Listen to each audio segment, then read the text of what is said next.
everyone. It's been a while since I did a morning stream. Give me one moment while I do a thing.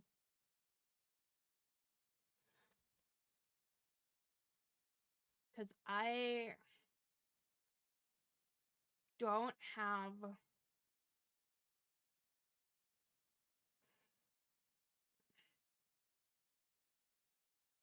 Oh, how? I don't have a sound alert thing on my starting screen, so it did play for you, Gabby. I'm very sorry for that. I am.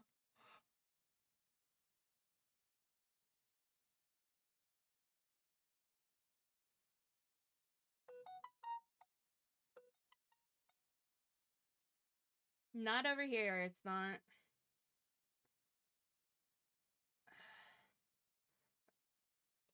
I'm too lazy. Where is it?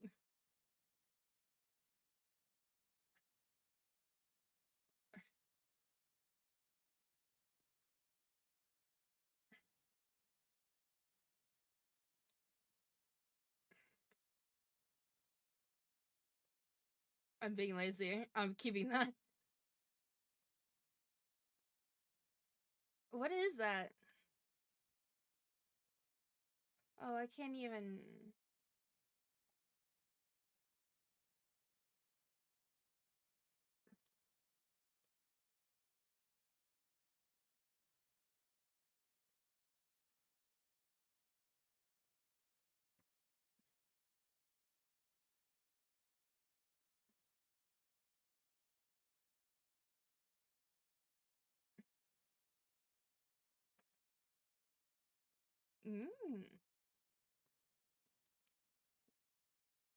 Give me a moment while I fix this.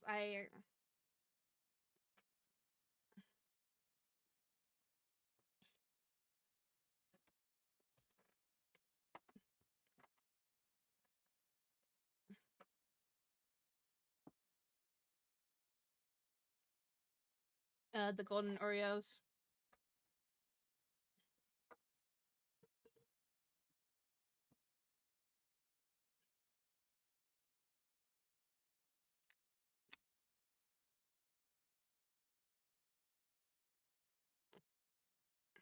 Boop.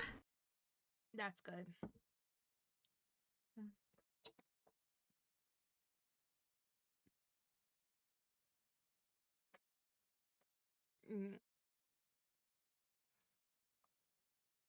Yeah, just for everyone else. I loved how it actually tells us their ages.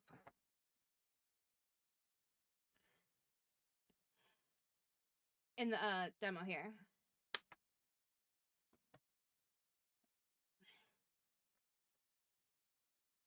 They don't have peanut butter in the UK? Why?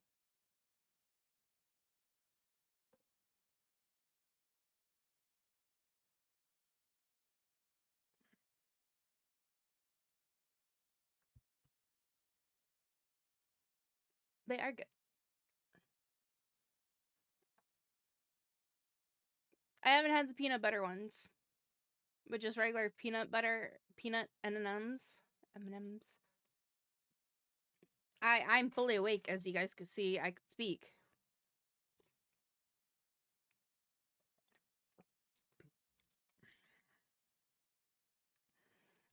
It's a different version of it, yeah.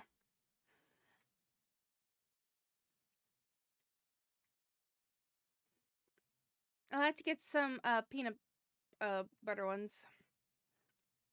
See if they're good or not. I'm assuming they are gonna be good though.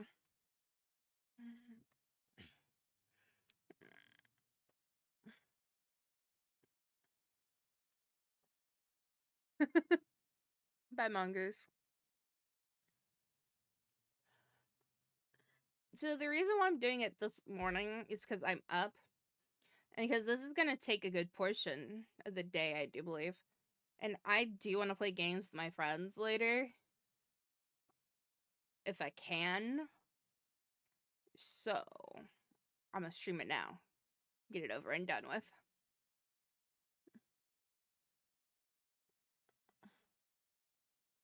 Also, I'm up early and I'm not going to go back to sleep.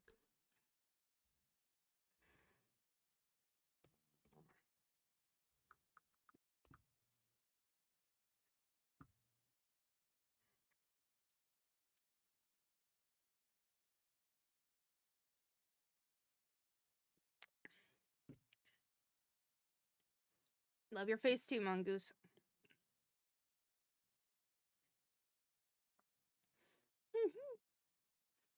I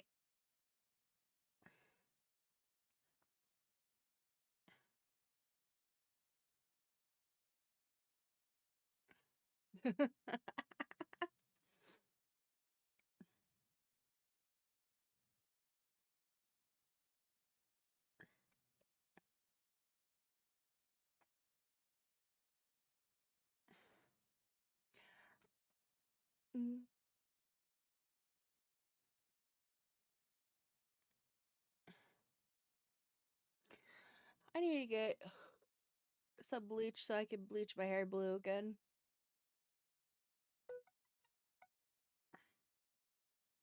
Then I'll go into purple and then I'll go into red. Bye, Mongoose.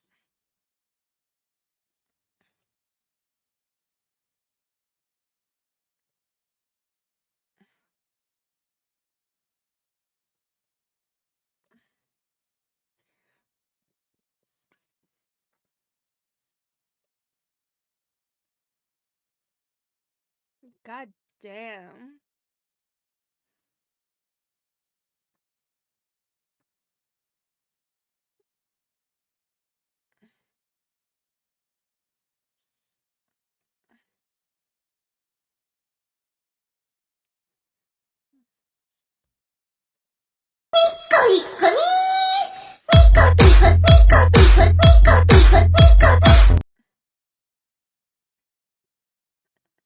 Didn't you resub last night, voice?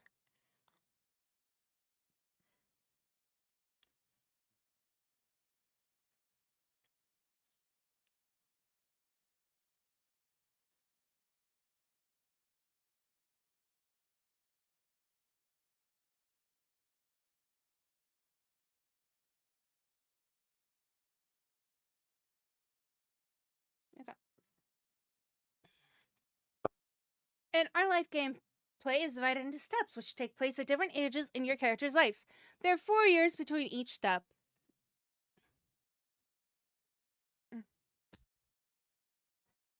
I don't know. Step 1, where the game begins, starts at 10 years old, step 2 at 14, step 3 at 18, and the epilogue, step 4 at 22.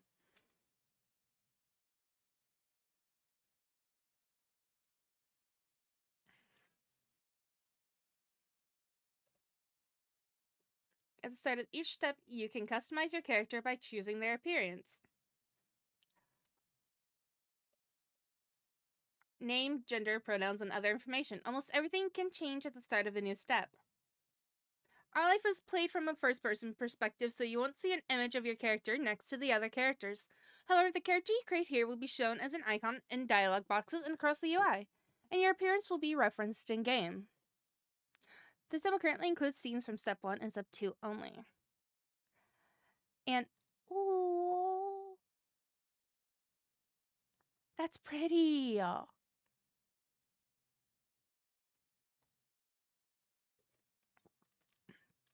Nice.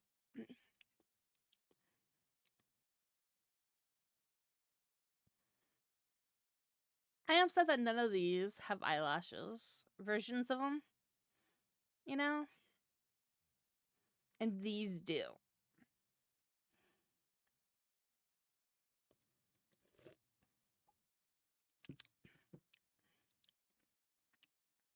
This is my only issue with the eyes. That's my only issue, is that these do not have eyelash versions. Cause these are pretty. See, those are pretty.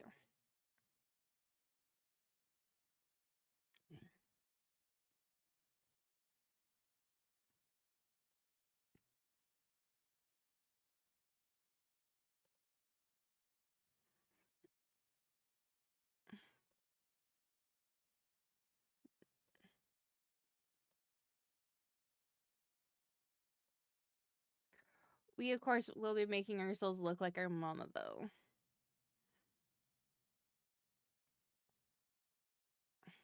Actually, we can...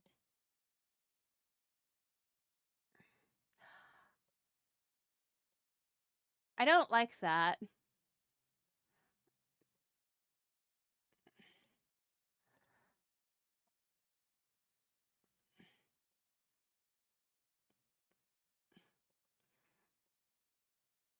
I'm just thinking it goes into an ombre pink.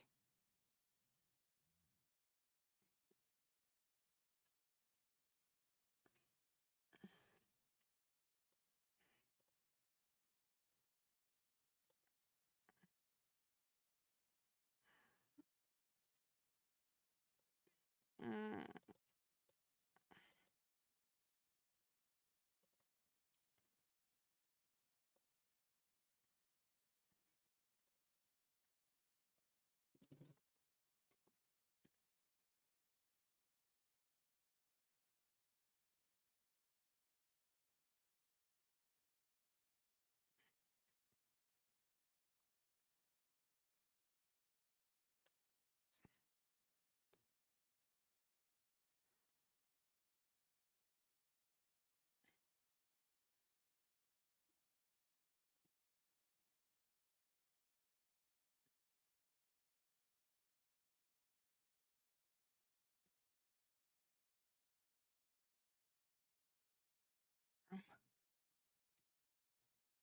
I love this.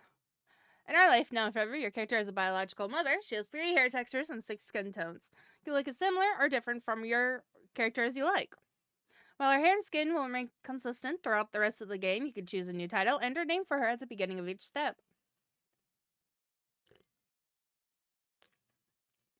You can also set your hair and eye color to match hers using a special tint from the color palette when adjusting your hair or eye color. Matching your hair or eye color may be acknowledged in game at times.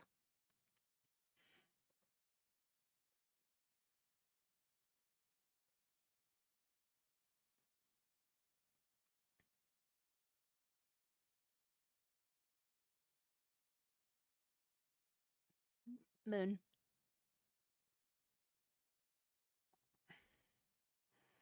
Mm. I will say I will try different versions at some point just to see how it looks.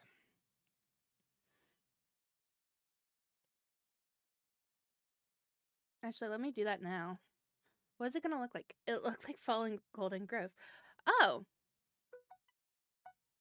More than any place you'd seen before. It could be in one of your old picture books and to show little kids what autumn was supposed to be. There weren't any green trees or bushes, but there weren't just bare branches yet. It was almost the same as normal. All that had changed were the colors: red, orange, yellow, and brown. Even the blue of the sky high above your head seemed different than it did in summer. It wasn't as bright either, as though it had gotten tired of sparkling by this late in the year, or like it was even farther away from you now that you're in this place.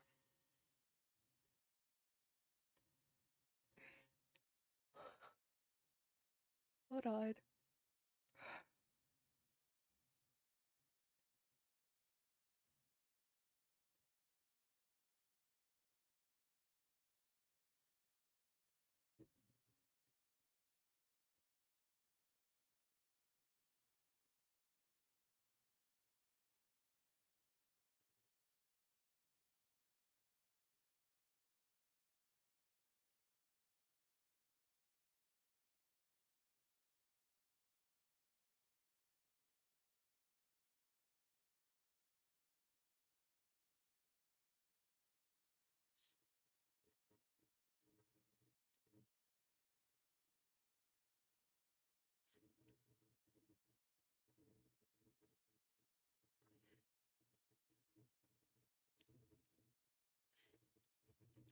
It wasn't as bright either, as though it had gotten tired of sparkling by this late in the year, or like it was even farther away from you now that you're in this place. The plants and sky didn't get that this way where you lived, where you used to live. Your thoughts continued to jump around while you stood there in the big circle of street at the end of the road. It was right path to you. It couldn't take you ahead or to the side or anywhere else, like most streets you'd gone down. This one only came right here with those big houses.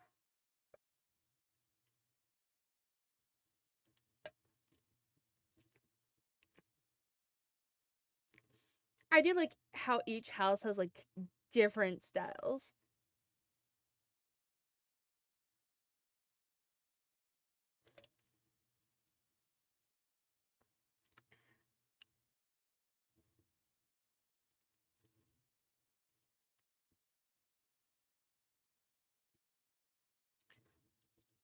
The view in front of you was something you'd only ever seen in photos before from stapled together papers that advertised the middle house for being for sale.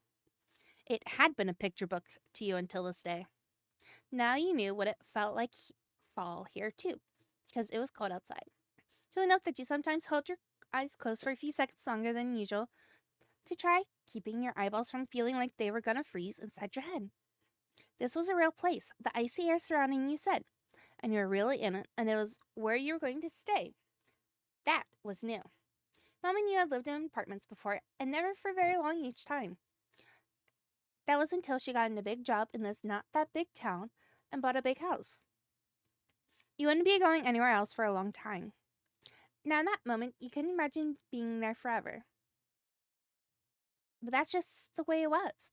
And the old town house at the very end of the long round road was now your house, standing tall with two others by its side. Those buildings were homes too, and with their own people living inside. And those people in those ancient houses were going to be your neighbors. Ancient.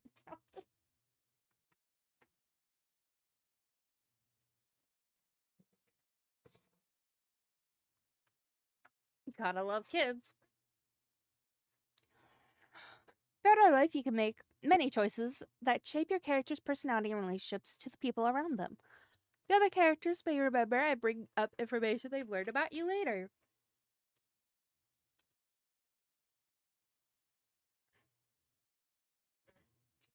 In our life, there are no right or wrong answers. You choose to be upset or angry, to reject invitations, or to dislike other characters. These choices will affect the narrative, but there are no bad endings in our life.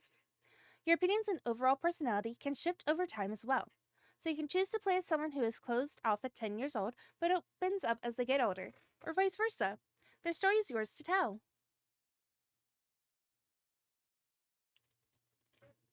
Mm,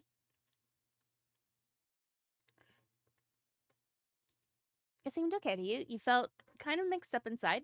You're super excited about everything happening. You're mad. There wasn't much you felt about that. It all made you so sad. You felt scared. This would really be something. You thought, how much worse could it be than what it was like before? Come here, giving you hope. Maybe your future would be good. Mm, mixed up. Would it be better this way? Worse? Something else? You didn't know what to think. No matter what, you keep looking out for your mama. This was your mama's fault. At least your mama was still with you. You go through the bad stuff together. Rainy, come on over and take a look. Oh, that was your mama's voice. You hadn't noticed she gotten so far.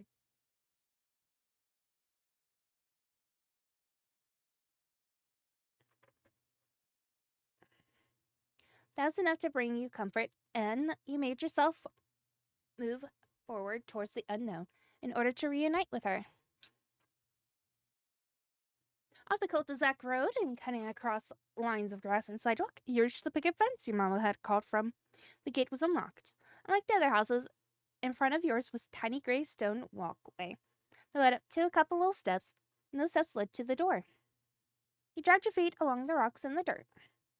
The small private path was more uneven than you thought. The tip of your shoe got caught on a raised edge between ground and stone, causing you to stumble up the line right before arriving at the end of the rocks. You said yourself before carefully going up the tiny stairs. And there your mama was, standing at the edge of the porch, arms folded and waiting. She must have been moving around before, because the shiny opal earrings she had on were twisting side to side a little bit. You knew they were real opal stones because she told you before when she first got them. She also told you a long time ago that her normal name, not Mama, was Opal. Her clothes were the colors of a cloudy day after rain had already come and gone. The kind of day that could be cold and bad or really relaxing and comfy. It depended. You wonder which way she looked at it from. You didn't know. The rest of her, though, was so much more bold, especially the matching purpley cranberryness of both her hair and eyes. There weren't a lot of things on that world with that color that could feel gloomy. You had those cranberry eyes and hair, too. People would point out how you were matched with your mama a lot. That seemed cool. Part of your mama ended up in you. Mama smiled at you. It made you feel soft and warm on the inside as your mama was on the outside. What do you think? It's a pretty place, huh? Seen worse junks. I've seen better places. It's beautiful. I'm gonna have my own room, right? It stinks, you said bluntly. It stinks, you said jokingly. It's okay, I guess. I hate this. You stared at her blankly. You nodded eagerly. You shook your head furiously. You refused to even look at her. Um.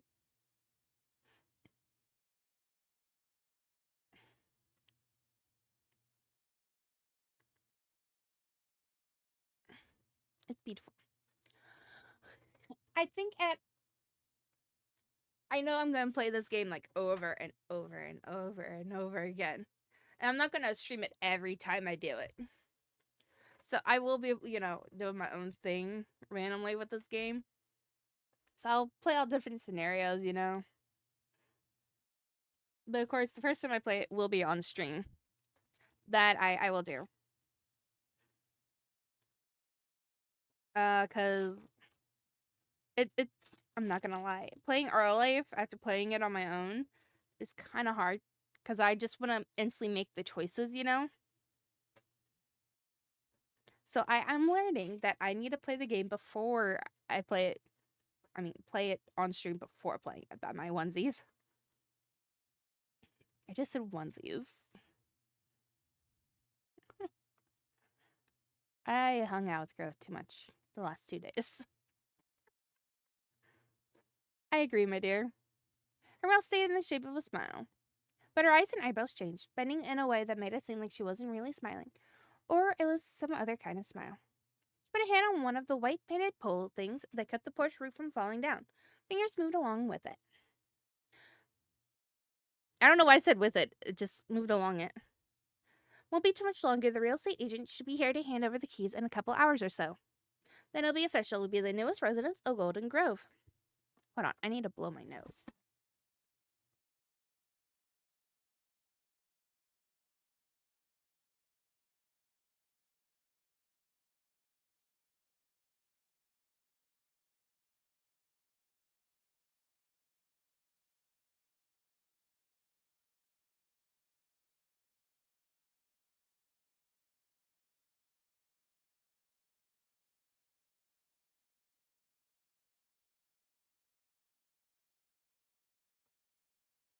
Like to also state, I don't know if I said anything, but I have an energy drink. I've been trying out different energy drinks, see if I like any ones or not. Because all the ones that I used to like are being, no longer being sold. I say that, but it's mostly the Monster one. I used to love the pink Rhea Monster. They no longer sell them.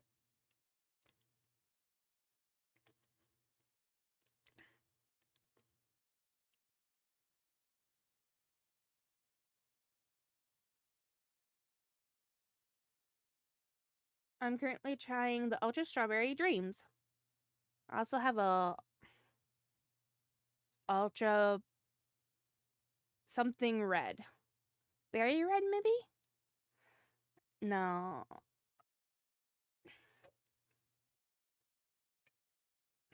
I don't know. All I know is that it's a ruby red. Ultra ruby red.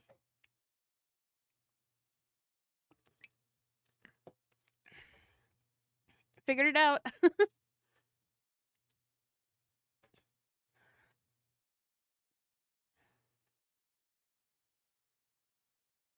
You shifted your weight from one foot to the other. This was a big deal to your mama. Her whole life was changing too. You hoped it wouldn't be a mistake. You didn't want your mama to be sad. Well, you've seen the yard and the outside. You don't have to wait here the entire time. How about you go look around the rest of the neighborhood? She went down, placing her hands on her knees in order to speak directly to you on the same level. It's a safe town, especially in this area. You'll be able to play freely out here. You perked right up at the suggestion. You jumped happily. Your eyes went wide in fear.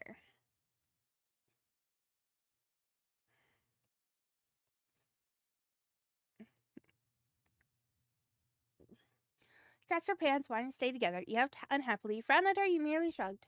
Just in the neighborhood? That wasn't exciting. You want to go everywhere. Covered your face with your hands, not wanting to go. You turned your face away from her in defiance.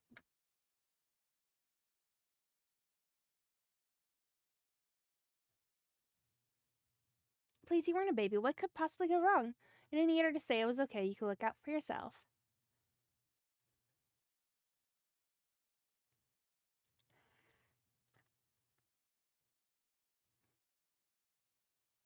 Let me just also state this. It's a 2-hour delay.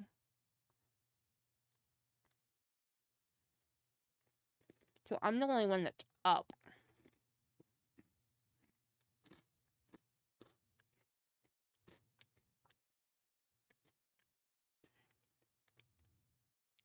So me playing this game today was awesome.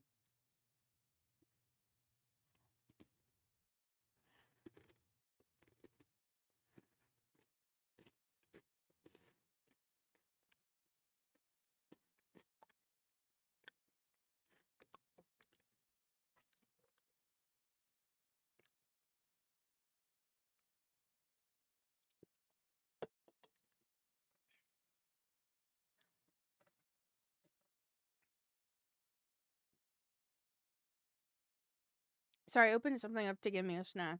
Hold on.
I don't want to down the energy drink, but I think I technically did.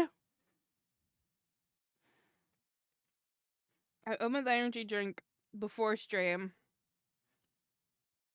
Normally it takes me longer than 30 minutes to drink an energy drink, and it's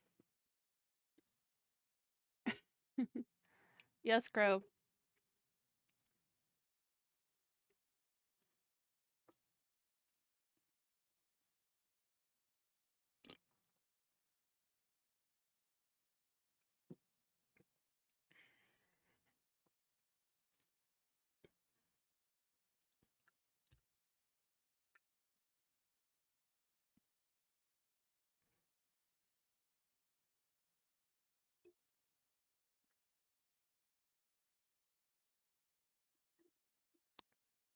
Drink a can of energy drink? Yes. Boop.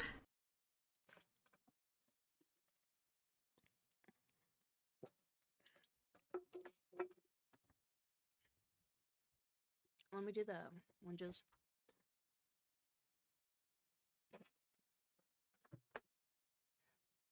So it's a 2-hour delay due to what was supposed to be a lot of snow. It was not a lot of snow.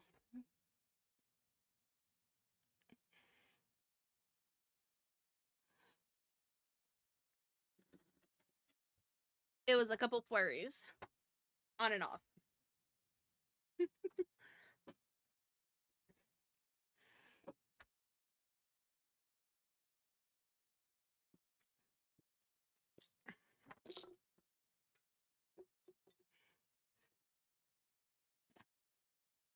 No. No, thank you. I'm quite fine. Mm-hmm. Quite fine.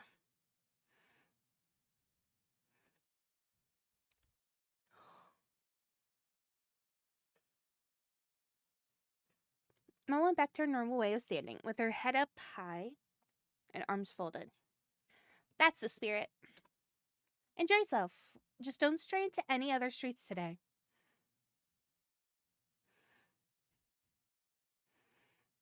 See ya, Crow.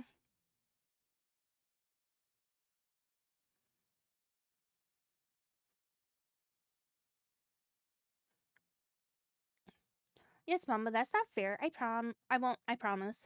You didn't care about rules, but you kept that to yourself. You gave a thumbs up. Comment about the restriction. Mm, you didn't care about the rules, but you keep that to yourself. Granny, I'll be fine. With that, he flipped around, bounded down the steps, and went back towards the sidewalk, ready to explore.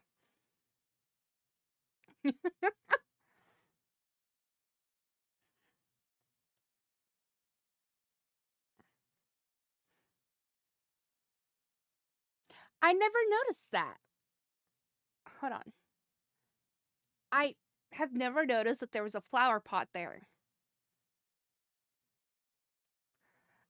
And I never noticed there's a flower pot.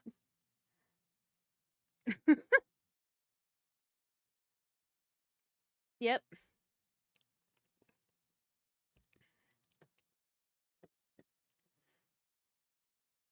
I like to state I don't think I've actively like look around the houses at all. I've looked here, but never apparently there.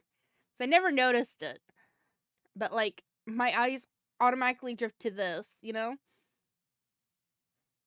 This is why I automatically drift to because it's bright orange in front of my face.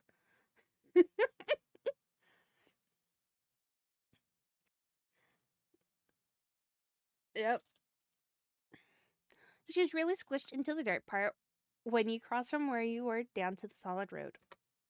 The smell of grass and rain softened the ground. Crisp through, somehow always kind of musty, hung in the air. Also kind of musty. Bringing a whole new year of school with it. You're going to be a fifth grader. It would be completely different from being a fourth grader.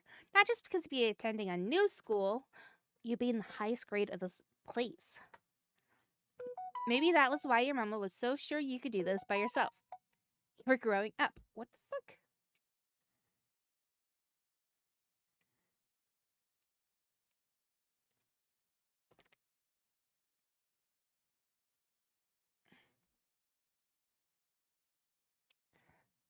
You were growing up.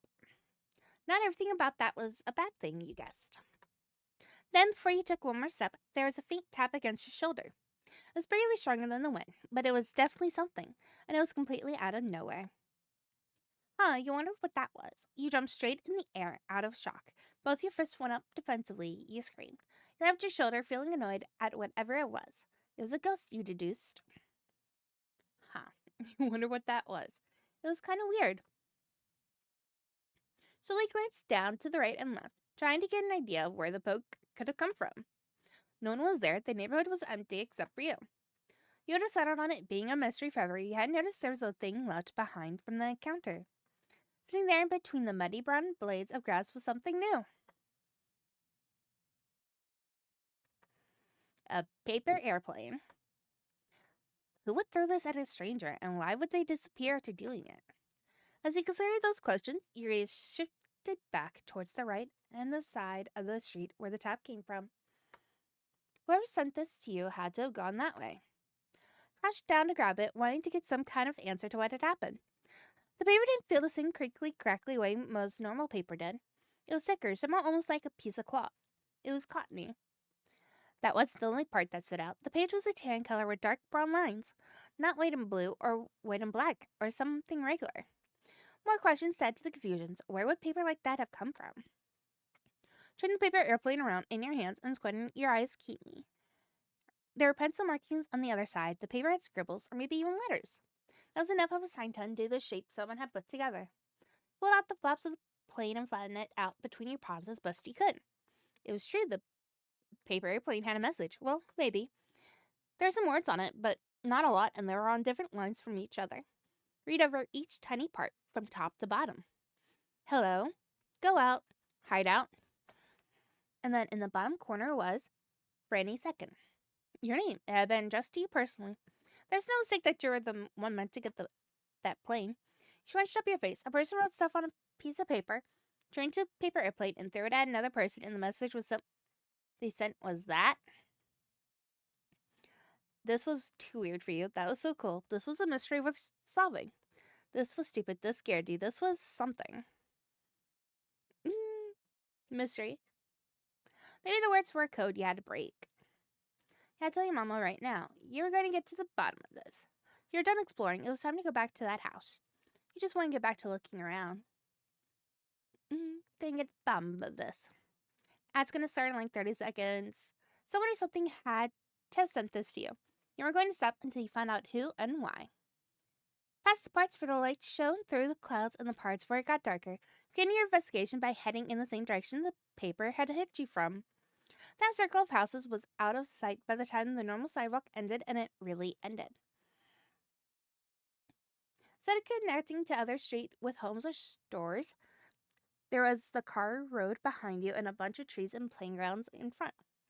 Going down the road would have to bring you to the rest of the town eventually, but there was more important paths to think about first. Bending in between the dark trunks and bright leaves were two lines, stamped out through the grass. They went in opposite directions. Hold on.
I was given a gift.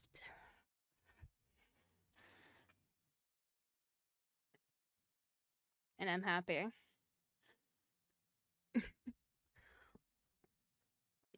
Despite being in pain that I am in. Because I am in pain.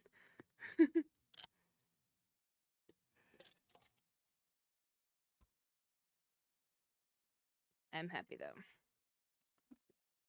I opened up the door because I got a notification that there was a order outside, and I was like, I didn't order anything. My mom ordered me some cranberry watermelon juice.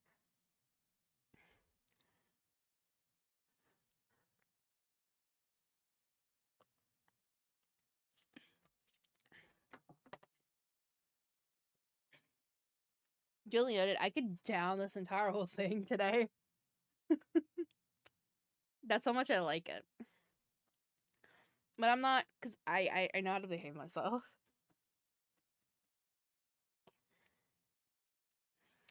But it's a nice thing.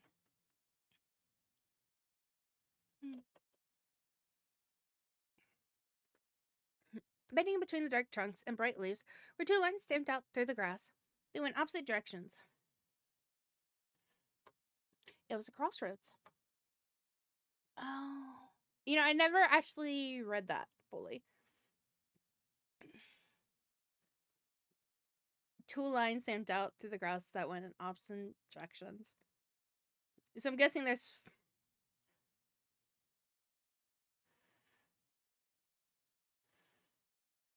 I naturally assumed like there were footprints, but it's just like the two lions, you know? It never occurred to me that I was just talking about the paths, that there weren't two sets of footprints, you know, going different routes. One led more towards where the neighborhood was, back further, right on the edge where the forest started.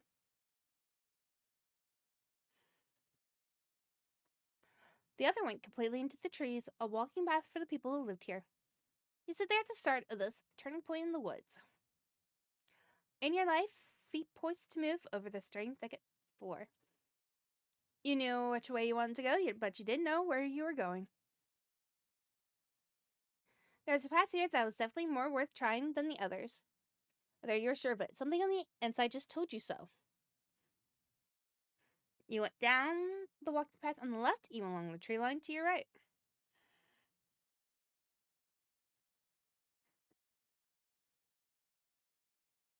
I think it's the left that has Tamrick, right? And your quest continued. Yeah, once you went through the forest, deep path, you had truly entered the wild woods. Nothing else surrounded you any longer. They just spread across the land with a narrow dirt line and fence being the only sign anyone had walked in the spot before you. People were only visitors here. Golden and red leaves gently rustled against each other in thick clumps, with each tree branches flowing into the others nearby. Enough to keep the sky and sun out almost completely. The leaves burned bright with the light basking over them from above. The foot-made passage continued to twist around up higher to the mountainside, farther than you could see. You were amazed. It was sort of nice. You felt uneasy. You heard the neighborhood over the woods. It was dirty and icky. No, that this was your kind of place. Your curiosity was piqued. It was so boring. That was a creepy place. Awesome. You regretted coming out of here. The forest was frightening. Not gonna lie, this would be my place. Just to like walk around this. This is actually really gorgeous. Also, I wish I could make trees like this. Every time I make trees, I'm I can't make them. Every time I try, it just looks so unnatural, you know? And the harder I try to make it look natural, it just makes it look more unnatural.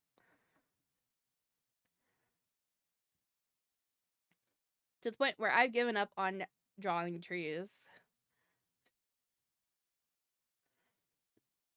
Mm. I could just sit here looking at this. That's how gorgeous it is. Also, I'm pretty sure mushrooms don't get that size. At least those type of mushrooms, I think. Maybe they do. But like, see how these are like, bigger over here? That's because they're closer. I don't think they would get that size from where you're standing. Maybe a slightly smaller patch. Like, just a tiny bit smaller.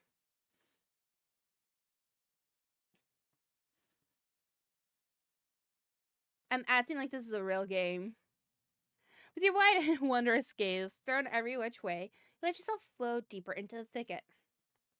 The quiet bubble that existed here in the forest, away from the town, popped from a sudden unnatural clatter. You stopped. There was a whooshing, thumping, and stirring of the leaves, like something had crashed into them. You knew for sure that wasn't the wind. It had to be an animal or a person, and it came from right over there.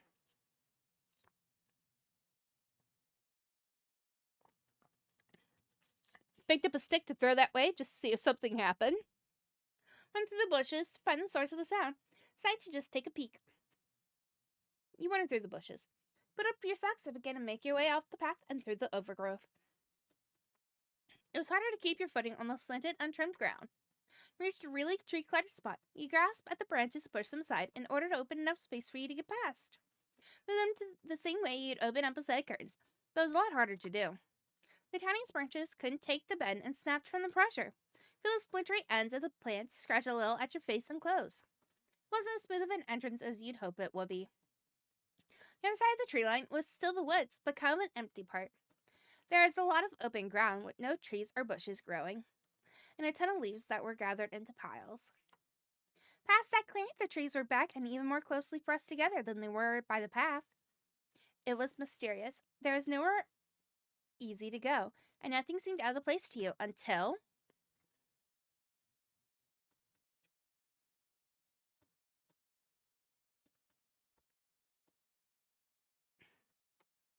Hello! There was a shout and a new whirlwind of leaves rushing through the air. From underneath one of the piles was a kid. Who was this person? That's all you thought. You couldn't look away from their eyes. They were really red. They had sparkly hair, you noticed. You liked the skirt they had on. There were leaves stuck in their hair and clothes. That was the prettiest person you'd seen. Hold on.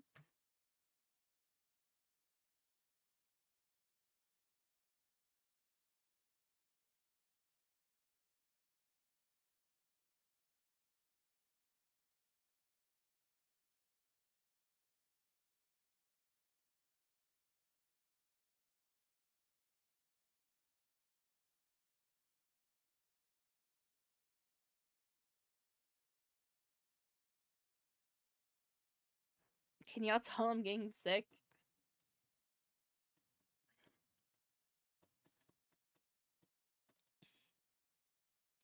Um,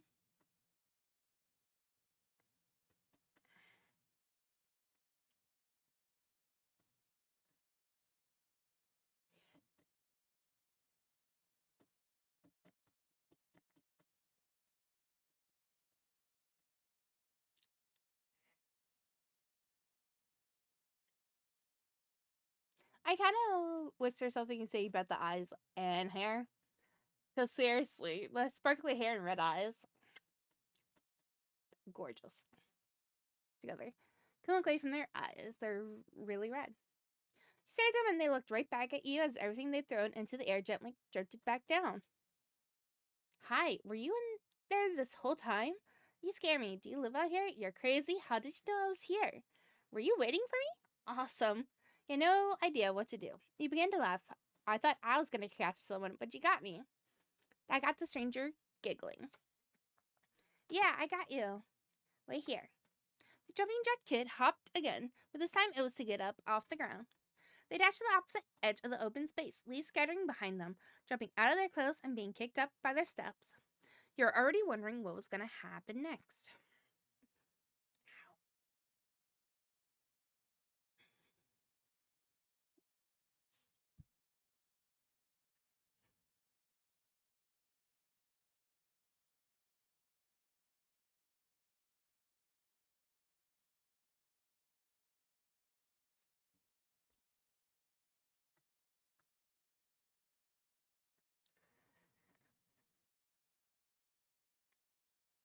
You're already wondering what was going to happen next. From behind one of the tall, crooked trees, the kid began throwing sticks and other plant pieces around. They were uncovering a hidden treasure, a big brown bag. They had to use both hands to lift the pouch and get it over their head. The thick strap pulled tight under the strain of the weight attached to it. The line of their mouth looked just as straight. The stranger huffed when they released the bag from their fingers, letting it rest completely across their shoulder. You heard stuff bumping around inside from your position, way over here. It was a really full pack. But it didn't slow that kid down. They ran back at full speed to meet you where you were. When they were in front of your face, they gave a wave and asked a question. Ooh, whoa. Does your hair have two colors?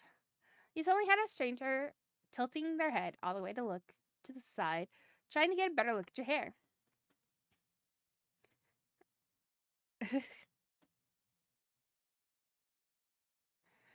It's not special or anything. Thanks for noticing. Did you think it's weird? It's pretty cool, right?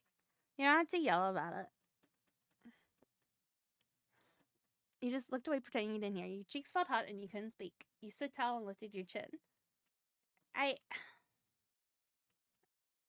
kind of wish it would state that it's died, not just two tone, you know?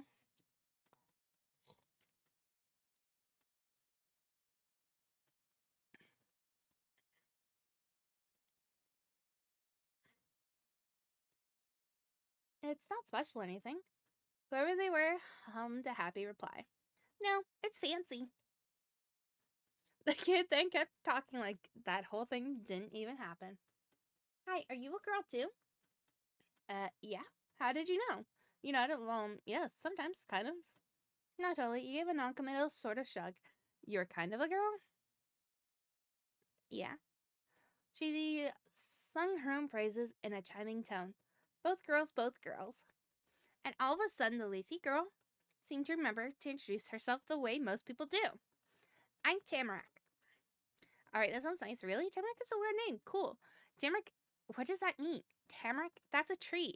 Wait, isn't that a normal word and not a name? You simply nodded. That's a tree. Yeah, you're right.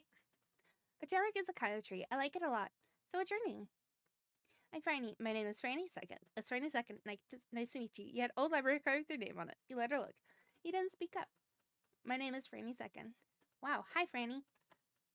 She greeted you with finger spread wave of her hand, as sweetly as if you'd always known each other. And she'd done it 100 times. I just realized I never gave my character an outfit. Oh well. Do you like it? Your name? Yeah, no, I don't know. Sometimes a little. It's alright, guess. I like my nickname more. You nodded in agreement. You shook your head against that. You shrugged vaguely. I like my nickname more. People should call me Fran. Only my mama uses my name. People sometimes call me Fran, except my mama. My friends always call me Fran. My friends sometimes call me Fran. My friends always call me Fran. Ooh, alright. Why are you here? Where did you come from? Are you visiting? She piled on one question after the other, letting them bubble out like her laughter. And that sound tourist. And that sound kind of tourist. My mama and me moved into this town. Tamara gasped, her large eyes opening even wider. They're full of sparkles. Me too. I'm new too. I moved to live with my Omi and Opa. They have a house here, and I'm going to be there now.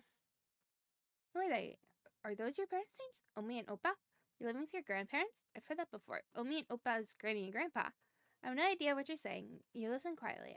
I heard that before. Omi and Opa is granny and grandpa. Yep. Alright, that's nice. Nifty. I have no idea what it'd be like not to live with my mama. Your parents dead? Yeah, that's the thing you ask. Why do you move in with them? What about your parents? You didn't say anything to that. No idea what it'd be like not to live with them. Why did you move in with them? What about your parents? They're busy and not at home. I wouldn't go to school or do anything if I stayed there. So I'm gonna live with my Omi and Opa right now. Okay, that sounds sad. Your parents seem lousy. Weird. Do you feel bad about it? You weren't sure what to say. Okay.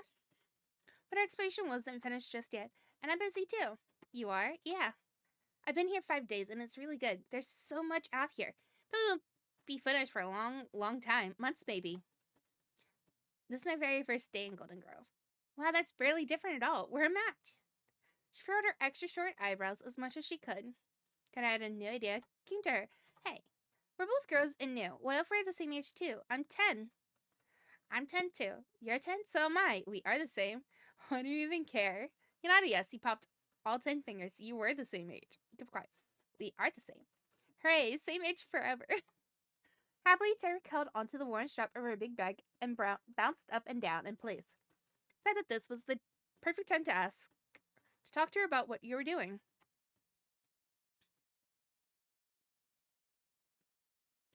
Hey, I got hit with a paper airplane a little while ago. Was that you? Did you throw a paper airplane at me? Did you maybe know anything about a paper airplane? Tell me the truth, are you the paper airplane person? Do you know what this is? You asked while pulling out the page. Without a word, you took the piece of paper out. I got hit with the airplane. Was that you? Oh, yeah, you got it. Yes, I got it. It's right here. Woo! She flung her arms up and over her head in celebration, knocking her bag out to the side. It made a thump noise when it swung back against her. My aim is good. You blinked at her in disbelief. You done it. Found the mystery person who made the strange paper airplane message. She was entertaining, you thought. You rubbed your eyes at her exhaustedly. She was loud. It made you nervous. You couldn't believe the trouble she set off. You smiled to yourself shyly. She was cute, you thought. You didn't know how to feel about it. She was entertaining. Thanks for sending it. How did you know my name? That plane was really cool. Why would you do that? Yeah, it is. You thought it was perfect. How come you sent me a note instead of just talking to me? What was that message even supposed to mean? You smiled quietly, but with satisfaction. Yeah, it is. Your throat was perfect. Thanks. And yay for the trash doing something nice. What is that supposed to mean? Thought you knew what disbelief was a second ago, but hearing that made you feel it in ways you never had before. The sudden look on your face got Tamrick down more. The paper I used wasn't mine. It was littered in the woods. I picked it up and put it in my bag, so I couldn't leave it there on the ground. Then I saw you standing in the road. I just had the idea. I could do something fun with the garbage by making a paper airplane for you. So you didn't write anything on it? Yeah, I didn't. Huh, well that part makes sense, but this is still confusing. What's the point of sending a paper airplane if you don't have a message? Why would you use a piece of paper that had stuff written on it for that? Are you kidding me? Then who did write the note? You're speechless. Then who did write the note? I don't know. That was all she said. Terry couldn't tell you anything more. The person who wrote that strange message for you was still a mystery. He hadn't found them, even after meeting the paper airplane person. Shrugged and accepted it. Your thrill of mystery had deepened. You felt creeped out. You were more determined than ever to figure things out. You were so disappointed. You were completely frustrated. The mystery had deepened. This was so much more exciting than you had thought. Start thinking more and more about it, making plans in your head. Tamara could tell something was going on with you. Franny, what did the paper say? Was it funny? Do you think random stuff is funny? It was short. All the parts were on different lines. The words were hello, go out, hide out for any second. What? So weird. Who would write that? I know, that's what I was thinking. It's strange. She took a big hop closer to you, a smile growing across her face as she landed. We should keep going, and I'll come too. That paper isn't very old. It would have gotten wet or eaten by bugs if it was out here in the forest for a while. We could track them down and ask them what they were doing. Okay, you can come. I was gonna ask that. Well, alright, if you really want to. Yeah, I could use more eyes for looking. Thanks, I would have been scared to go alone. This is something I need to do on my own. Sorry, I'm going by myself. No way, you had to stay here. Not in agreement, you shook your head now. Yeah, I could use more eyes for looking. Woohoo! Jeremy snatched up a nearby stick off the ground and directed the pointy end forward, the way he had come from. We're gonna find the litter who puts weird things on paper. And so you started walking along the brown fall bush again, now with your new partner in the adventure. Tamara came along from behind you with eager, skipping steps. She was right. You were going to find that note writer person who knew your name. Soon you reached the head of the path. You were at the crossroads once more, but you brought back knowledge and this new girl with you. Alright, we did that one. It's where you were, and down there is just a car road. Said Tamrick, sighed, gesturing around animatedly with both hands. You didn't know if that helped her understand better, but you couldn't keep still. But there's that way over on the other side. You bent your knees, stretched out both arms to point across the forked passage to where the second dirt imprint was. Tamrick couldn't possibly miss it with your direction. With her lips shut into a straight line, she nodded rapidly with the seriousness.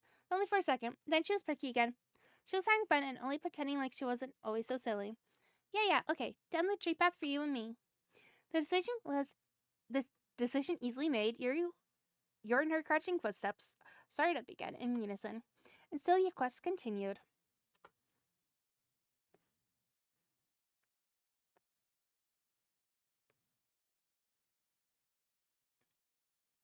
The path ended up being kind of a trick. Ran out of dirt to walk on after only a minute or two, and it became plain grass everywhere. Luckily, you only had to keep following the curved bend of bush and tree trunks that separate the forest from not the forest to know you were going where you had planned to go. Tara hummed a happy tune, not bothering by the change in the ground at all. You made eye contact, and she started to speak. She still sleeps in her ears. Words instead of music. I just now noticed that.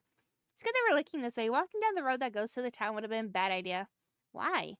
Her eyes went wide. Whatever news she had to give must be something awful. Franny, you have no idea because you just got here? But I've seen it. The town here is bad. The buildings were probably new when my Omi and Opa were 10. It's dusty, old and dusty. Nobody's going anywhere or doing anything. They just live in this place. Sit around and do that forever. You could never have fun there. She spoke gravely, giving the topic a moment of silence. After that, her spark came back, lighting up her features. But it's all okay, since it's right next here. Timrick hopped along, directing her stick to the tree line at your sides. Everything in the forest is growing or dying or changing no matter what. You look at one spot, you look at a different spot. You look back at the spot and you'll see something new you didn't even notice before. She spread her arms across and up in front of your face playfully. It's magic. Wow, you're right. Then as you strode even farther, something came into view. You almost didn't notice it at first. Stretching about as high as the trees and made out of practically the same color wood as was a tower sort of thing. The bottom of it was mostly empty space with thin stick poles at the corners and only one full wall. There were little fake rocks stuck to the boards on the wall side, probably for people to climb on.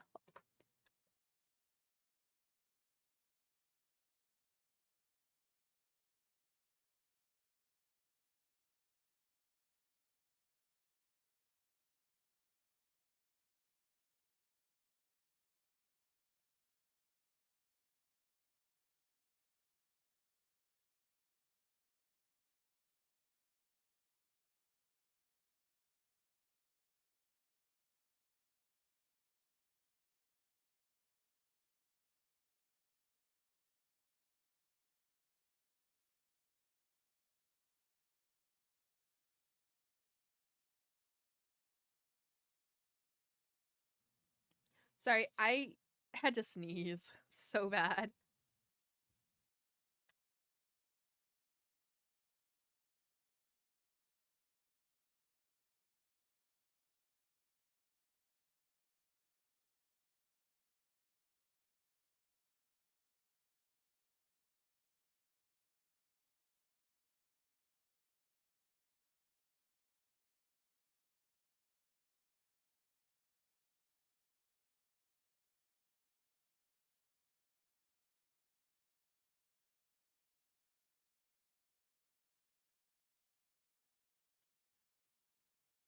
I put hand sanitizer on my hands.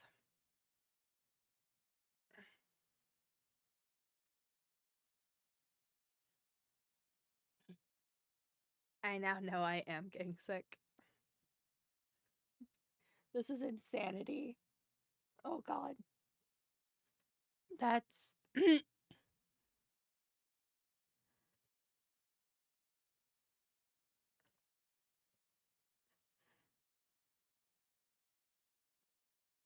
that was that was interesting. That was a voice change that I never thought I'd hear. The wall people climb on, but it was an actual floor with a slanting roof and railings around. Some ropes dangled off it in multiple places. The thought came to you that it had the same feeling as a treehouse, except not in a tree. Definitely wasn't a real house. You might have found a local playground. Squiggling whisper came right into your ear. Jimmick noticed the wood thing too. Let's go see it. She pulled away from the side of your head to march to the tower without waiting for you to even answer. Curiously, you moved closer until you were right in front. And that's when you came to the shocking realization that there was something up in there at the top. Eyes squinted to try and see more clearly. Your neck bent back so far your head might fall off. You could make out a lumpy pile. You just stood there looking and shouted out. You gave the base of the tower a swift kick. You gave the base of the tower a good shake with both hands. You got down to the part sticking out to try and climb up there. Reaching one hand higher than the other, Closer to anchor yourself, you grabbed hold of different big rocks attached to the wall. You then situated one of your feet onto the lowest climbing point. You had to strain your arms to pull. The foot on the rock then carried all your weight as you lifted the other into the air. It was tricky, but you got the second foot against a rock of its own. That was higher up than the first. You made it fully off the ground. Hello, hello, is anybody home? The sudden sound of clattering ruckus from inside the fort made you flinch in place. It was a scrambling, thudding noise that you knew came from movement. The island stopped being just a lump. It shot up, bent right over the railing, peered down, and saw you.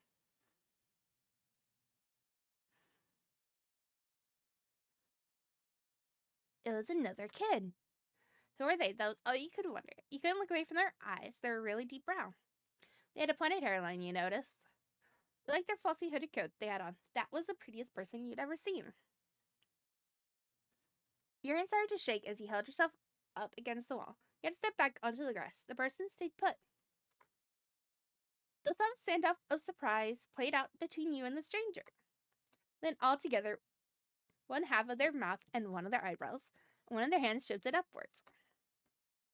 That lopsided pose they had and the fact they were at the top of the tower made them seem pretty in charge here. Who are you? Why are you in my backyard? Oh, they were in charge here. I'm Franny. I didn't know this was your backyard. I couldn't tell. Sorry. I'm looking for something? Who are you? Hi. Your backyard? There's no fence or anything. You're so pretty. So pretty, accidentally said out loud. I don't think you're pretty. Said absolutely nothing. Your mouth open and closed soundlessly. You couldn't explain yourself. You're too nervous to speak. You didn't want to have done this. You hadn't known. Mm. Mm.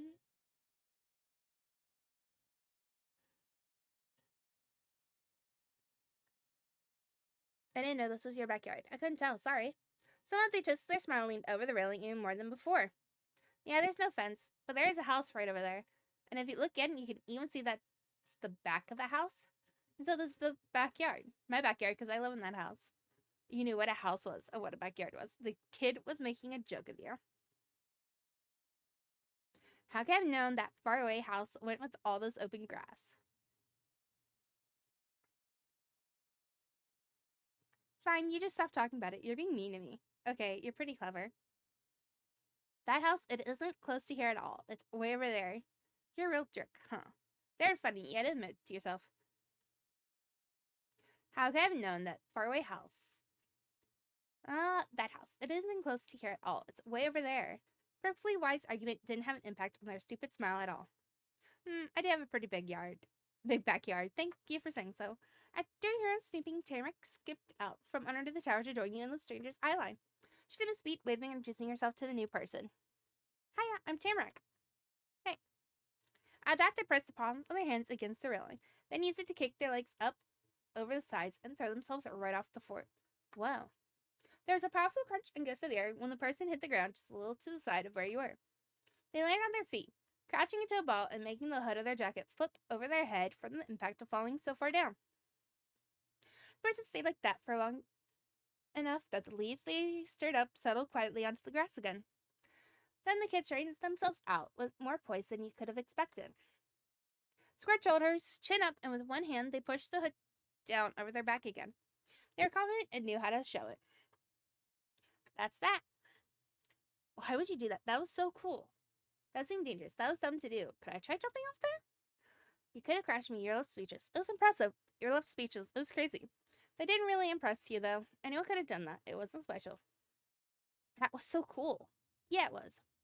They took all the open sides of their jacket and flapped them out, showing off both sticks and whatever other stuff they got on it when they collided with the dirt. Anyway, they shifted their head around to get their hair back over their shoulder, the way it was before, and then jabbed a finger into their own chest. I'm Mr. Keelan. Qiu and Lin. It means with the key's arms spread but out openly, stretching the wide world all around. Autumn. Nice to meet you. Hold on.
I am dying. And that is insanity. Hold on.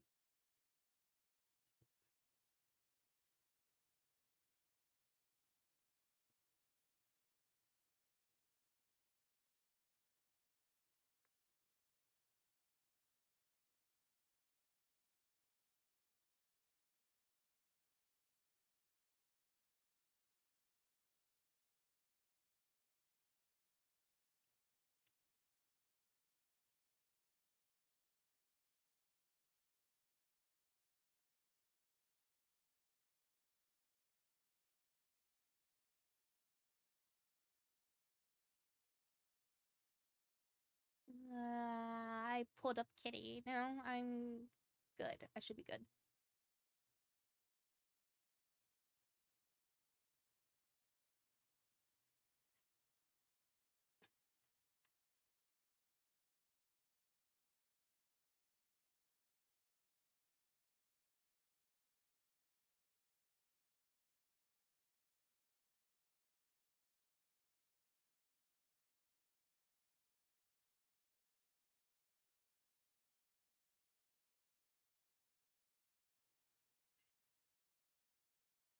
My nose is stuffed on the one side, and it is not fun.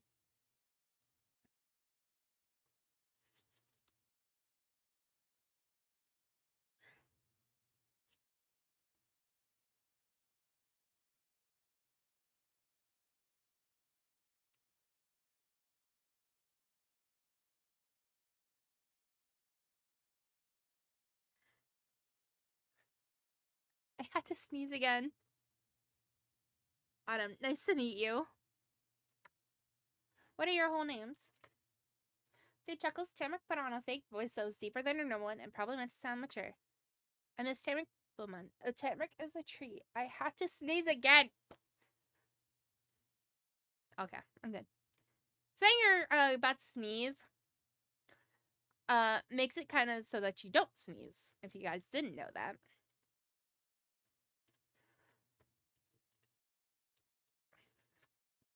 And I've also realized that if you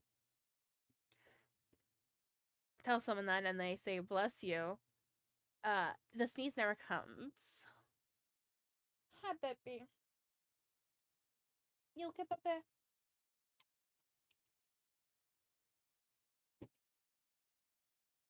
There you go.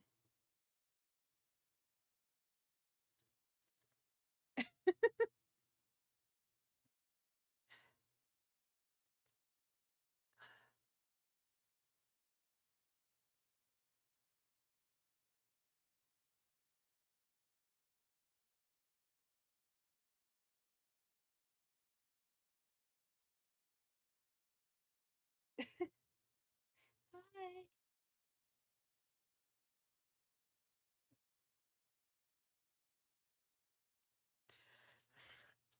All C's of the hand. Mumu doesn't want me to stop petting her. Do you have to go pee? Is that why you're here? Did I go pee pee? Did you gotta go pee pee? Here. Let me see if she has to go pee pee.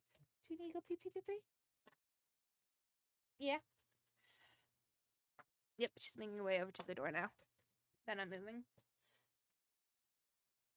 Come on. Let's get you inside.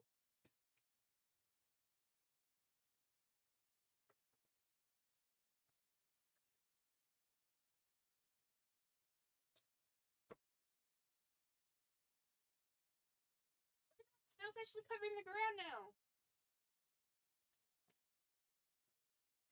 That's awesome. Woohoo, me getting up actually made my nose not stuffy anymore.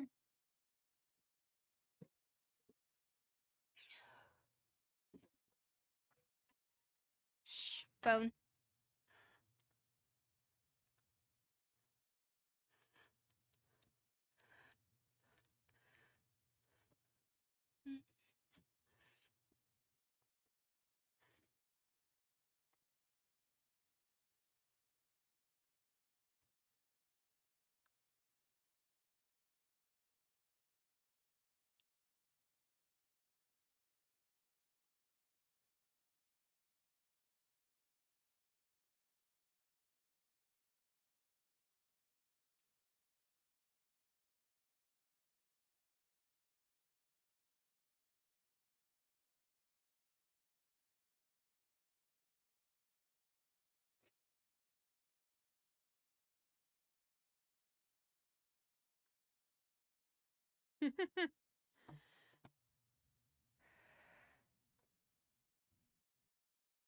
You know, I have spicy chicken sandwiches that I'm gladly gonna fucking eat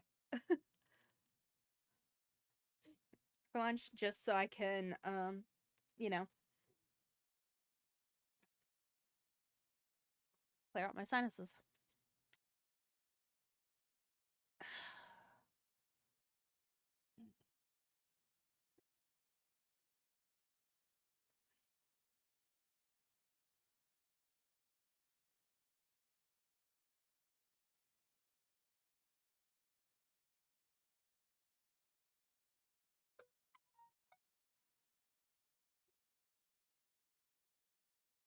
Give me a moment.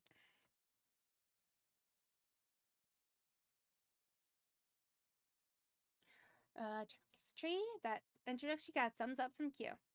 Q, Miss Tamarakuman. My name's Franny. I'm Miss Franny Second. Why'd you have to say it so fancy? You didn't say anything. Show your real name, tell you had to write it down in the dirt. Shouldn't the U come after the Q?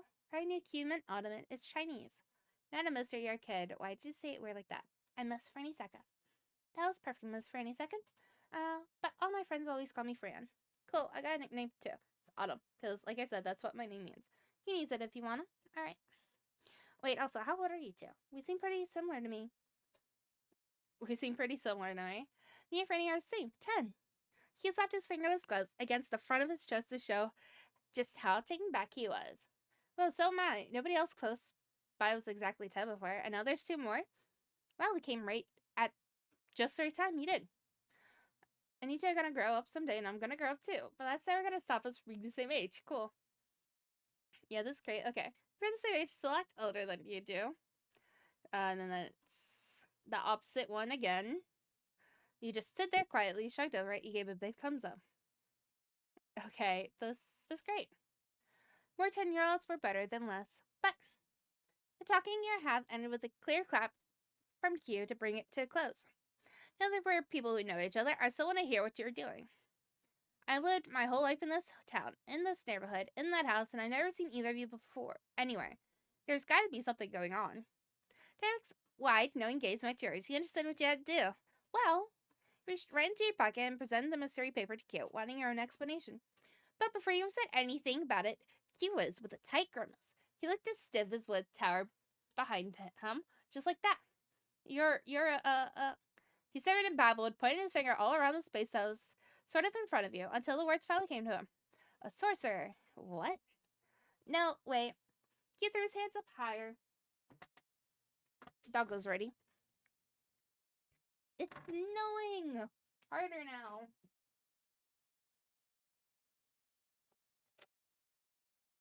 Oh, baby, you're covered. She's like, I want out. I don't want to be outside. Poor baby. The poor baby. I bet at this point your dogs are like, I really want to just pee inside like a cat. Yes, baby, I'm talking about your species. Q threw his hands up higher towards his shoulder and then suddenly moved, making sure nothing interrupted his train of thought. You're a thief. That's why you're here to rob my house. That's why I'm going to steal all your stuff. Now you're right before I'm magic. I'm a sorcerer and a thief. I'm not a sorcerer or a thief. That makes no sense. Why do you sound so excited about that? You think I'm going to rob you? I didn't know what to say to that. Why would I let you know I was here if I was going to steal things? Why do you sound so excited about that? You think I'm going to rob you? Because I figured it out and I caught you. Do you really think I'm a robber? He got all fluttery with his laugh and the waving of his fingers. No, you're just a kid, but you got some good tricks. Tucked one of his hands inside his jacket. Moved it around in there, humming the whole time. There's kind of a secret pocket or compartment in that coat. Aha. As he thought, when he removed his hand, he was grabbing onto something. It was a little notebook. The edges were bent and crumbly, probably from being squashed a lot of ways and a lot of times. And there were papers sticking out in weird ways that made you think they weren't even attached to the book anymore. They're just smashed between other pages to keep them in place. But the thing you noticed the most were the colors. tan with dark brown lines. Tarek squealed, bounding closer to you. She and you had the same idea at the very same time. It was the paper from the airplane.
Eep.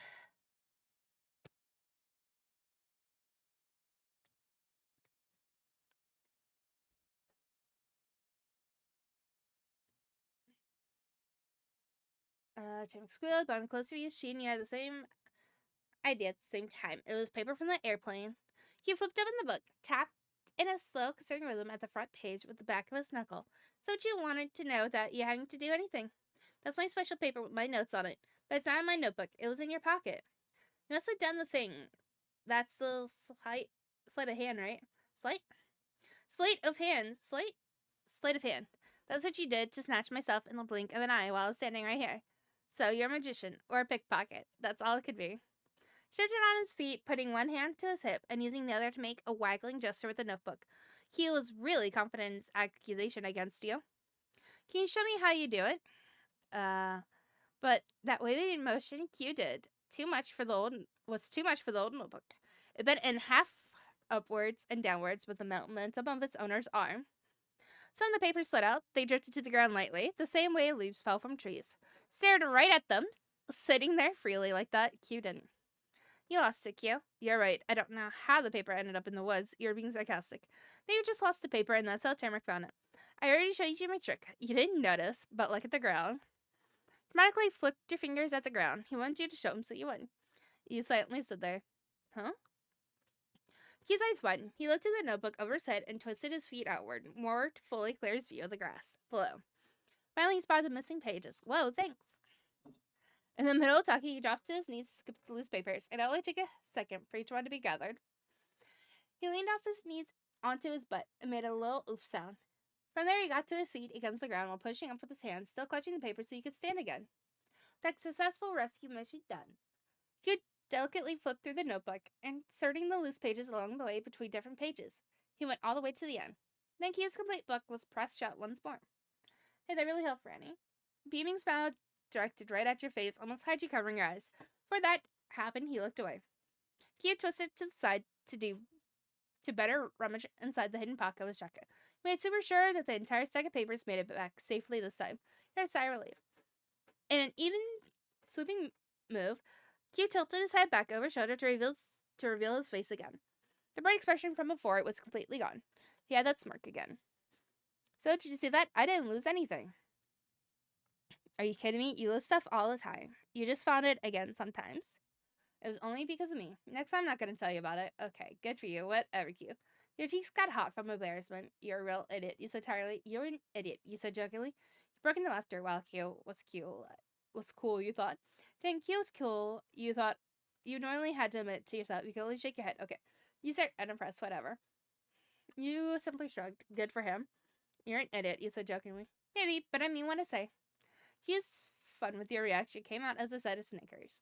His cheeky move drifted away once those were done. When Q tilted his face back towards you, he was quiet and thoughtful.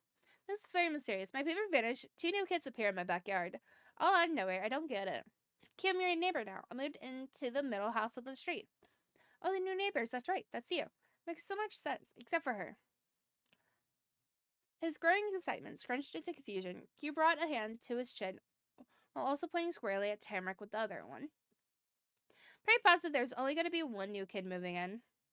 Unless you're Franny's mom. Tamrick was completely tickled by the idea, giggling and covering her mouth with her hands. She didn't do a good job at stopping any of the laughter from getting out. No, I'm not a mom. I moved in with my Omi and Opa. Omi and Opa? I've never heard that. Is that another language? Ah, it's German. And they're German. Cool. Thanks, but they already had a house here. It's the gray one. Whoa. There's a granny who lives there and a guy that's her husband. That's your Omi and Opa? I think so. Probably. Omi has really long hair. Opa has short hair, and some of it's on his face. Omi and Opa means granny and grandpa. Yep. He bobbed his head up and down with great understanding. Granny and him have a kid now, huh? Wow. Then Q shook his head side to side, flopping dark brown strands of hair around, and trying to sort out his thoughts. If you're just new neighbors, not these are sisters, how'd you know that was my paper? I didn't know, not for sure. What, you were showing my notes off to everyone you saw in the world? Yeah, that was kind of the idea. Huh? It would be a long story, so you took in a huge breath. Derek put her fist up eagerly in her own preparation. Talk about what she had done.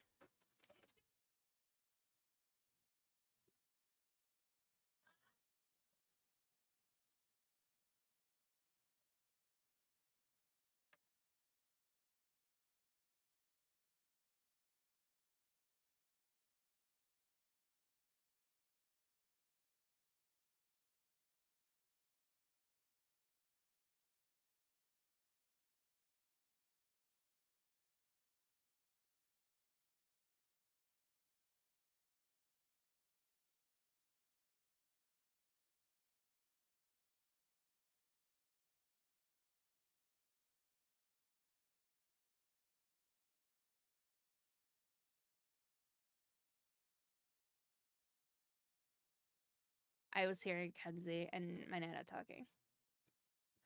I got here today with my mama. She's waiting for the real estate agent, so I had to go spend time doing something. I went down the road and a paper airplane hit me in the shoulder and nobody was there. That was me. I threw it and ran away. It was great. I picked it up and opened the plane and saw the stuff written on it. I thought the person throwing the plane was trying to give me a message. But that wasn't me who wrote it. Right.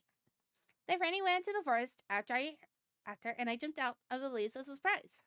You know, along probably not getting everything you two were talking about, but curious enough to just keep listening. Then I talked to her about the paper airplane I found. She told me that what we said, that she made the plane but didn't write what was on it. As where she got it. Dermot chimed in again as your story continued to bounce back and forth between the two of you. Found it on the ground, in the woods. It already had the note, but I didn't think that was important at first. Writing made me wonder about it. We went out to discover the word writer, and it was you. Huh. He put his hands on his hips as he thought hard about the info he learned from you. You're saying all this random stuff was saying all this was random stuff for fun? I guess so. But if you're the one who wrote it, how did you know my name? That was on the note. What were the other words supposed to mean? Hello, go hideout. For a second, it made no sense. It does make sense. Oh. Hugrat smiled and flicked out his arms to start his own explanation. That was just stuff I was gonna do. He had a 1, 2, 3 on his fingers. He listed off each part of the letters simply. Hello, say hi to the people around. Go out, visit the town or another neighborhood or whatever. Hideout means go to my hideout. He stopped the countdown to pat the sturdy wooden wall behind him with pride. Right here.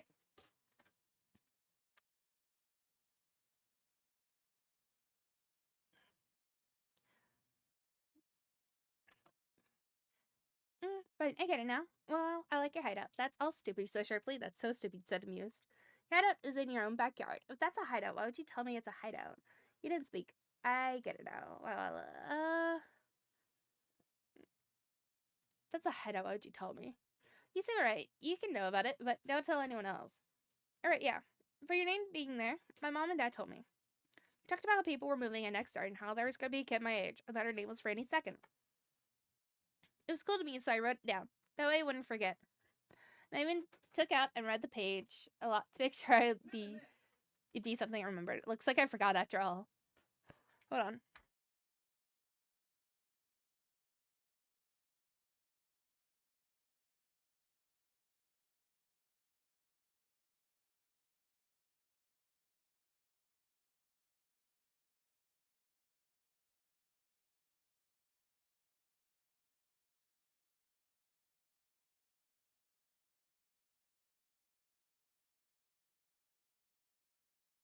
Give me a moment. I had to go to the bathroom.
All right.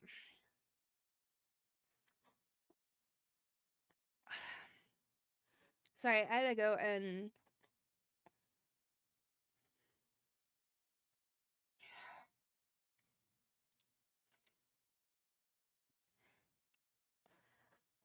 so for those who don't know, I have sensitive skin.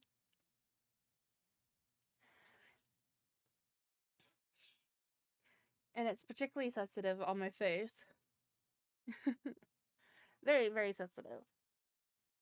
Every time I use hand sanitizer and I touch my nose, it starts to itch and stuff. And it just becomes very unbearable. And because I keep blowing my nose and hand sanitizing my hands afterwards, it's just, it's not fun right now. And yes, it's probably a normal reaction to it. But it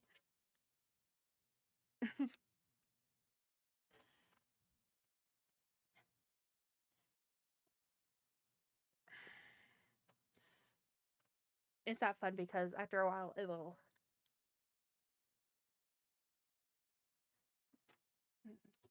get really freaking raw for me trying to scratch it.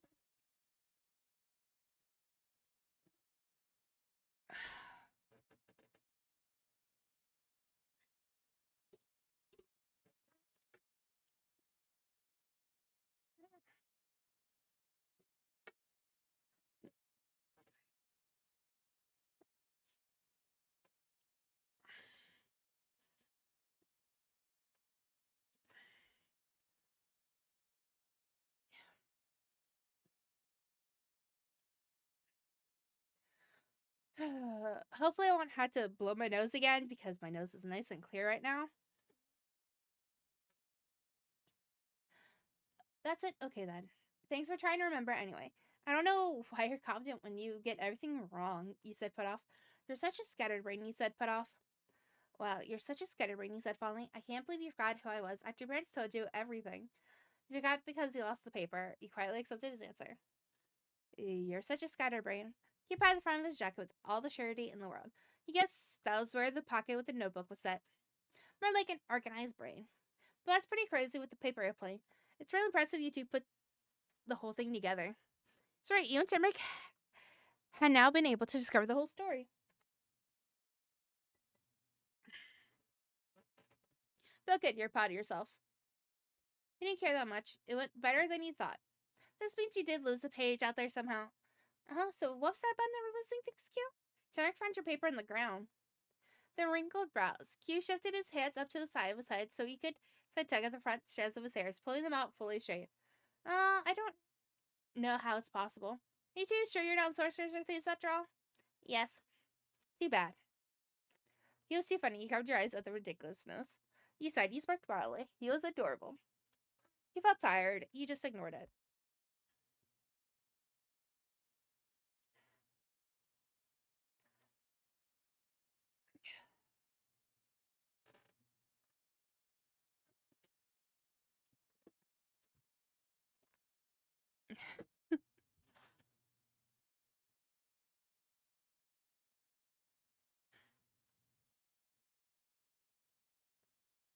And he get tissues.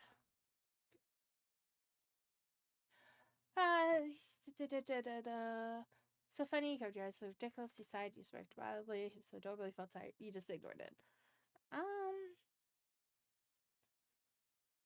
He was so adorable. Why not? He finished his pout, straightening up and putting his hands softly on his hips. He was back to being in control. You know, there's nobody out there who's perfect. I accept my mistake, and I'm sorry to you, Forrest, for messing up the place. I think it forgives you. Cool. It's really nice of you to say, Kyo. Thanks. But you realize he didn't know what to do anymore. Your turning thoughts were put on pause when Q suddenly changed the subject. Hey, Franny, Tamrick, I'll walk you around back to the front. I want to hang out more. Oh, I should probably see how Omi and Opa are. They're pretty old and need help sometimes. Yeah, we should all go back together. Alright, we can. Yeah, I was gonna ask that. Okay, if you're both so sure. Sorry, I want to be by myself. No, I don't want people coming. So me and Timrick are going together. No, you should stay here. Me and Timrick are going back on our own. Okay, Q. Bye, Timrick. The two of us are going. You know, an agreement. Shake your head no. Mm. Alright, we can. You relax your stance, accepting that this was really over now.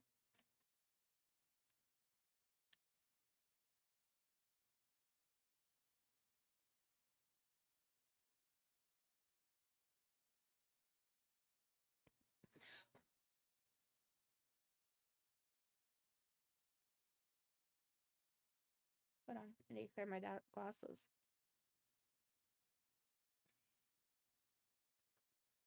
Make yourself present or you'll be lonely.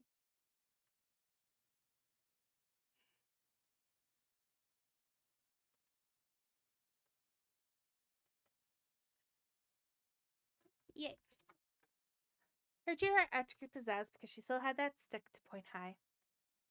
To our houses. A chocolate Hugh used his fist to enthusiastically punch the air and matched Tamrick's pose. Homeward bound. It's really nice. We're going back as successful people. Alright, you two are loud. You smiled at them in agreement. You watched the two in shy silence. You were filled with confidence, getting a bit more victorious. To join the celebration, you clapped your hands. Count yours. We're coming back as successful people. Yeah, yeah, yeah. She had cupped her hands around her mouth to make it extra loud. You're victorious. So you started to walk through the yellowed ball grass to get to the neighborhood again, but you weren't going to be alone there. Terry bounded ahead, bouncing her arm up and down the stick like she was the conductor of a marching band, while Q came alongside you, even casual steps. You were returning to that house.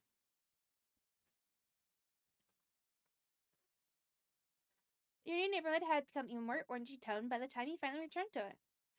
The far-off sun slowly sank away behind the tallest mountains and forced to sleep for the night. Your shadows grew larger, pulling away from your bodies to reach out into the street ahead. The dark shapes morphed and combined with one another as you walked in your own mismatched rhythm.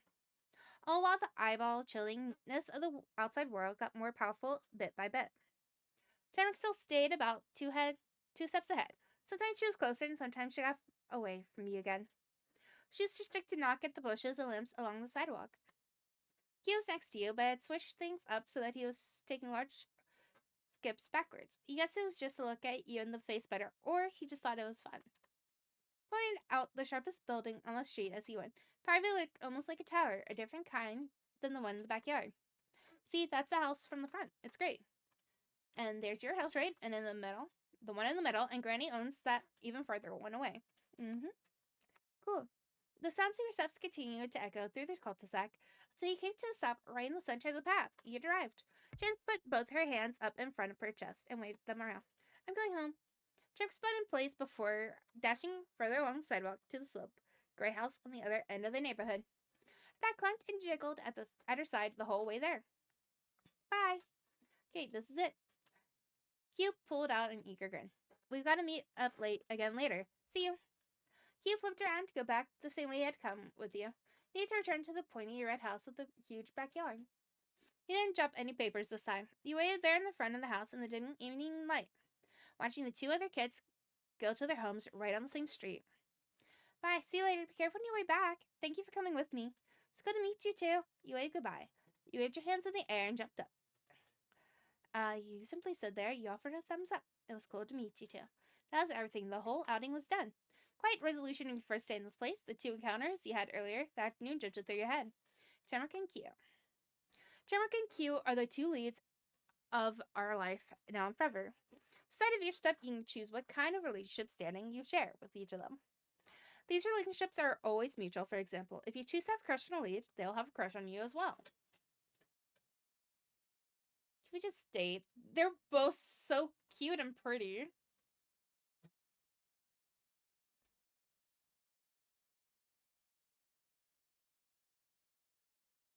Hmm. Hmm.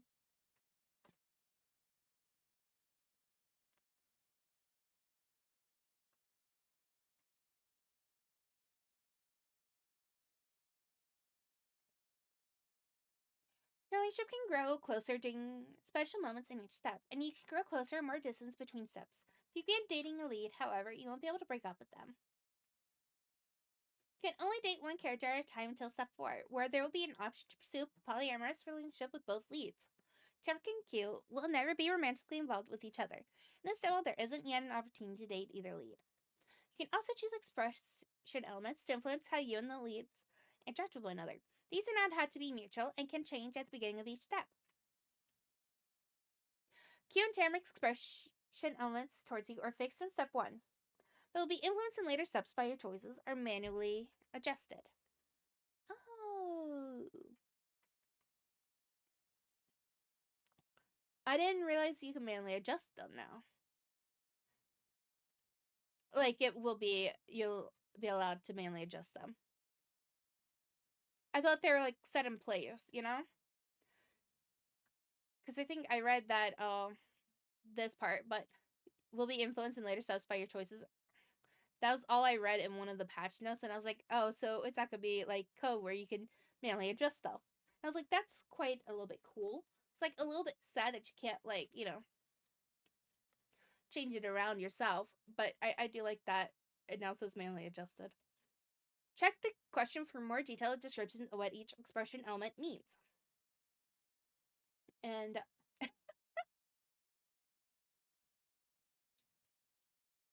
the mutual deadpan faces, the friends, crushes, and then the simple neighbors. We be friends. Expression elements. Meter 1, which is the first one, like up here. We got deferring, teamworking, and contesting. You're a follower or prefer to go with the flow. You're a collaborator or compromiser. Prefer to be a leader or a decision maker. 2. Praising, unassuming, teasing. Go out of way to casually or potentially flirtatiously compliment the other person. Unassuming, you generally keep your thoughts on others to yourself. Teasing, you like to make jokes or give the other person a hard time. Holy crap, hold on.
Peaches is doing something, and now I gotta hold on to my table so I can pet her.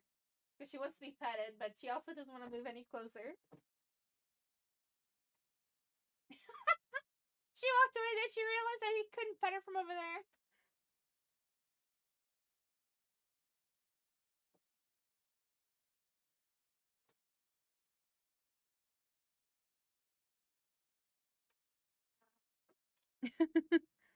My cat, everyone.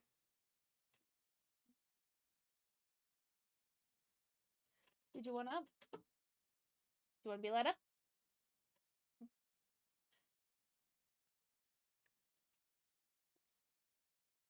My nose is itching so badly right now. Meter 3, which is the final element thing at the bottom. Admiring, accepting, and doting. Admiring, you see the other person is more incredible than most. Accepting, you tend to see the other person on the same level as yourself. You like to take care of or look out for the other person. So, of course, this is always set, you know?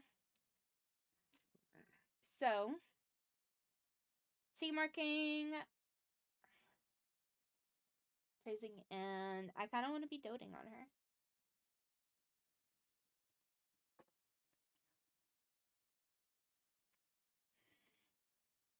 So, of course, we'll do crushes. Let me go back.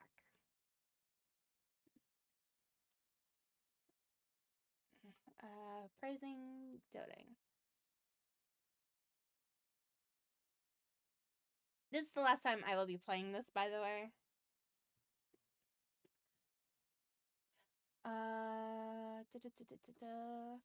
Teamworking, teasing, and doting. Actually, we'll be admiring. Then. Things were so different for you from just that morning when you left and went on the drive to move. For then, you'd never been in Golden Grove. You'd seen it only in pictures and hadn't known anybody who was a local there. But here you were, a person who lived in town and was friends with the neighbors on both sides of your house who also lived there. Were your friends? You thought so. And even though they weren't here anymore and a bunch of other things had happened that day, the two of them were the only things on your mind.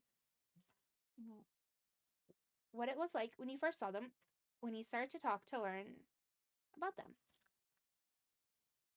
All that stuff, the note and paper airplane. It was special. There outside kept getting even colder, but you were so warm on the inside. It was nice and comfortable in the place you were. Getting even more lost in your own information, you wonder when you get to see them again. Franny, is that you? Mama called from over the fence. Coming. We bounded forward and passed through the gate. Mom had left the porch and was there to meet you. Thank you for coming back. I'm sure you were having an exciting time out there. It was great. Could have been worse. I don't know. I'm never gonna believe what happened. Everything was amazing. You squeezed her legs, stared at what happened. You didn't say anything about it. I wish I didn't go. He clung to her, relieved to be back, and upset you'd had to go. I met people, Mama, kids my age. I met a girl I'm gonna marry. I met a boy I'm gonna marry. I met two people I couldn't marry. I met two people I could marry. Why not? Ah, well, you'll have to introduce us soon. From strength to strength, we got the key to the house. They just probably arrived about 20 minutes ago. He's gone now, but I haven't peeked yet. The both of us should be here for this. It's your house, too. Yeah, this is our house now. Absolutely. Come on. Mama turned to go and slipped the key out from her sweater pocket.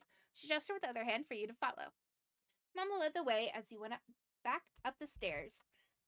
Key fit perfectly into the hole in the door. Mama smiled at the sound of the unlocking click. Carefully, she leaned forward with her shoulder, giving it a nudge.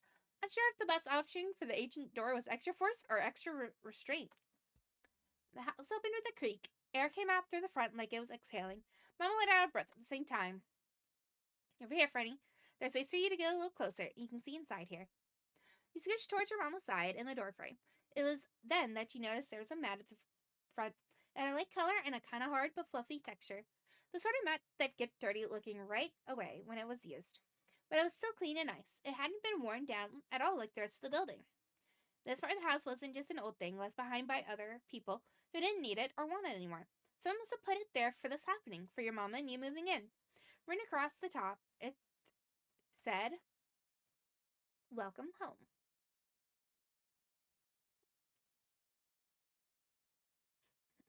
Mama softly tapped the top of your shoulder, bringing you back into the moment. She kept the hand there, leading you ahead with her. Two of you walked through the door. Everything in the area was still. The window was blocked, but it was practically as cold inside as it was out of the house.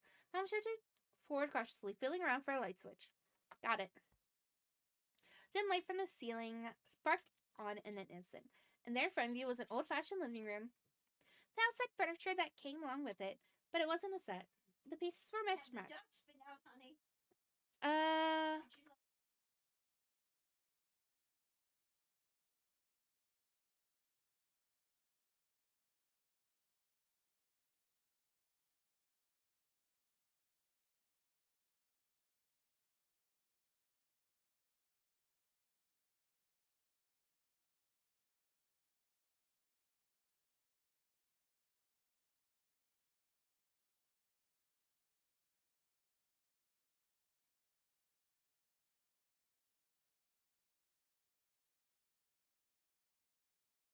give me one moment. Nana Beans is talking.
The dogs were like, let us in, let us in.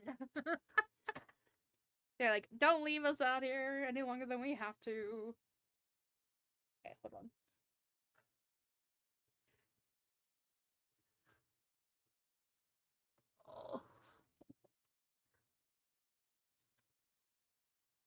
My nose is very red and raw from me blowing it. And it's not fun.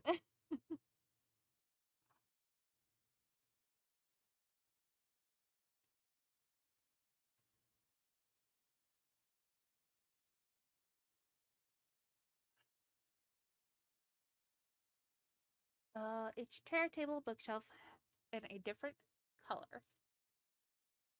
They were covered in transparent sheets of plastic and in dust.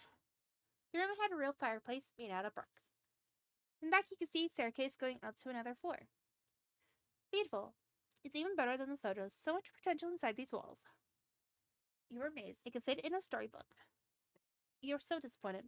Blew your old apartment out of the water. It was the worst house in the world. It could work once you had your stuff out. Thought it was okay. You didn't care about the house. You didn't want to be there. The house was definitely haunted. This place was so haunted. Awesome. You're amazed. It could fit in a storybook. You had to admit, it was cooler than you had let yourself hope for.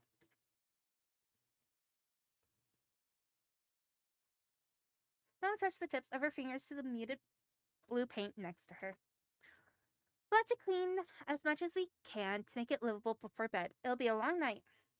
I'm gonna unpack more of our things tomorrow. I'll be doing much of that on my own. You're going to be busy. Mama increased the pitch of her voice, squinting her eyes sweetly. After all, it's the first day of 5th grade. You grinned brightly. You groaned, throwing your head back dramatically. You had hoped she'd forgotten. You threw your hands up in the air from excitement. You covered your face, getting nervous just thinking about it. Bit your lips, scared to even imagine having to go to a new school. Tummy twisted. What if people didn't like you because you were different? You tried plainly. You got lost in thought, imagining what it'd be like. You glared at her, annoyed that she'd bring it up so cheerfully.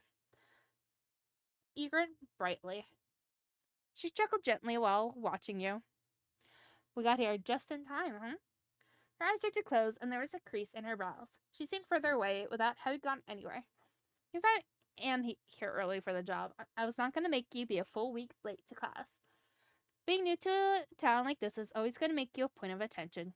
Couldn't tell if she thought that was a good thing or a bad thing by her tone. But Mama didn't say any more about that. She lifted her circle scarf over her head, careful to not have it catch on her earrings, and left it on top of her suitcase. So, want to see the upstairs? Yeah. The second floor was more of the same, lonely sealed away rooms with furniture nobody had been using for ages that were covered up by plastic sheets. And lots of dust. You could see the footprints your mama left behind in the grime as she wandered the halls with wide, amazed eyes. After trying to save the whole house, Mama made a decision to leave the furniture in its protection until after the sweeping was finished. There are too many dust bunnies that might jump over to take a seat on your couches if a spot was available. I hope I can remember where I put that dustpan. The broom itself shouldn't be hard to find. You returned to the living room after Mama got her trusty pair of crafting scissors out of her suitcase. She put her scarf inside it while taking the scissors out. Mama then went through some of the taped up boxes like it was her birthday, and each one was a shiny, unopened present with a ribbon on top. But her gift was just stuff she already owned. One by one, she took out supplies that had been brought for this very moment, setting them around her legs on the floor wherever there was space. Then she divvied them out into separate piles. A pair of yellow gloves, a fluffy fresh duster, a bottle of cleaning spray, and a full roll of paper towels. Mama had a set her own. The other was for you. You were going to need them. There was only one broom and dustpan that she did successfully find. You were going to take turns using that. First move in the make the house a place people can actually live in. Plan was eking open the streaky windows to get some air flowing again. Though, before even that, you had to get the locks on the windows themselves to come loose. You tucked your fingers in between the base of the window frame and the latch pressed against it, forcing it to move against its will. When the lock clicked into place on the opposite side, you shoved your window up with both hands. Your gloves were already patched with filth. The icy crisp breeze that flowed in from the outside was a lot more welcome at this point. You got a good look at the neighborhood while catching your breath. Streetlights had come on, but then left the window there to do its job and got back to yours. The two of you went back and forth, up and down around the house to open up everything that you could. Some windows were jammed and placed so tight you had to leave it alone for your mama to get to later. The next point on the list was to somehow scrub down all the floors, walls, counters, and every other inch of space where dust could settle, which was every inch of this entire house. You picked a spot and gave it a sweep with the fuzzy head of the duster. A nice line of clear wood followed behind your motion. That pattern continued for a while, and whenever the dust layer was gone from a spot, you'd go back over again with the cleaning spray to really make it shine. Mom was able to track down and turn on the heater, now that you could tell the difference with all the windows wide open. Eventually, you had a short dinner break with your mama, standing around in the kitchen together with the two of you as dusty as the rest of the house. It was packed meals from the car. Simple sandwiches, fruits with thick peels that wouldn't get smashed on the drive, little bags of granola and pretzels, and juice boxes. There were no groceries. The rickety fridge was off and totally empty when you checked. It was a relief that there was nothing gross in there. It was disappointing that there was nothing gross in there. What's the point of having a weird old house if there isn't at least one jar with mystery goo and lumps inside? The trash from your food was dumped into the same giant black garbage bag that you've been throwing piles of gray stained paper towels and wads of squished together tape in for the whole night.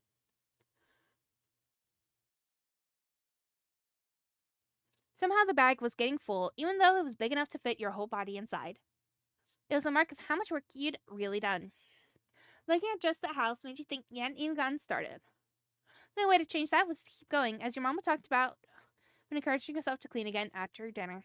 You and your mama polished up the house best you could for even more hours. But when your usual bedtime arrived, Mama put the duster and the scissors down. She wasn't going to have you stay up late, no matter how excited she was to unpack. She guided you to the first floor bathroom. The one on the second floors were too dusty to use, plucking her overnight bag off the counter along the way. Mom explained how she'd do around throughout the whole house to close the windows to keep busy until the bathroom was free, and let you get ready to sleep. Inside the bag was little baby-sized versions of normal toothpaste and mouthwash containers and simple toothbrushes. All you had for your pajamas that night was a green long-sleeve shirt with matching pants. You got as clean as possibly you could with only a sink to use. Good job washing them. Pretty lazy about it. You finished washing as fast as possible. You just pretended to be busy for a little while. Got as clean as you possibly could. Trying to get the grimy feeling off your skin wasn't easy and took way longer than usual, but it was crucial. Then you changed into the PJs and let your mama have her turn. While she was away, you took out your favorite stuffed animal from your packed bag. Took out your favorite action figure from your packed bag. Favorite doll, special blanket, special pillow. Could only wait for it to be done. Stuffed animal. It wasn't something you could sleep without. The furniture was still plastic wrapped, so you crouched down and sat on the rug. Mama returned in only a couple minutes wearing her purple pajamas, and she also had sleeping bags tucked under each of her arms. She shifted one forward to hold against the front of her chest and dropped the other onto the floor. It landed with a puff. That'll be mine, Mama noted while trying to untie the band that kept the sleeping bag tied together in a row. She pulled and pinched the knot. When it didn't budge, she lifted the butt out to her face and used her teeth to pry the threaded band apart from each other. She got it loose and victoriously flapped the bag all the way open. She laid it down in a clear spot on the wooden floor. There you are, Franny. All ready. Okay.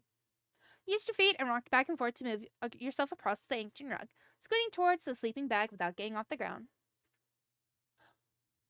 Mama chatted casually while spreading out her own bag nearby. We'll need to get some wood so we can actually use that fireplace on nights like these. Did your mama know how to use a fireplace? You'd never seen one in person until now.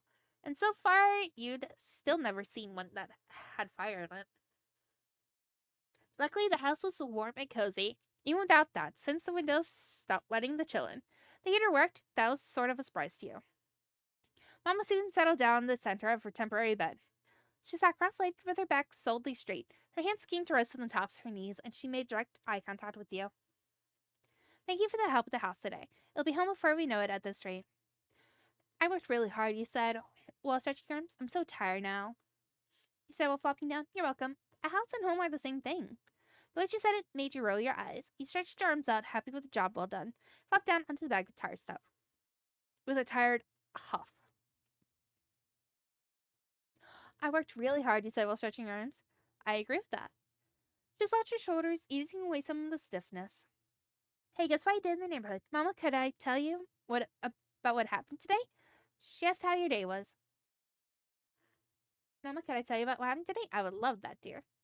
Your mom's encouragement, you began to narrate the entire story of the paper airplane adventure.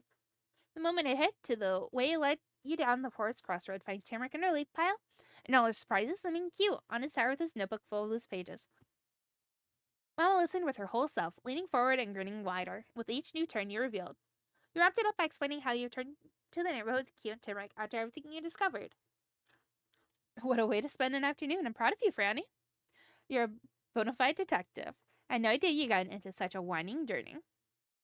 She looks up and down on your sleeping bag, was very pleased with her reaction. It's a fun story to tell. Some of the events of the day felt like they were a long time ago, or that they happened to someone else, and you just heard about it. It had been real. But it had been real. The paper airplane hit your shoulder. You held the note in your hand, and you threw the paper away when you were cleaning. You didn't have any idea what happened to that paper.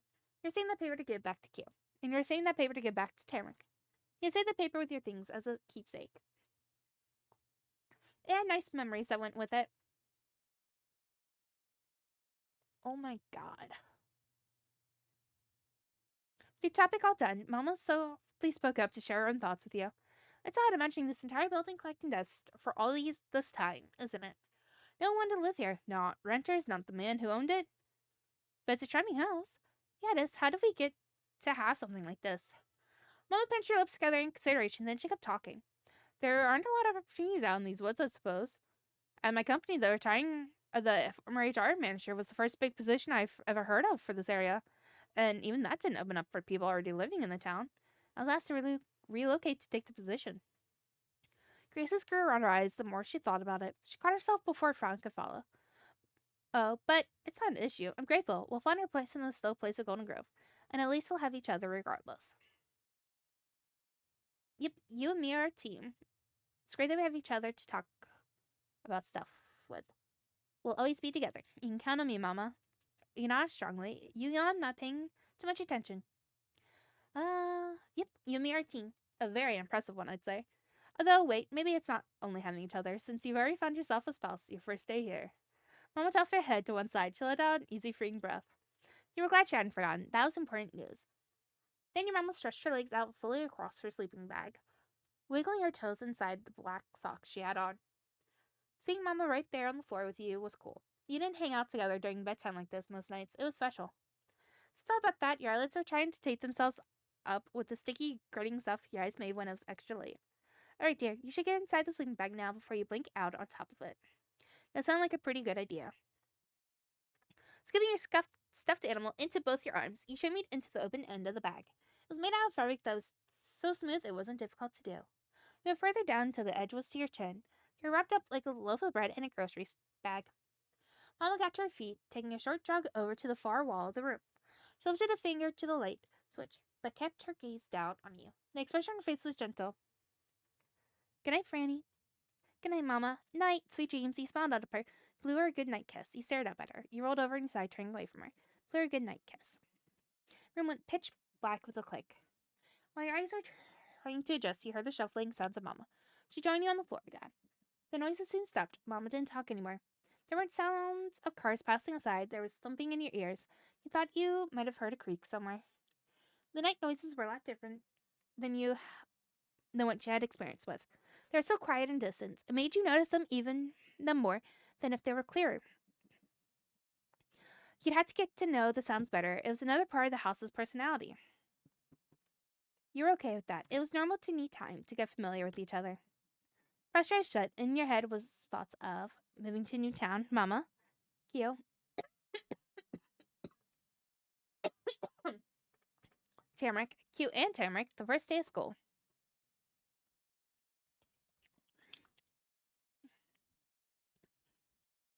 Mm,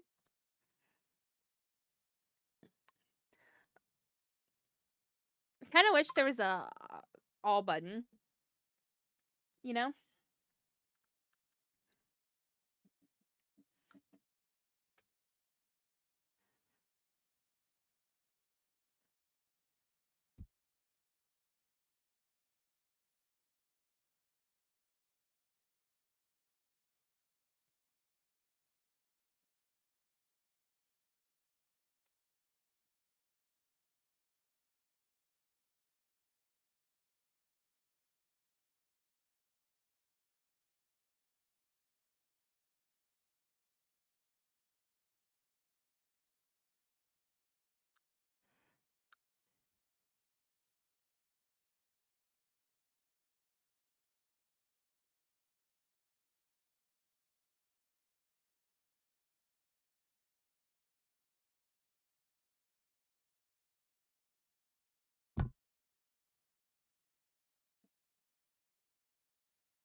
Yeah, I kind of wish there was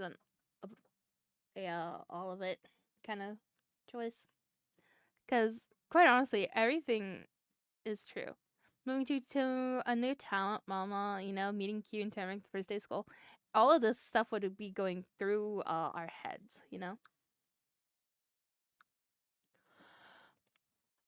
Oh, your thoughts became lost in a dream without you even really noticing. Then your second day in Golden Grove arrived. During the game, occasionally you'll get the opportunity to change what you're wearing. You may be able to take off accessories or outer layers during some moments. If you don't want to bother with your changing your outfit, you can toggle these sections from your detail screen. Click info on the right to find it, or uncheck the box below. Yeah, we didn't do this.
Mm.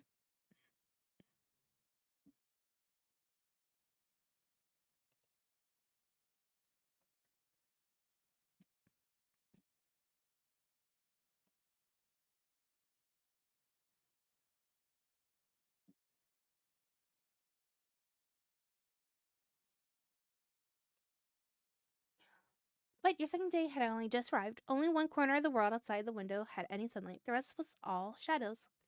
Light in the house had to be turned on for you to see your own hands. You left when it was that early. Your mom had to work really hard to get you up. You didn't mind that. You thought it should be criminal to make people have to wake up this early. But your home phone wasn't working yet, so you couldn't call the police or the mayor to complain. At least your mom didn't start making you do chores.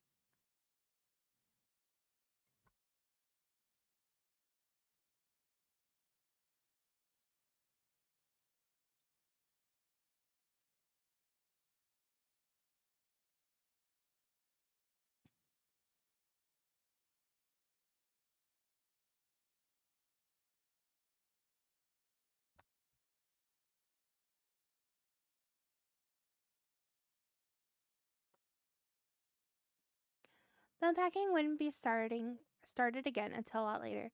That's what your mama said when you were brushing your teeth for now. You both only had what was already out. Food around to eat was still the same stuff from yesterday. It was what you had for breakfast already. And you could see your mama packing it into a brown paper bag for lunch too. That was the last of the preparation she had to do for your school. You were pretty sure your mama really wanted to be the one to get your supplies for the day together. She put stacks of stapled papers, a notebook, your pencil case, a ruler, and more into your backpack. Mama had kept the pack on the middle seat of the car to make sure it would be right there when it was time to use it for class. If it had gone missing, maybe you would have had to carry your school stuff in a cardboard box. Same way you had to bring everything else you owned to this place in big boxes. You watched her from your comfy spot on your sleeping bag. You already gotten dressed for the day, but that didn't mean you couldn't sit in bed again. There wasn't anywhere else to.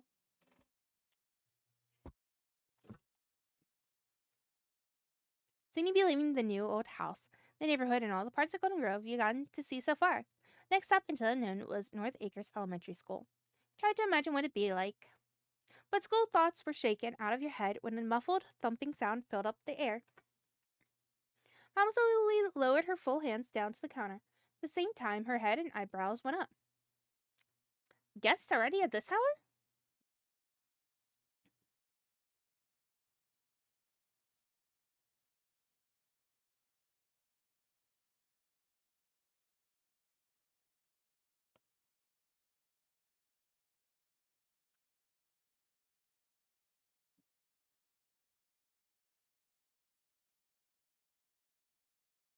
Mama let your lunch bag incomplete on the tabletop and went to investigate the knocking. You got up to see too. You're rather sick by your mama's side. You just worried to make sure mama to open the door. You sat sitting on your sleeping bag. You got to your feet while calling your mama. Mama, can I answer it? Pressed your hands to the shiny stuffed bedding underneath you as you leaned forward to get off the floor. You got a reply before you finished standing. Yes, you may. You went over and joined Mama at the start of the entryway where she waited for you.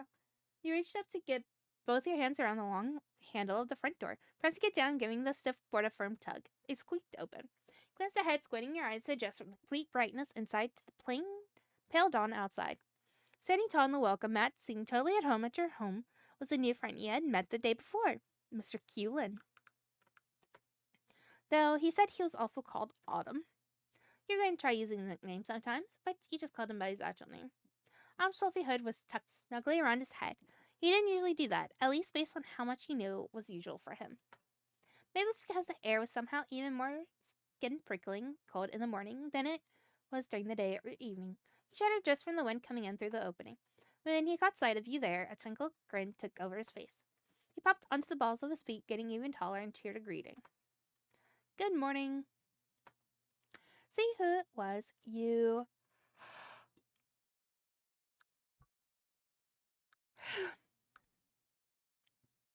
Yawned loudly. Skip past your mama stand by Q on the porch. Enthusiastically shoved past your mama stand by Q on the porch. Nervously shifted behind your mama. Stared in place and dove to hide behind your mama's legs. Stay there to greet the guests. Stood in place wondering if it was too late to go back to the living room.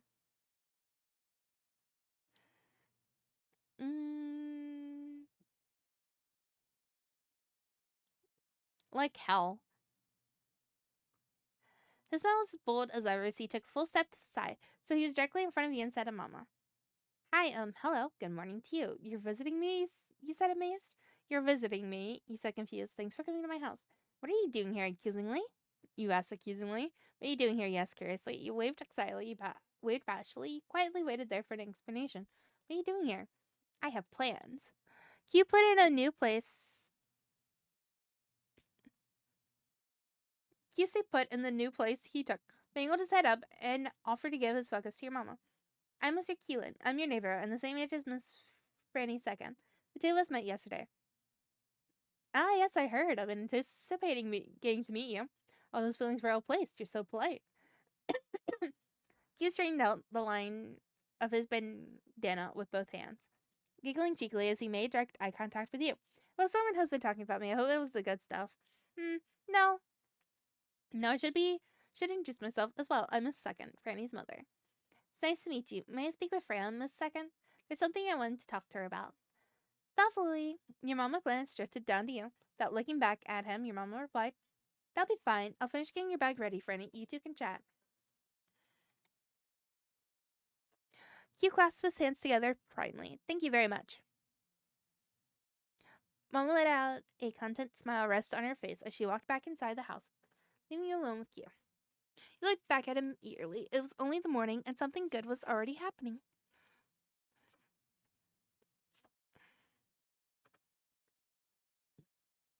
What did you want to say?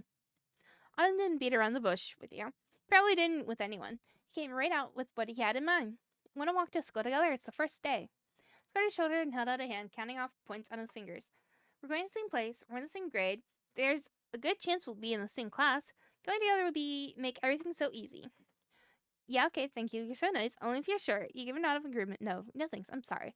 Shook your head in disagreement, but that's just easier for me. What's in it for you? I don't need your help. You don't have to help me. You stared at him with wide eyes. But that's just easier for me. What's in it for you? He had a way too easy answer for that. Walking with you is what's in it for me. It'll be fun. Yeah, okay. Thank you. You're so nice. Only if you're sure. You gave a nod of agreement. No thanks. I'm sorry. Shook your head in disagreement. I don't need your help. You don't have to help me. You stared at him with wide eyes. Thank you. You're so nice. All right. Popped an enthusiastic double thumbs up. I think it makes a lot of sense that we'd go together. With his hands in his pockets, Q shifted the whole top half of his body diagonally over to the one side. The tilt of his head really showed off the bend in his self-pleased smile. Oh. He flung an arm back out and arched his fingers across the air in front of both your faces. It might have been to stop you before you could say anything or to keep himself from forgetting whatever else he wanted to talk about. And it wouldn't be just us. I'm gonna go down the cul-de-sac to Granny's house so I can ask Tamarick next. So that's it. What do you think about all three of us walking together? It's a good plan, right? Yeah, that does make sense. I'll come. It's a great idea. I want to go.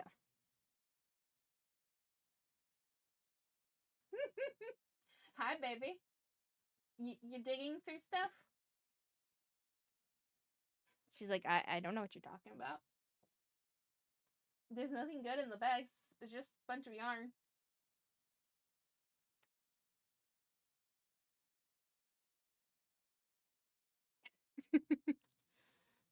Yeah, that just makes sense. I'll come. It's a great idea. I want to go.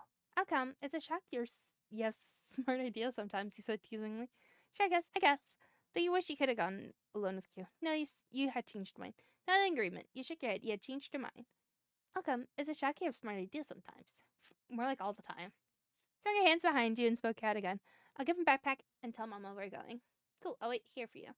Fire was autumn for a second, but didn't bother closing the door. Sound of your feet against the floor was the only noise in the huge house. You couldn't have snuck up on Mama if you tried. Each step you took brought you closer, and it made the smile on her face grow larger. She didn't get distracted from her job. Her gaze stayed stuck into the counter. Mom placed one more paper into your backpack and stamped the plastic clasps on the top flap closed. That secured, she promptly picked the bag up by the loop handle. She lowered herself down to your height by bending her knees low. Then she offered the backpack over to you. Exceptional timing, dear. Here, you're set to go. It was nice light when you took the pack from her. That wouldn't last. Soon you'd have actual school books to bring around with you. What happened with the guest? Did he leave? You answered the question while looping an arm after the other into the wide openings of your backpack straps. He's out there still. He wants me to walk to school with him. Can I go? You shifted your grip to the dangly ends of the armbands. They gave them a quick tug to tighten the straps. Fully secured the bag against you. Peach is currently looking outside the window at all the snow.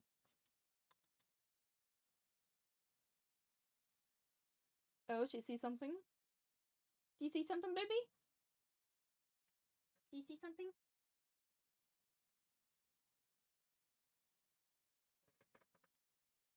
Came over to ask you that. Talk about convenient. The young Mr. Lynn must know the way far better than I do. Certainly can walk together. That's exactly what she thought she said. You count on her to understand. Yes, baby? Did you want up? Did you want up? Come on. Yes, come on. Did you want ups? She's just standing at my feet. Did you want ups? Did you want ups? Come on.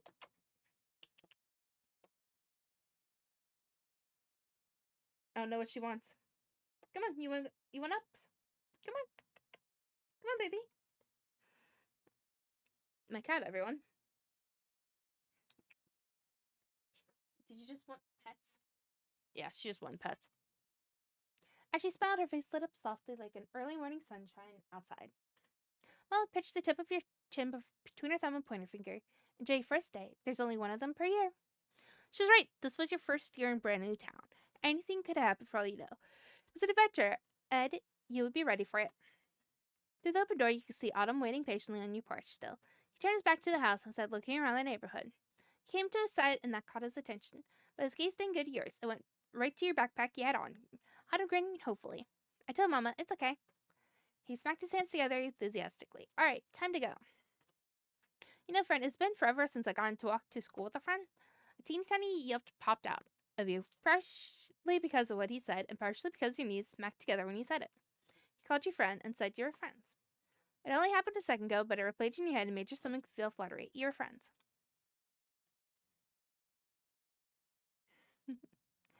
Yes, Peaches? Do not shove your face into my drink.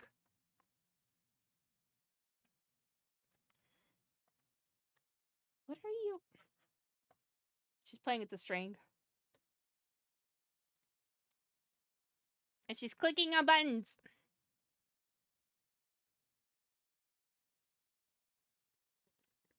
Oh my god. I'd rather you accidentally close out a Discord than anything. She's sitting on my keyboard.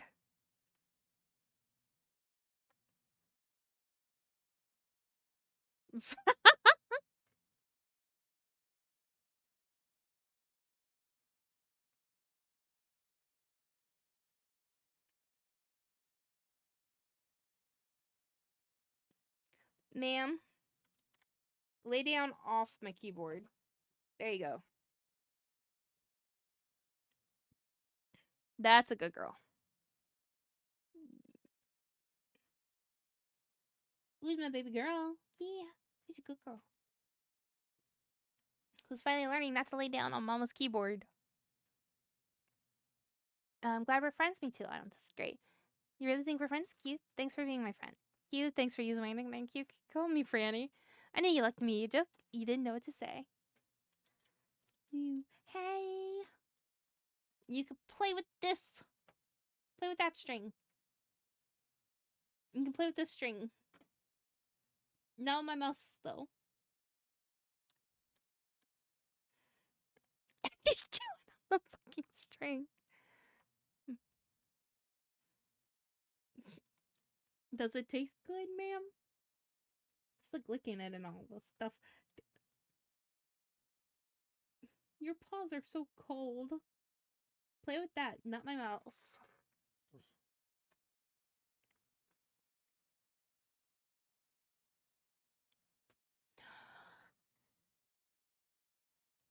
Spread across his whole face. Otto was full of certainty. I do, and I knew that you liked me. Q easily swiveled all the way around on his heels. He firmly planted his feet on into the floorboards of the porch to close out his move. Then he confidently strode forward and leapt over the little steps to get onto the ground. Autumn had places to be, and nothing was going to stand in his way. Eagerly he went along with him, down the stone path, past the fence and onto the neighborhood sidewalk. Took less than a minute to go around the bendy curve of your neighborhood that led to the least pointy, least colorful home on the street. Tarek's house, also her Omi and Opa's house. Q and you wandered right into the porch, into the uncharted territory of their porch. I will state this.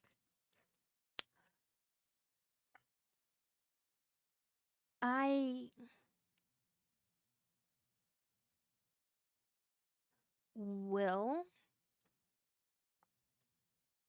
be taking a, depending on how long uh the entire whole first part goes.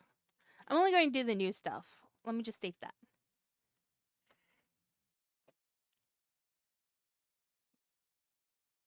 Ma'am. But we have to go through the intro. Press the doorbell. Maybe I just don't read everything, because that's what's taking forever. Made a dingling sound until you took your hand off. You know, I bet the voice thing and auto thing would make it go quicker, wouldn't it? Holy shit. It made a ding-a-ling sound until you took your hand off. Chiu brought his arms to his side, shook his head to readjust the way his hair fell around his shoulders, and positioned himself squarely in the center of the entryway. And it saves my voice.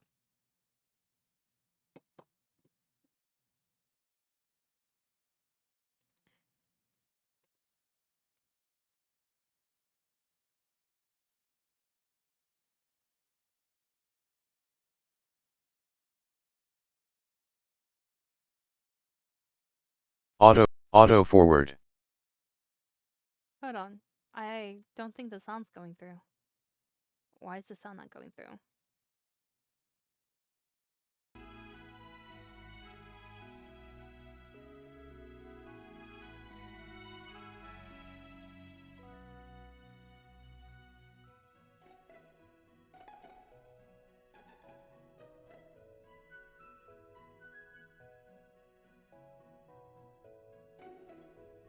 Auto forward. Auto forward. It made a ding-a-ling sound until you took your hand off.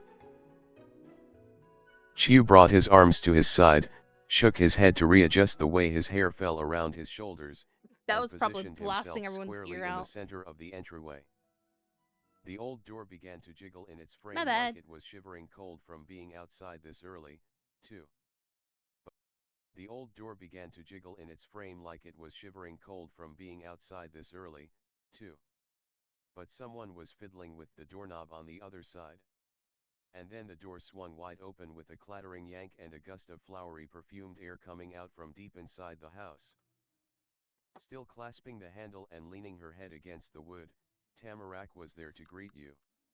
She had her bag and scarf on for the day already. Tamarack, hello. Chew, good morning, Tamarack. Her eyes popped open. She hadn't looked to see who was at her door before saying hello, but she could tell who it was from that answer. Tamarack's tone of voice lightened even more. Tamarack, Chew. And Franny? She'd used your name, not your nickname like Autumn had. Maybe she would use it later, or maybe she forgot. Tamarack kept talking without giving a reason for why she called you that. Tamarack, you're both here? Hi.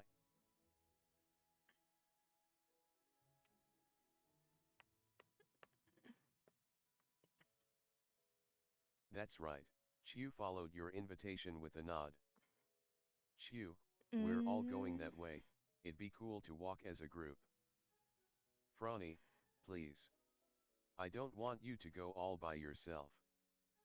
She blinked rapidly, many times and all in a row. In the soft pink light, her eyelashes looked almost like shimmering dragonfly wings. Tamarack, wow, okay. I wanna come.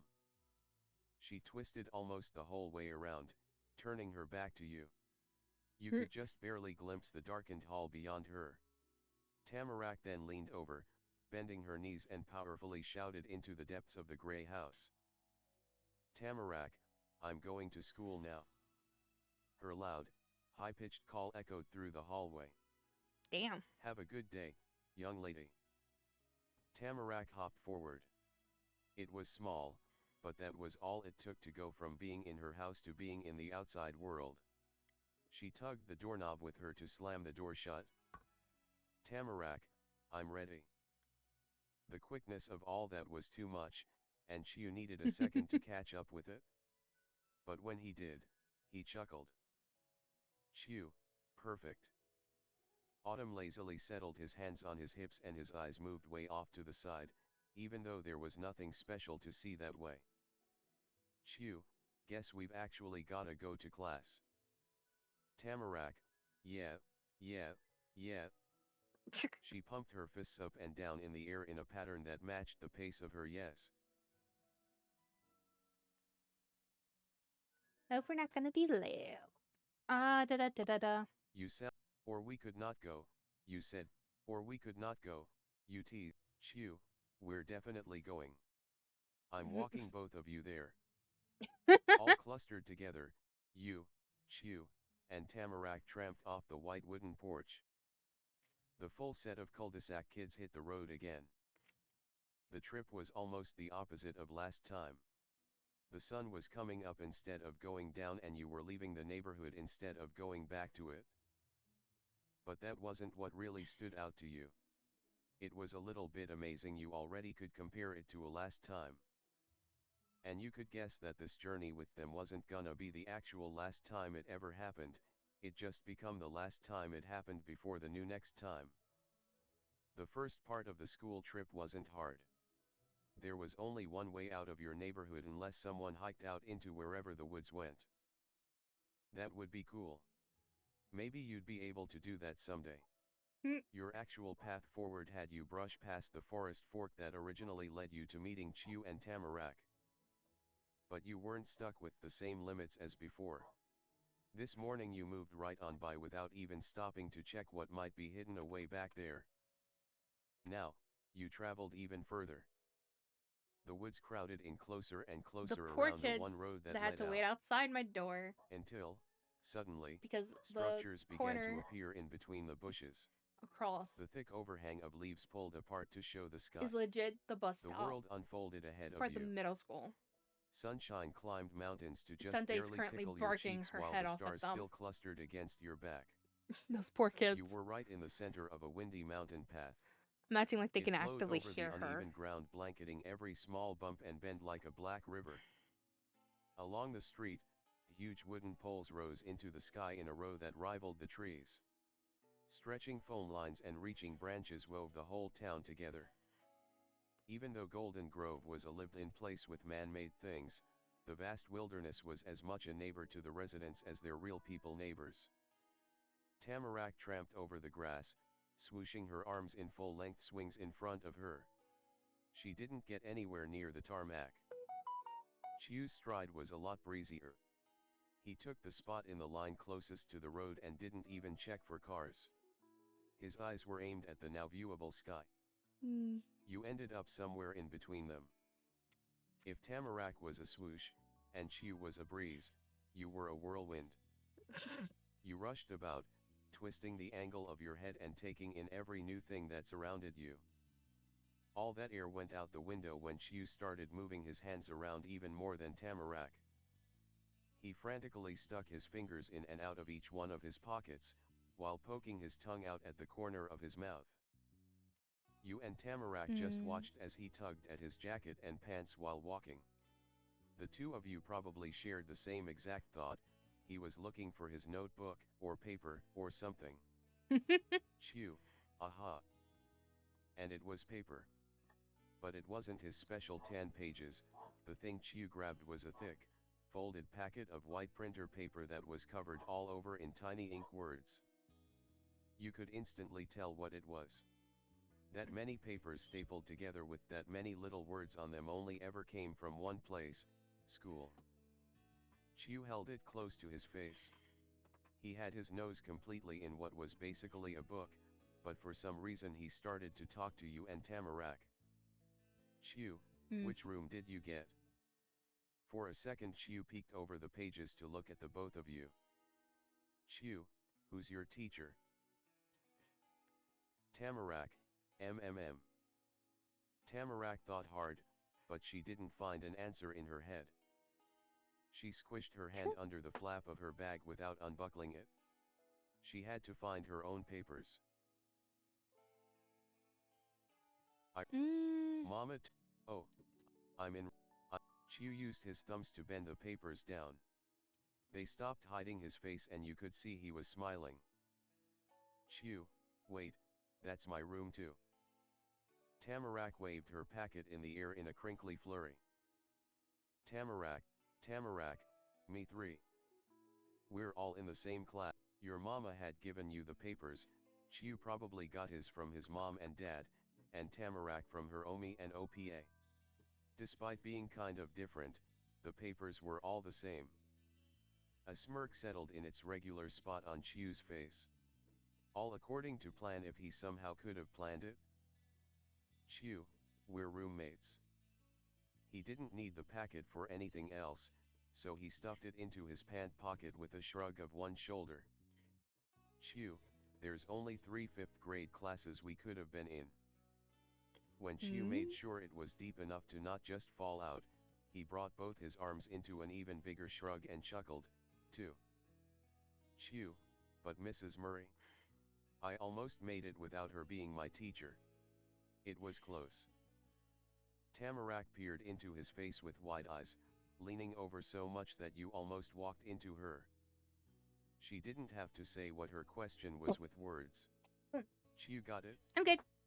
Chiu, don't worry, she's nice. She's the best teacher for you too. Chiu made a very serious and reassuring OK sign with his fingers. But in an instant, it snapped into a pointing gesture. Chiu, and, you're probably gonna be shocked, but Mrs. Murray isn't just a teacher, she's a mom. She has kids that are just her kids, not students. Tamarack, wow. That's nothing strange, though. Why would that be weird?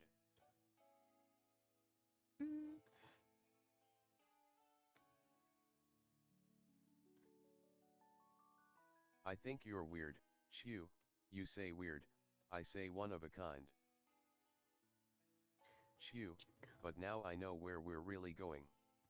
I can bring us right to the door. The extra burst of confidence got Chew to take a few long strides ahead of you and Tamarack, keeping his chin high. Tamarack bounced across the grass, kicking her knees high to catch up. She didn't let him keep the lead he took. No.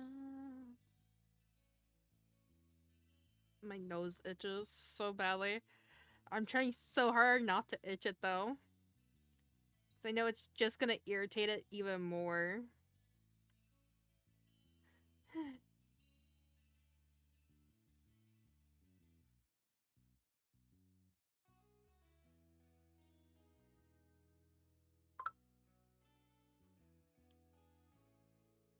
You ran forward to get back in the middle of the row. You were greeted with grins from both of them. Your steps came back into a steady rhythm between the three of you. Middle of June. Chew, 'cause she knows me. Hmm? Not like how all the teachers have met me 'cause I go to that school. His dark brown eyes stretched open as wide as they could. His whispered words were pulled out just as long. It was a deep, secret confession. Chew, she really knows me. Outside of school and everything. The seriousness of it only lasted a second. Autumn laughed at it instead. Chew, it's gonna be tough to get away with stuff now. Instead, Tamarack put on the shocked expression Chew had just put away. Tamarack, whoa. I've never seen a teacher outside of a school. When do they leave? Chew, pretty late, usually. But they do go home and do errands and stuff. I've experienced it. Franny, oh. That was interesting. You'd learned something new.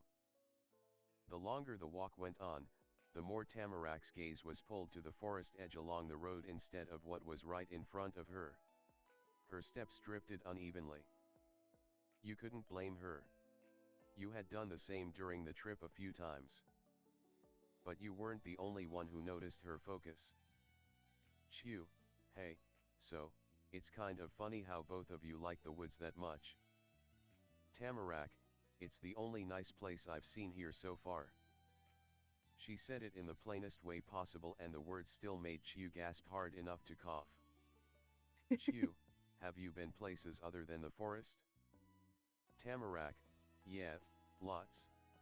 They're not good. Chew, I can't believe it.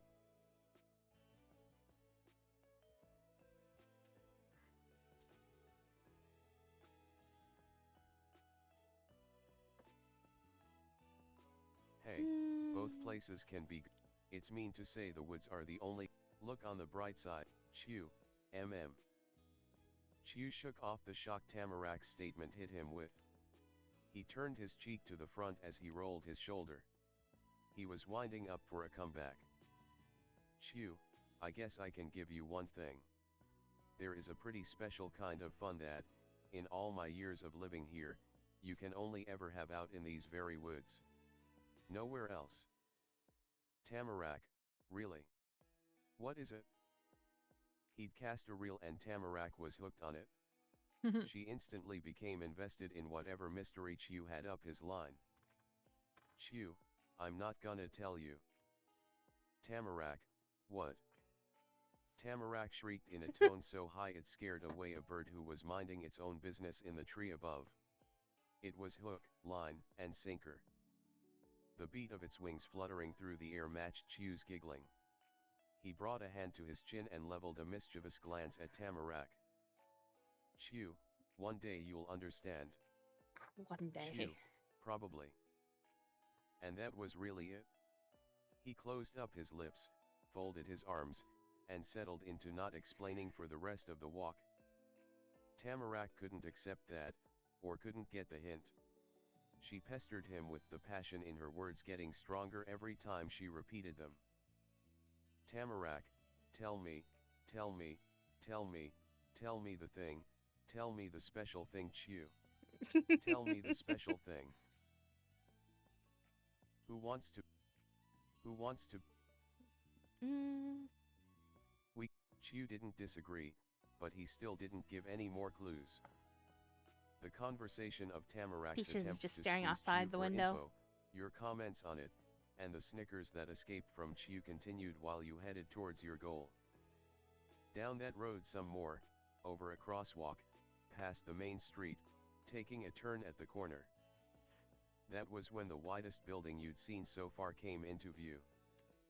There had been taller ones, cause that one only had 2 floors, but there was a lot of those floors. North Acres Elementary School. The name made sense. You wondered exactly how many acres it was. Dozens of other kids were pouring out from a few different paths and mixing together under the front arches above the giant door. You tried to stand up straight, wanting to do things right. Then you went through the door, sticking even closer by your group than on the walk there. Inside was a long hall with different doors and a staircase on the side. It was shiny and dull, like it'd been cleaned so hard for so long it made everything even more worn down than normal. Poster boards with a bunch of paper sheets tacked on lined the walls. Nobody was even looking at them. The messages they had might never have been read. The floors had a checkered tile pattern. Some of the kids around made sure to only walk on one of the colors and avoid the other. And it was loud. There was too much sound from the crowds for the hall to hold. It echoed around, which made it even louder. This place was your school now. Chew tapped your shoulder and pointed with his other hand. You figured that was his way to say you had to keep going without having to yell so you could hear. The 3 of you pressed past the other students, making sure you didn't get separated. Step by step, you climbed upwards and forwards. Autumn waved a hand towards the right door when you'd reached the top. You'd arrived for the first day of class right on time.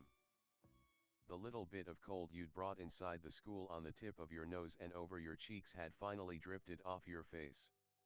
It was nice and warm when you went into the room.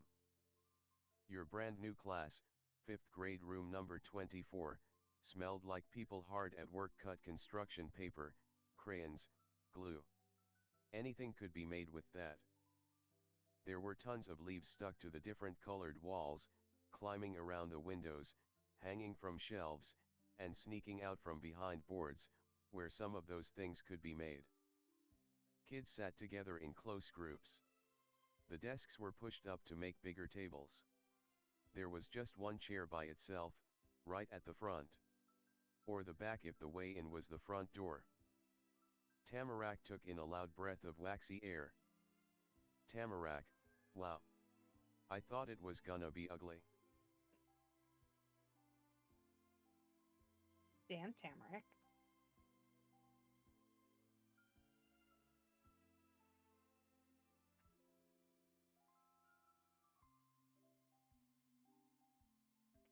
Me too, it's good, it Tamarak. Why would you think? Page 2. This looks like, Tamarak, yeah. Autumn shrugged his backpack off to the floor. When it hit the ground a puff of air came out the not totally zipped top. Nothing in the place caught his eye, in a good way or a bad one. It was like nothing around him existed. Chew just watched you and Tamarak look. He chuckled at the faces you both made. Chew, the classes looked the same for every room, in every grade, every year. Oh, it wasn't that he couldn't see what you did, it was that he'd already seen it 110 times or more. Chew knew school as well as he knew everything else in Golden Grove. He kicked his backpack behind him to be up against the wall, never glancing down. There was already a bunch of other bags there, sat one by one along the far side of the room. They were almost completely hidden under a row of hooks that had coats and jackets and stuff cluttered over them in stacked piles. There weren't enough holders for all the layers people brought. Chew, you're pretty lucky. This is your first time here, but you're only gonna have to do it once. We're gonna graduate and go to a different school next year. We'll all be new kids then.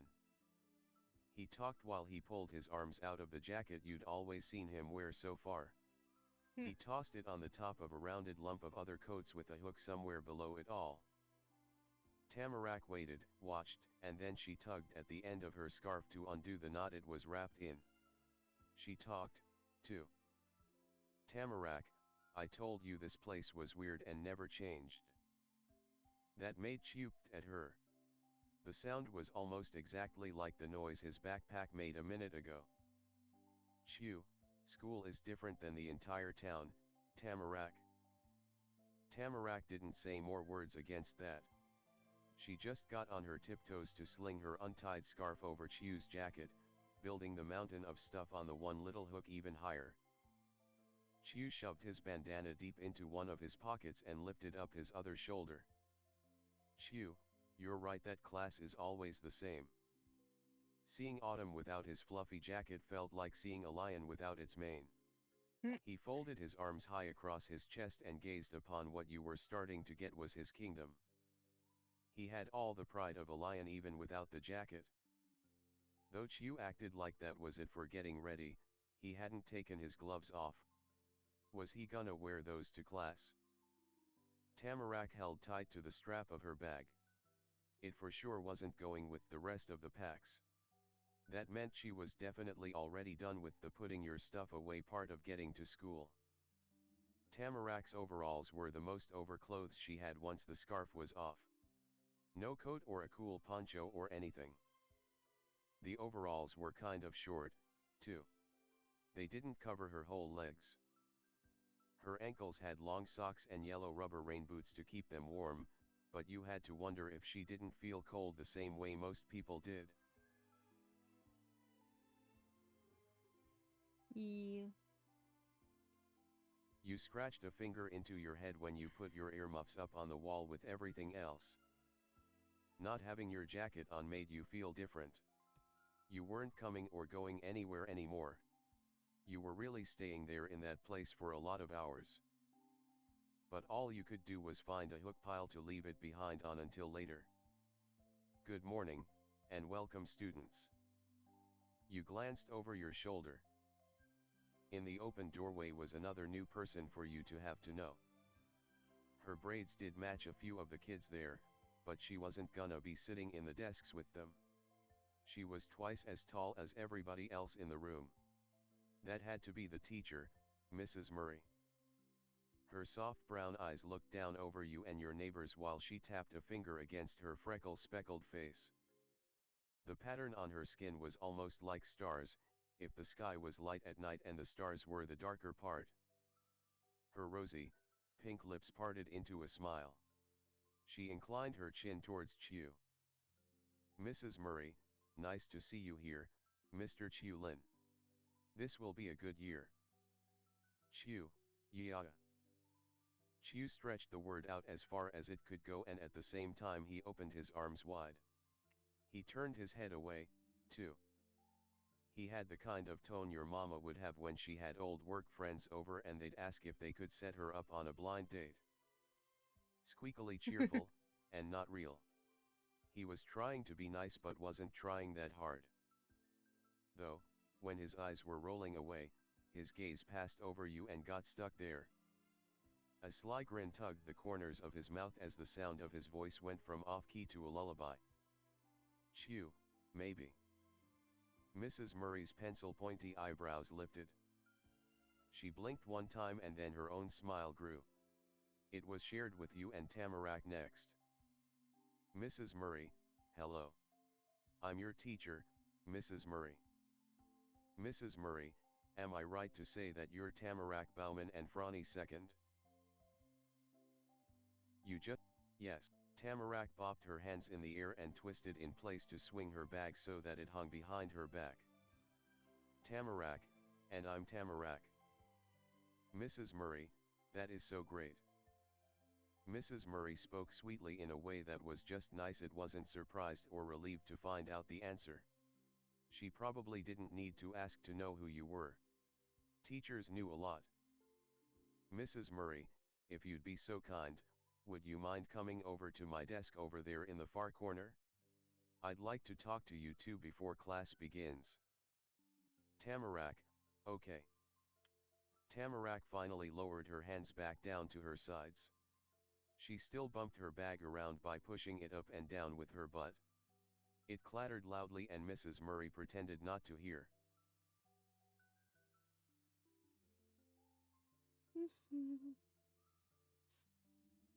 You took a Mrs. Murray, thank you, both of you. She gestured lightly with her hand for you to come and left the doorway. Chew turned his head to follow the teacher. More and more of his dark hair eclipsed your view of the rest of him as she walked away.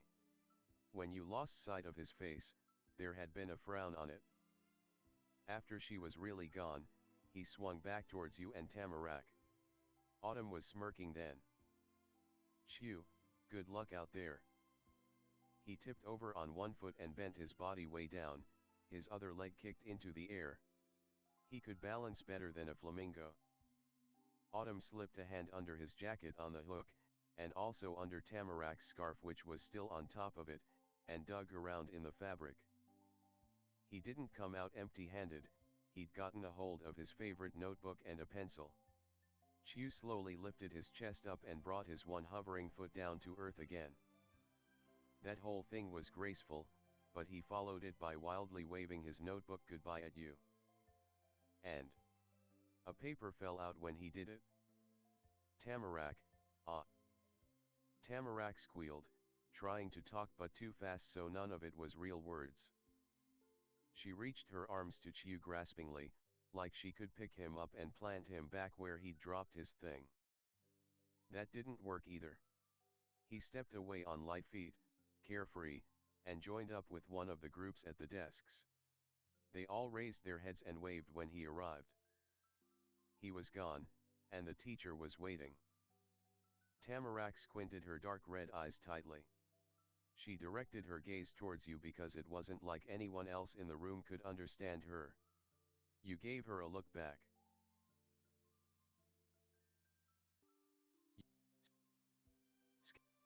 Tamarack, this is gonna be a long however long it is.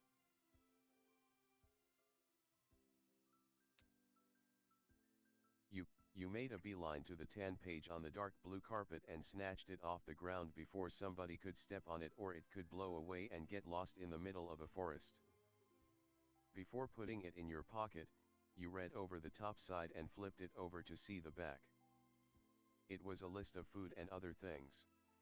Maybe he was trying to remember stuff to get when he went to the store with his parents. You tucked it away in your pocket. That was taken care of. Tamarack pretended to be a jack-in-the-box like she did yesterday. This time it was by bending on her knees before bouncing straight. Her fluffy locks of hair shook around her round cheeks. Tamarack, come on, Franny. She skipped off to the teacher's desk, all smiles.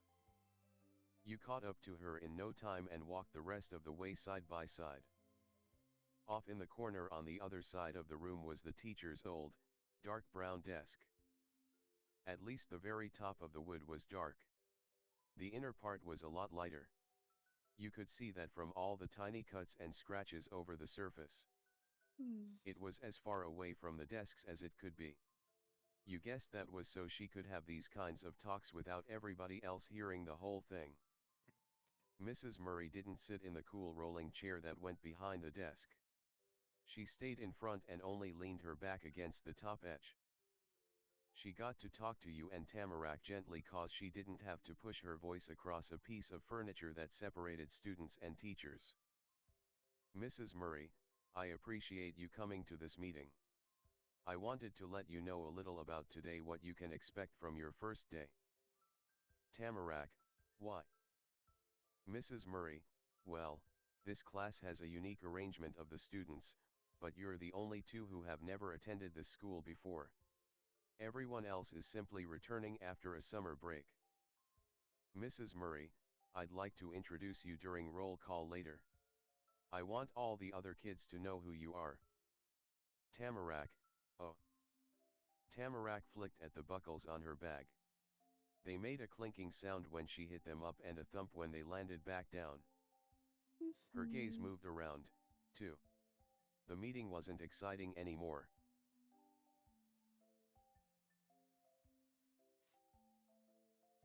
You hadn't thought about how this room would know what to call you, and now you wouldn't have to go to every person and tell them.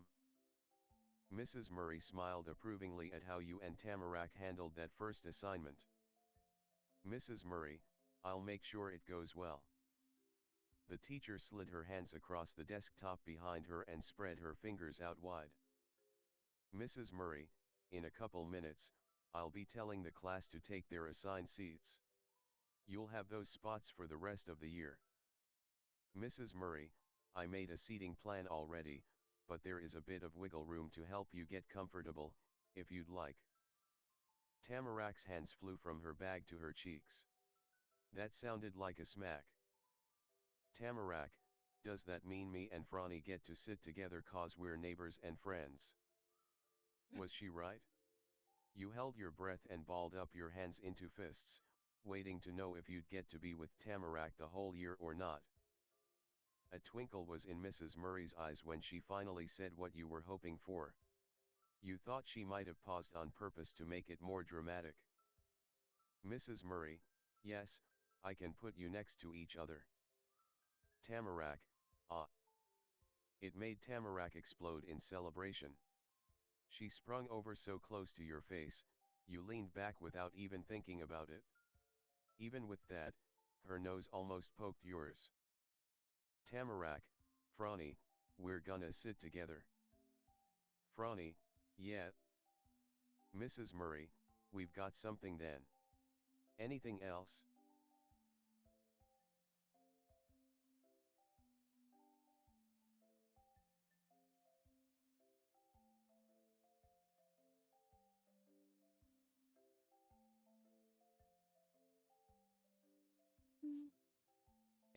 Mrs. Murray, that's fine.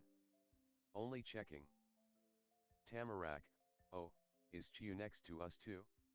He's our neighbor. Mrs. Murray was a really proper lady from what you'd seen. She didn't have one wrinkle on her fancy suit. But creases suddenly appeared around her eyes and mouth after she heard that. The lines spelled not again. Mrs. Murray, no, I'm sorry. I'm glad you're getting along with Chiu, but there were students who wanted to sit next to him last year and didn't get to. It's their turn now. Your eyebrows went up so high you almost could have lost them. That many people wanted to sit by Chiu. It was kinda rude to the teacher, but you had to turn your head right around to look at the guy you'd been talking about. He was leaning over the bunch of desks from before and still talking to those other kids you didn't know. There was a big smile on every face. You tilted your head back where it came, but not all the way. You only moved it enough to be looking to the side instead at Tamarack. Her gaze was directed straight at you, too. She gripped the strap of her bag that was weighing against her chest. Since the day you moved in, it had been just the three of you in your cul-de-sac, even if the day you moved in was yesterday. It was the same group, you, Tamarack, and Chiu. Neighbors. But you weren't in your neighborhood anymore. On the outside of that street, Tamarack was exactly like you were and Chiu wasn't.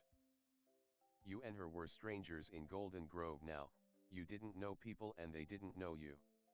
Chiu had been there forever. And it wasn't only that. You'd already learned something on your first day of school. Chiu was popular.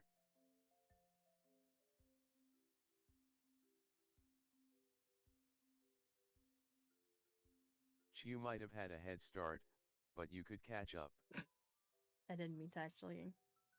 You were glad to. She could understand what it was like to be you. You were both the odd one out, but you were with each other. Not looking at her didn't stop your teacher from trying to talk to you. Mrs. Murray, so. Mrs. Murray had to wait for you and Tamarack to stop your shared stares of surprise, and then she pointed across the floor to a couple of desks near the back that were side by side. Mrs. Murray, those are yours. Tamarack's is the closest to the wall and Franny, yours is the one next to that. Tamarack, window seat, gonna sit at the window seat. Tamarack happily sung herself a simple song about her brand new desk. Mrs. Murray, besides the roll call, there won't be any surprises. It will be a regular, easy first day of class. Mrs. Murray, thank you for having a chat with me. You can take your seats.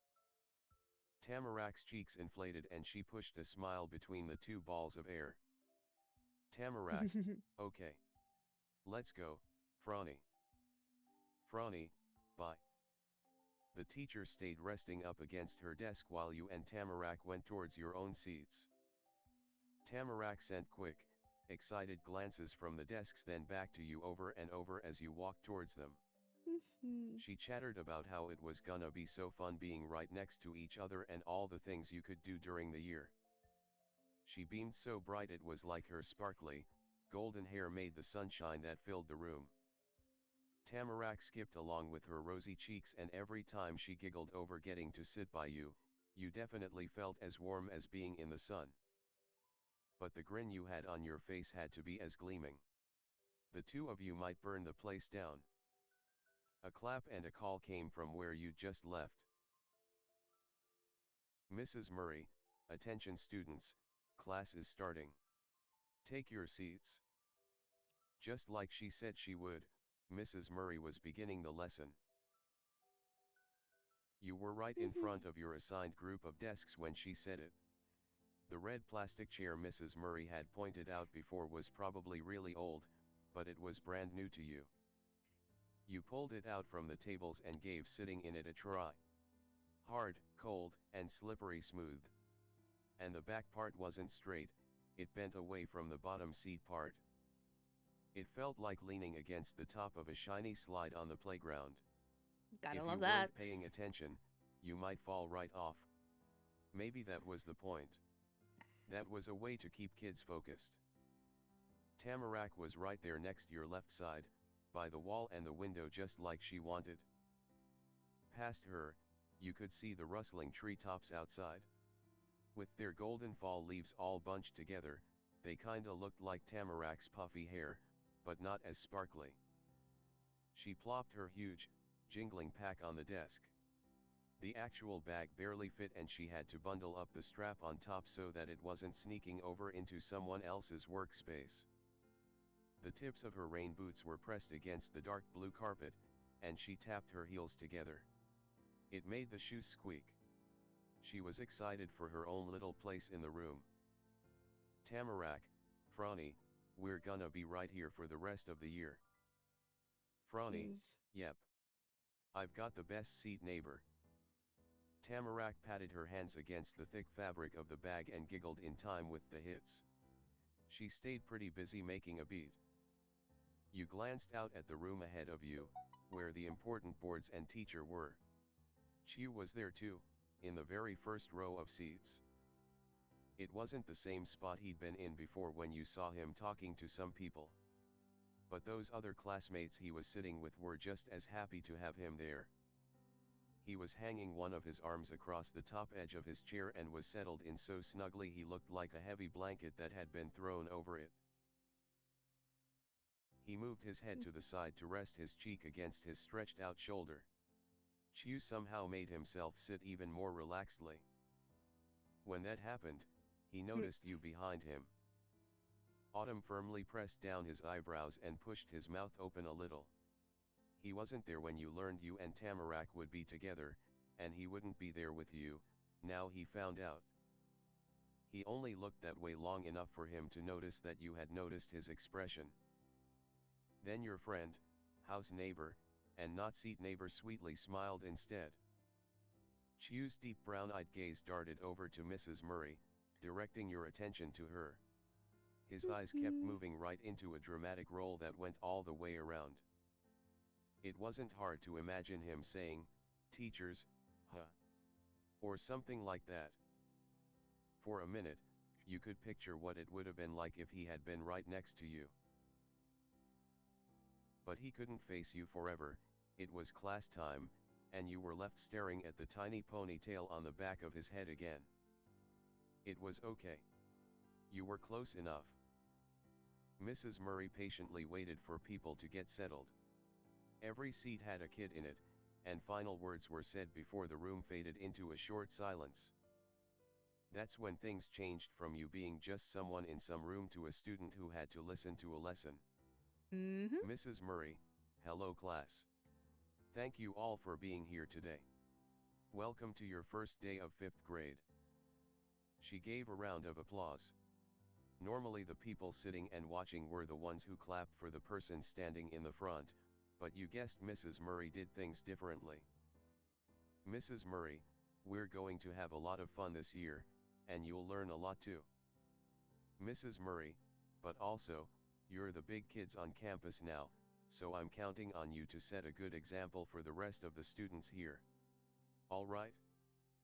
Class, yes, Mrs. Murray. Around half of the class answered her, part was in a loud cheer and others were bored grumbles. The teacher accepted both moods warmly. Mrs. Murray, thank you. Let's start with roll call then. She crossed past the desks to get a folder off the little cubbies in the corner. She got that and left her stiff brown jacket behind. The teacher flipped the folder open as she stepped back into the center spot. The cozy sweater made everything about her seem softer. Mrs. Murray, you know the story. I'm going to shout out everyone's name in alphabetical order, first name first. Mrs. Murray, when I call your name, raise your hand and say here Mrs. Murray. I am so excited and happy to be at school with you today.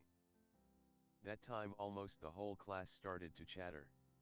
There were snickers shared between friends, whiny outcries of we can't do that, and somebody even booed. Mrs. Murray, okay, just here will work. And now I know you're listening. Her soft voice had a jovial kick. She had fun with her job. Mrs. Murray, let's begin. Your first name started with F. It probably wasn't gonna take long for her to be calling you. That was kind of cool. You got to be at the front of that line and wouldn't have to wait forever. Mrs. Murray went through each of the A kids, and it just kept going from there. And then you were next. You knew not just cause she was on your first name letter, but because her keen eyes were on you before she even said anything. Mrs. Murray, Franny second.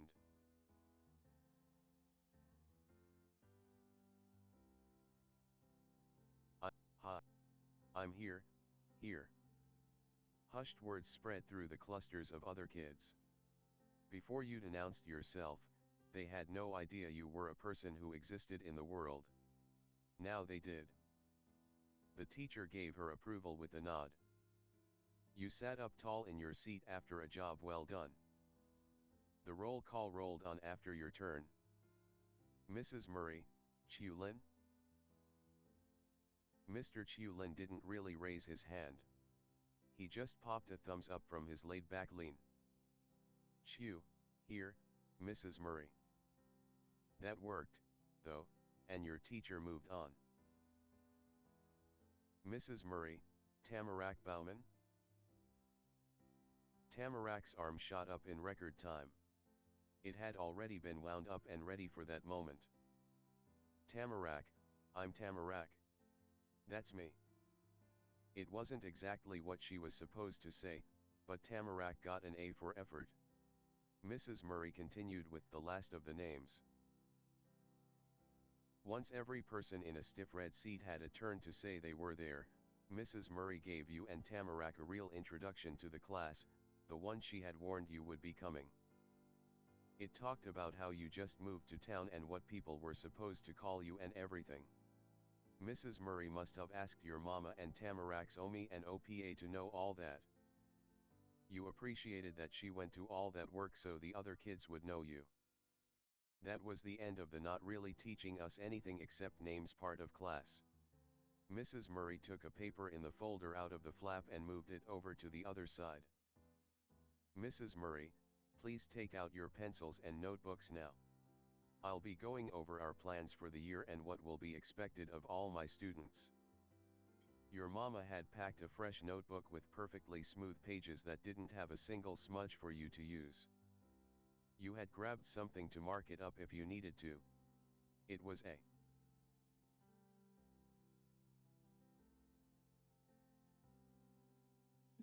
You held it with your right hand. That was the one that felt best today. Tamarack leaned over her bag to be as close as possible. Her eyes were squinted and set right on Mrs. Murray. She started clicking her shoes together again, even faster than before. If her legs beat any quicker, she might turn into a one-girl-powered motor and drive the desk around the room. Hmm. Tamarack was definitely eager to get the information being told, That's but an there image. wasn't a single piece of paper or pencil anywhere on her desk to take notes. Maybe she only had to listen to know. Over at the other group of tables, Chiu's face was pressed against his right fist that he had propped up against the desk. He was writing slow, lazy lines with his left hand in a plain spiral notebook. It wasn't his special one. That was your neighbor's. And then there was you.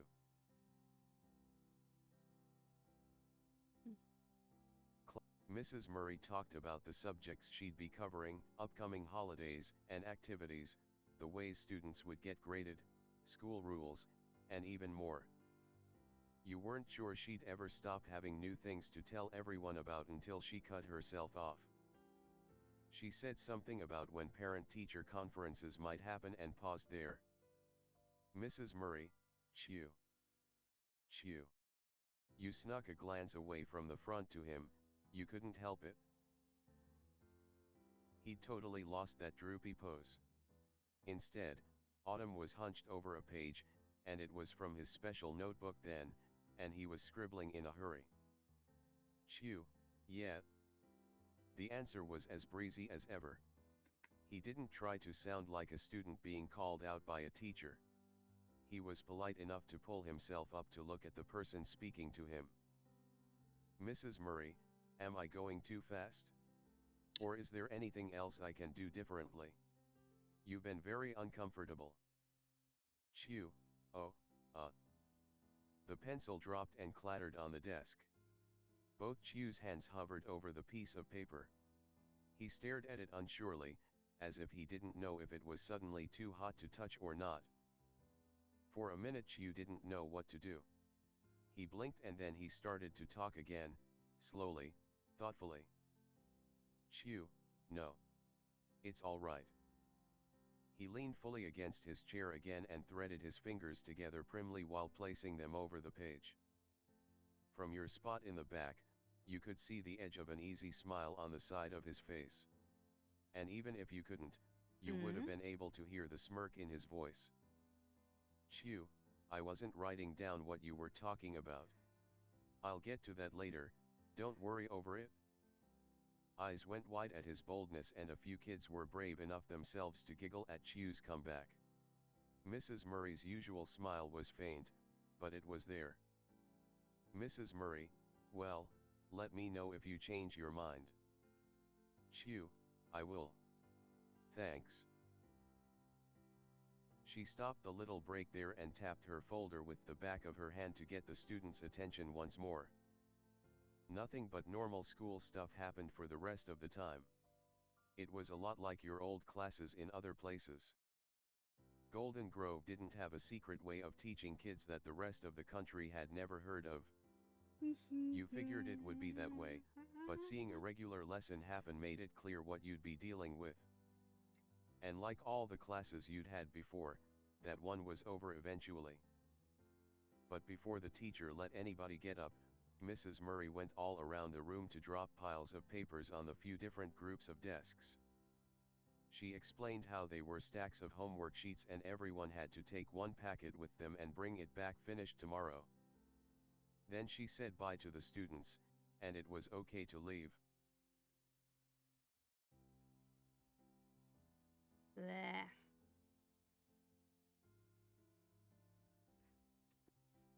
It sounded like it wasn't. It was gonna be good to see her again the next day and the day after that. Thank you for the hydrate, Right next to you, Kitty. the spell that kept Tamarack totally locked onto Mrs. Murray during class broke. The teacher went over to her desk and Tamarack turned to you. She stared at the pencil in your hand. Actually, it was the opposite, she was looking at the hand that was holding the pencil. Tamarack, I've just been waiting for the And new she stuff kept to staring. appear, and The it's way taking you had it forever. was really interesting to her, but she couldn't tell why at first. It was tougher to figure out than anything in class had been for her. She used all her brain power and it clicked on a light inside her head. Tamarack, oh, that's your other hand. The left one. I use my right hand.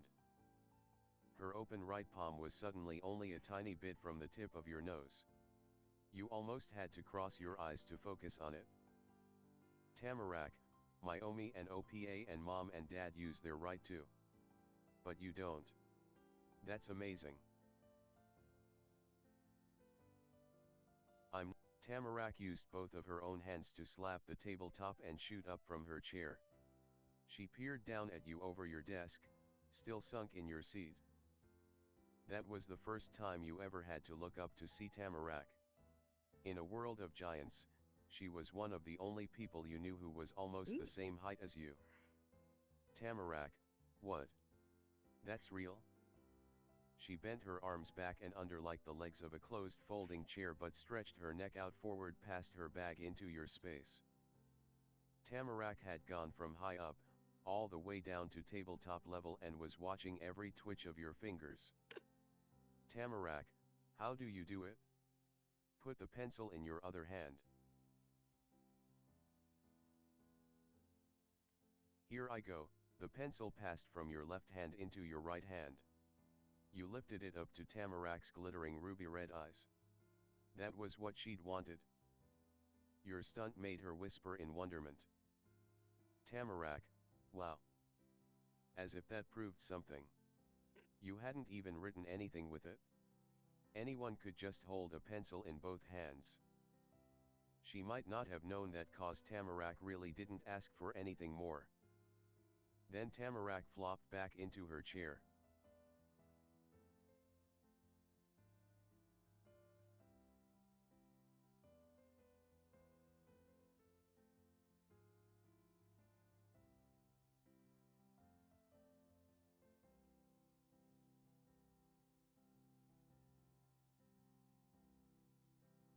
I saw Tamarack, really. The little puff of hair on the top of her head whipped around as Tamarack snapped her face back to the front. But it was too late, Chew had already put his pencil down for the day. Tamarack, oh well. And then Tamarack wasn't talking about hands anymore. That was finished according to her. This time it really was the pencil itself that had her attention. She poked it with a finger. Tamarack, I like your eraser.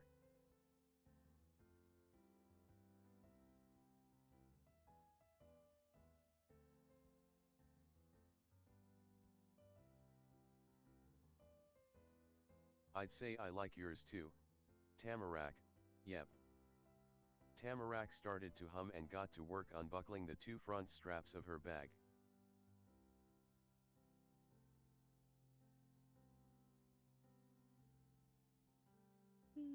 Hey, she simply kept tugging on the clasps to unhook them, carefree.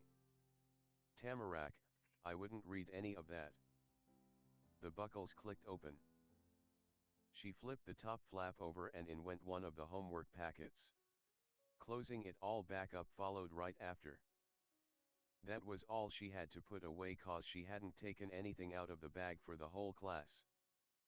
She pulled the bag closer to her and wiggled herself under the strap. There was only one thing left before she was set. Tamarack bounced out of her chair and the heavy bag settled across her shoulder with a rattle. Tamarack, come on, Franny. She made a dash to the coat rack where her pink scarf was waiting. Before leaving, you remembered to take the homework packet and tucked it away in the inner pocket of your bag. Nothing else was forgotten either, you put all your things back where you'd taken them from.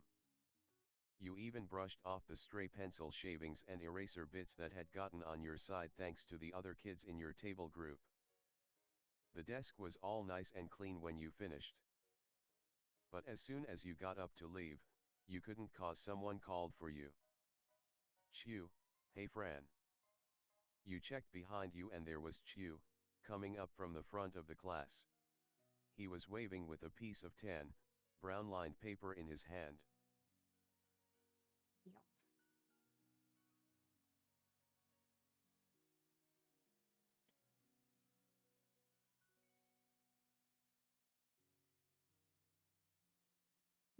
Hi. What's the paper for? Chew, Fran, you are funny, but you're about to feel silly. Chew, but it's good you're here. I've got stuff to say. Chew, though, Chew, though, I guess I could have told you even if you had gone. Chew, we live in the same neighborhood. It sounded like even Chew struggled to wrap his head around the idea that the two of you were strangers about a day ago and now were people who were gonna be seeing each other all the time. There was a soft crinkle as Chew tapped the edge of his special paper against his right palm again and again. You stopped being able to hear it when Chew started to ramble, though he kept doing it. Chew, okay, so, this paper. Here's what happened. I was talking to my mom and dad about it yesterday, back when it was still yesterday, and I realized something. He flapped both his arms out wide. Autumn was acting as blown away as he must have been when he first learned the thing he was trying to explain. Chew, Tamarack finding my paper and sending it to you wasn't just some unexpected, unexplainable thing that we wondered about, it was sucky. Franny, what, it was? Chew, yes. With drama and emotion, Chew whipped his arms up and down in rapid gestures. He needed you to feel what he was feeling, which turned out to be what he imagined you had been feeling before. Chew, you got a paper airplane with a message that had your name and everything, that's exciting. It had to mean something. Chew, but then it wasn't a message for you. It was an accident. Whoa, that's the biggest letdown I can even imagine. He had been flying the page around like it was another paper airplane, but he finally let it rest for a second when his arms dropped. All his bluster became only a sigh. Chew, if you were gonna get a note from me, it should have had something to say to you. That's what I thought of when I thought about it more. Franny, oh. Now I get it. Chew, MHM. That Mm. wasn't the end of the story, though. It was a prologue. Autumn sprung back into action and raised his left arm with the page pressed between his thumb and the rest of his outstretched fingers. Chew, and so. I've got something for you. He shook the paper in his hand, grinning cheekily. There was no way not to get what he meant, and what was supposed to be for you. Franny, you wrote me a note? Chew, that's right. Autumn swished his paper one more time to bring it down low enough for you to take. You excitedly seized the note from his hand. The page in your fingers was exactly like what you'd remembered from the plain one, somehow tougher and softer than regular paper, and that same light brown color. But when you read the message, the words scribbled on it were all different than the first time. Aw. Welcome to the neighborhood. From Chiulin this time actually. That's what was written in big, clear letters. Stars and a smiley face crowded out any plain spots the words hadn't covered. It was careful work. The little extra line on the Q was a fancy curve and he didn't even draw the stars from corner to corner, there weren't lines through the middle of them. The difference between a note you wanted somebody to see and the one you got by accident was huge. Some blurry thing came up past the top edge of the paper.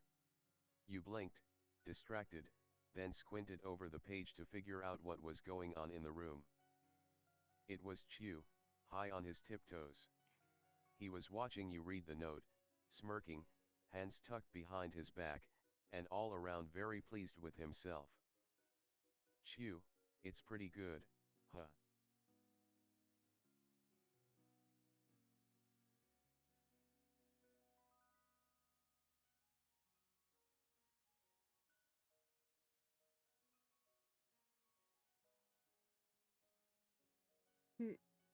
It's cute.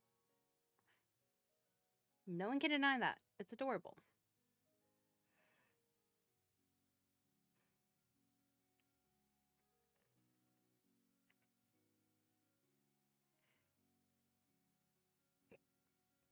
Ow, hiccups hurt. Mm. Chiu was already standing as tall as he could, but what you said still uplifted him even more through his eyebrows and the corners of his mouth. That lopsided smile grew until it was dazzlingly full. His arms tensed around himself like a heart squeezing hard inside a chest. Chiu, you're welcome. You gave one more glance at the message Chiu had written for you. It was still there, welcoming you to your new neighborhood every time you saw it.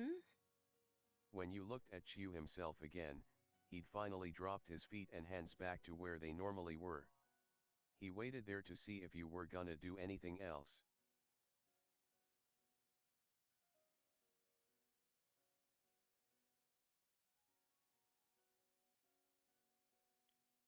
Oh, nose.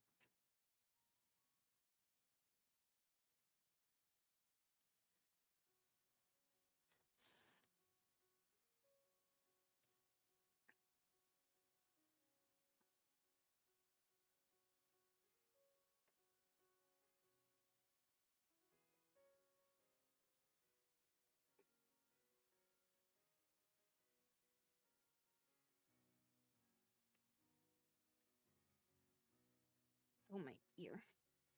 I hate that teachers call. You've really got. Chiu, nope. I came up with that way before. I had other stuff I needed to write down. Mm? What was. Chiu, I can't tell you about all of it. But one thing is that I was putting down where everybody's seats were. I had to write it when I could see people sitting around in their spots. Chiu talked fast and firm while jabbing the tip of a finger into his left palm just as fervently. He was good at lecturing for someone who was in the 5th grade. Chiu, was I supposed to do that after class when everyone was gone, Mrs. Murray? No, I have reasons for things. Franny, oh. That makes sense. Chiu, good. Even though Chiu was the last one talking, he abruptly sliced a hand through the air to get what was the conversation out of the way and have it be about something else. Chiu, but? Wait, before I forget, I gotta tell you, I'm impressed, Fran. The first Mm? day's gotta be the hardest when you're new, and you didn't even break a sweat in class. His hands were on his hips in a commanding pose as he talked energetically. Nothing was held back. What do you think You was gonna didn't feel happen? smaller next to his bright presence, and you don't think that's what he was trying to do. Chiu was starting to know you better, and it was making him look at you differently. You could handle it?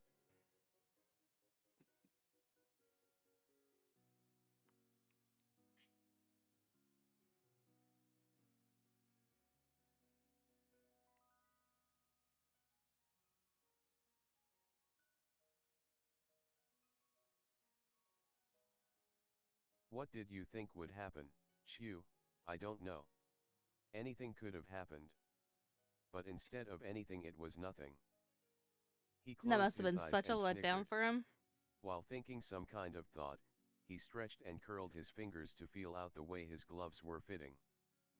Chiu pinched at the edges to straighten them out better. Chiu, anyway, you and Tamarak are in the back next to each other, huh? Mm-hmm. Mrs. Murray is smart, just sometimes too smart for me. Chiu. It's so great that we're seat neighbors. Chiu, yeah, that's exactly what you are. The paper crinkled in your hand. You'd been gripping it the whole time. You twisted away to pull the zip on your bag. The welcome message you got from Chiu went right next to the packet of homework Mrs. Murray had given you. Chiu giving you a paper reminded you that you had one you could give to him too. You gave him your bag was already open from putting away the newest paper, so you just stuck your hand into it again. The backpack couldn't be unzipped all the way, or everything would fall out. You only made a hole big enough for reaching around inside. Luckily, the paper from Chiu's special notebook wasn't anything like the homework from Mrs. Murray. You didn't have to look to know it, you could tell just by touching. But you did have to worry about mixing up the page that was yours to keep and the one that wasn't. You had to stick your face against the cold, bumpy zipper track to read which auto forward. Then you looked at Chiu again. Franny, you didn't drop that one, but you did lose this. That's what you said when you held the paper out to him. It worked like a ticket to a time machine cause you saw the exact same thing you did yesterday, with Chiu gasping, flailing his hands, and all of it. Chiu, that's you. Both his hands smacked against his chest, pressing it back, while his head, shoulders, and eyes jutted out in total shock. Chiu, you've got another one. He squished himself so much that the next question could only come out as a bashful peep. Chiu, that's the paper from yesterday, right? The one Tamarack found. Nope. You glanced at the paper for a second and then back at Chiu. The side with the words was the one you had up. He could read at least some of the message, even if it was a little bent in your hand. But you guessed it was still a shot, and Chiu didn't want to miss the tiny chance he hadn't been caught losing another piece of the notebook. That was exactly what had happened, though. Franny, no, it's a different one. Chiu, yeah, looks like it. Then his stiffness melted away and Chiu stood evenly with his head high again.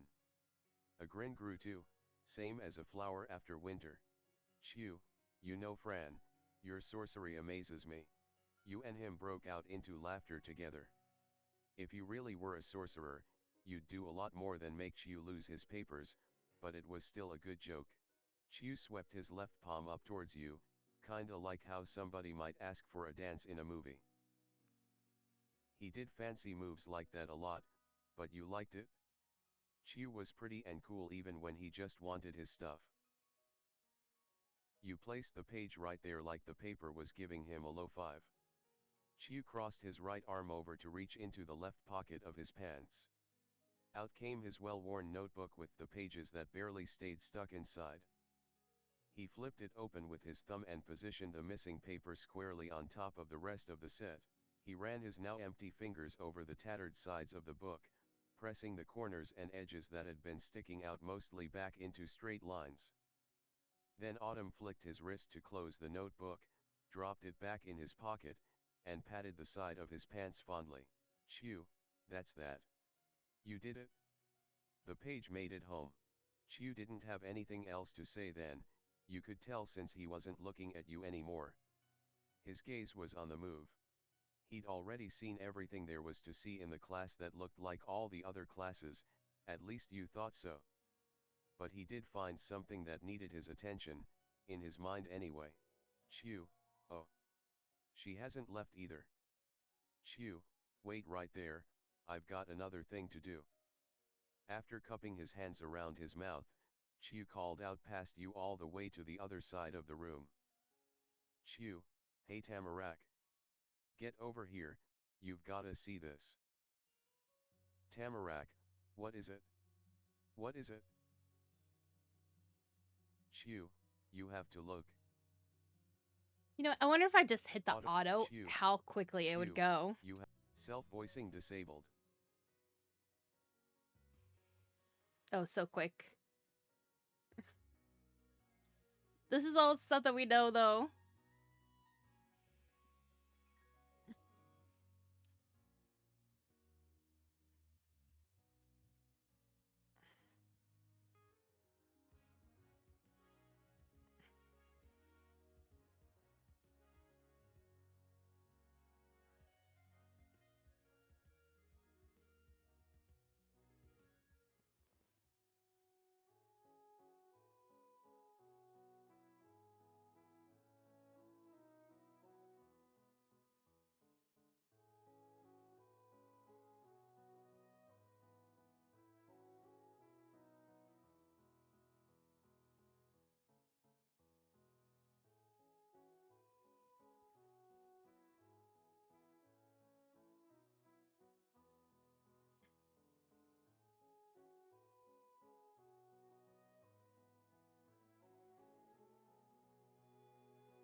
I will fill that out, when we actually play the game, but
mm,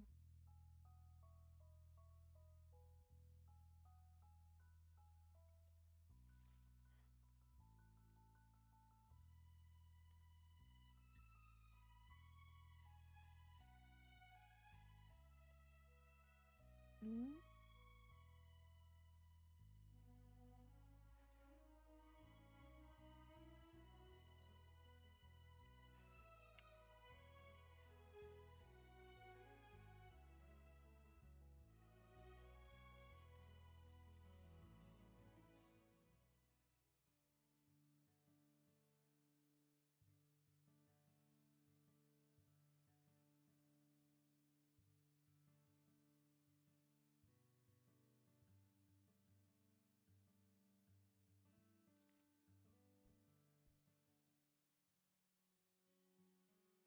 Ah.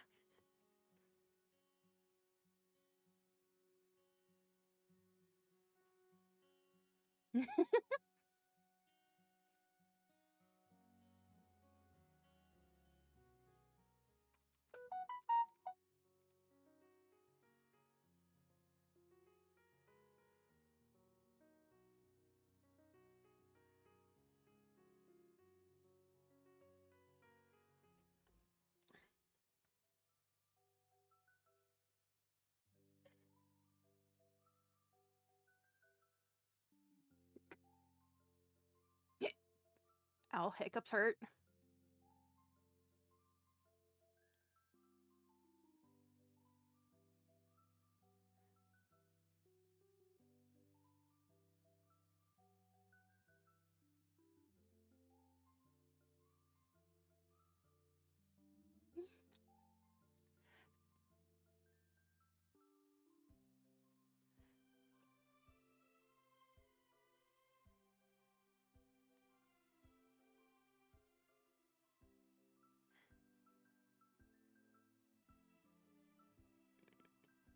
We can definitely invite them both.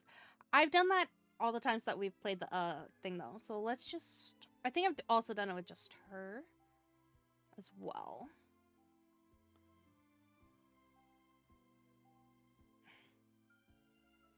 Mm, why not?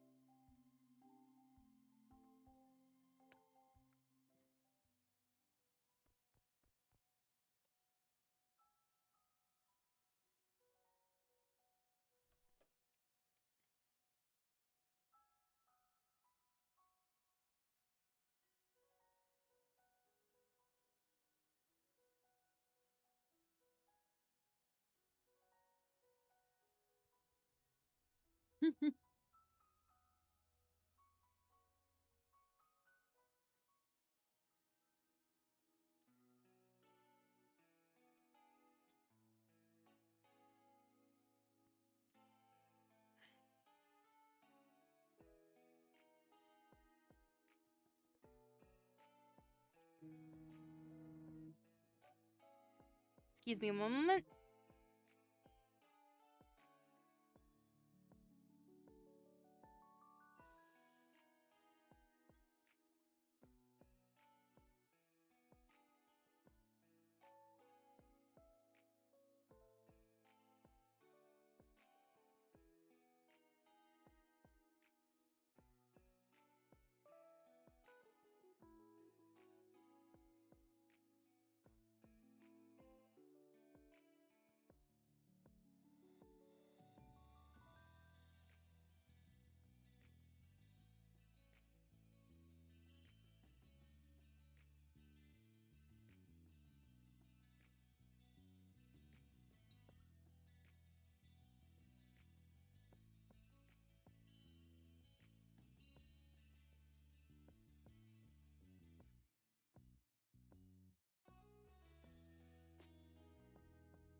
My Nana was just wondering where Sunday was.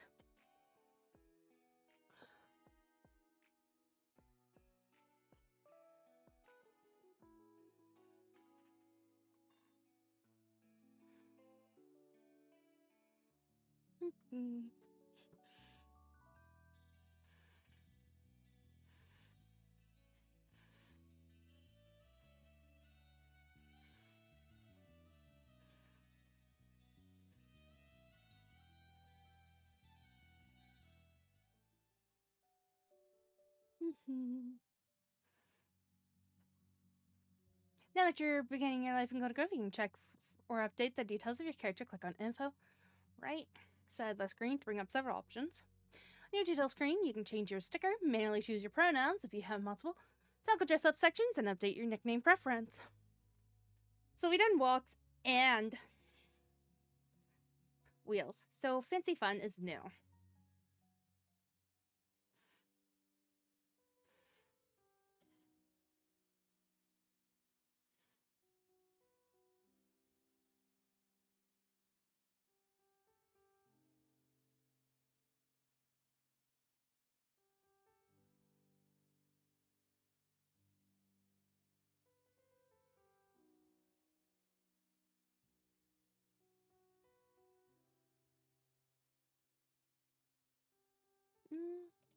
Actually, no, we'll keep that.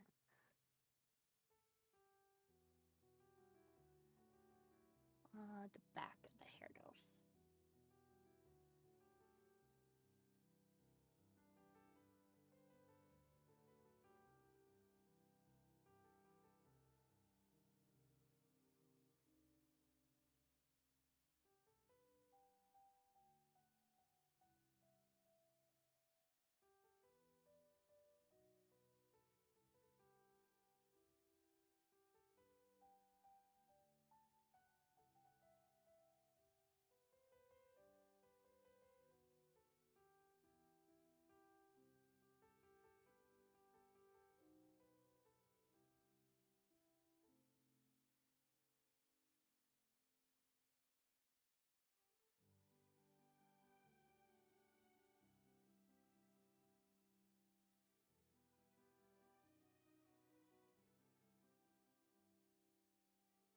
Accidentally went back a little too far.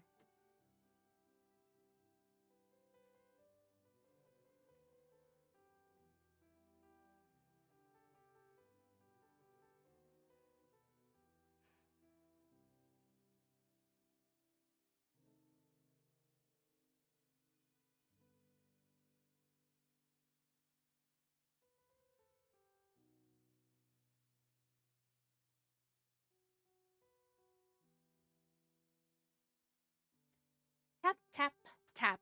The raindrops kept coming down. Been drizzling the entire day. Mama had stayed late in the morning to drive you to school so you wouldn't have to ride through it.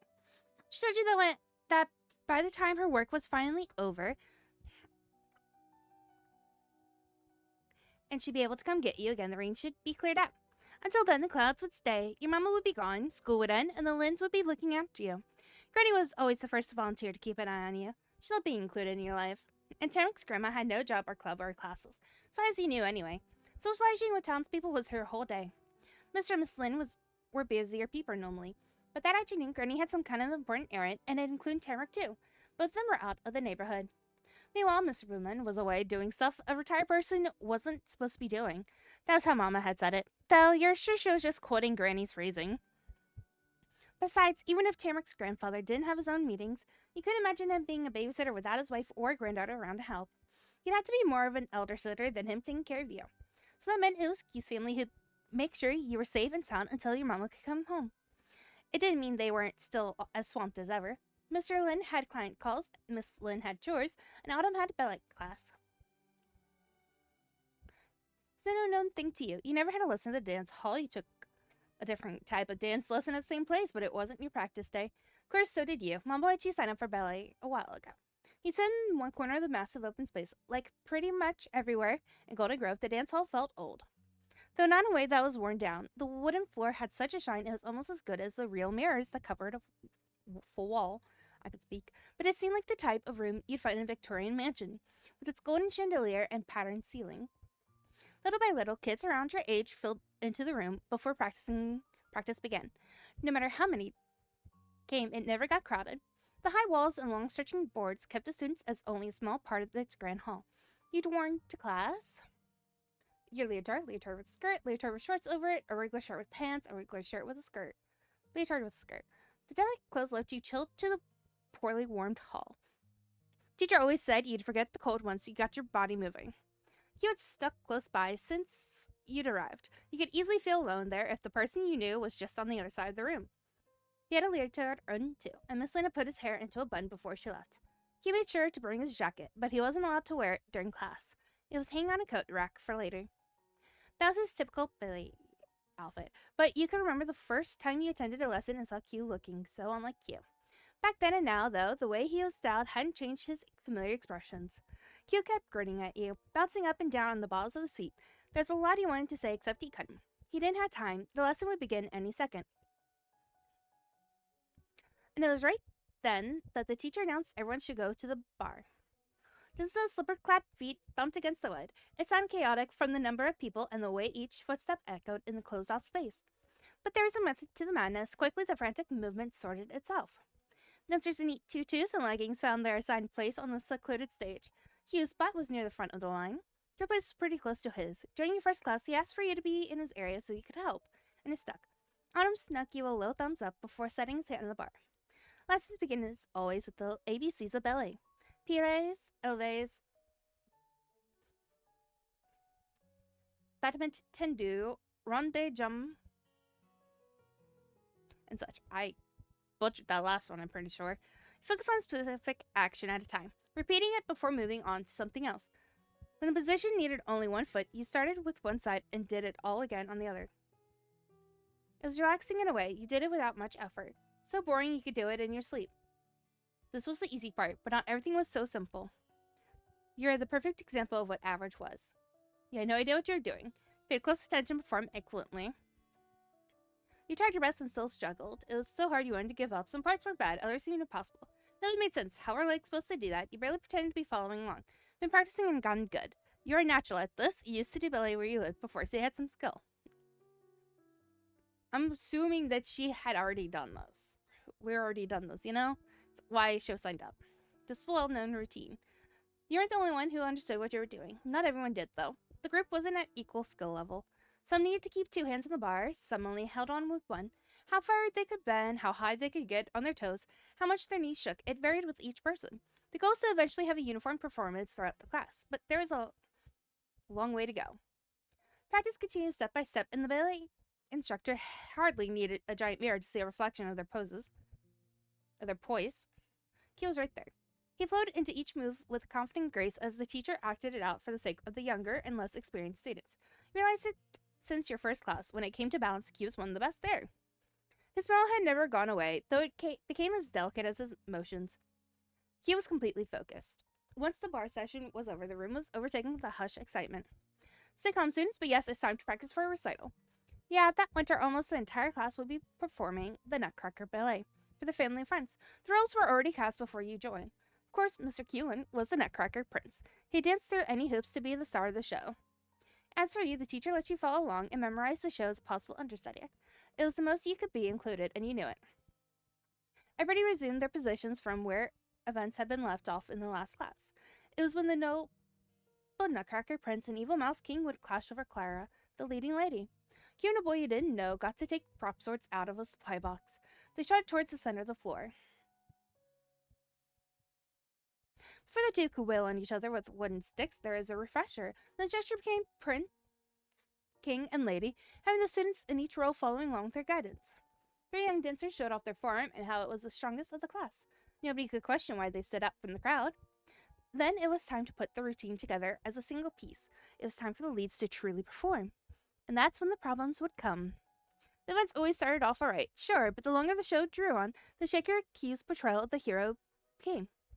He forgot where to stand, did moves out of order until he stalled because he didn't know what came next. Everything that could have been a problem was a problem. Each time Q hit a block, he glanced towards his teacher with a wondering look. He wanted a hint or maybe permission to stop this disaster. What he got was a whispered encouragement to simply keep going, no matter what happened. They'd finished the scene. Give Autumn grinned. It was going to be okay. You gritted your teeth through it. You crossed your fingers and held your breath. You just tried to learn the show yourself. You wanted to play out the role yourself on the side to show Autumn what to do. The sidelines, you tried giving your own clue and directions to help Autumn get by. You attempted to cheer Autumn up by clapping for his endeavors. You had to cover your eyes. You couldn't keep silent and express how unfair the teacher was being. The teacher was right. Autumn didn't have to quit if you made a mistake. You were on, waiting for this to be done. You're grateful you weren't in the show. The performance crawled on until the death of the dance was officially called. And scene. You did it, everyone. Great work completing the entire set. But can you remember what I said about learning the steps? I won't be there to distract during the real show. There won't be the option to pause and try again either. Hey, you learn stuff by practicing, and that's what I'm doing right this second. What else can I do? Get Billy steps magically beamed into my brain?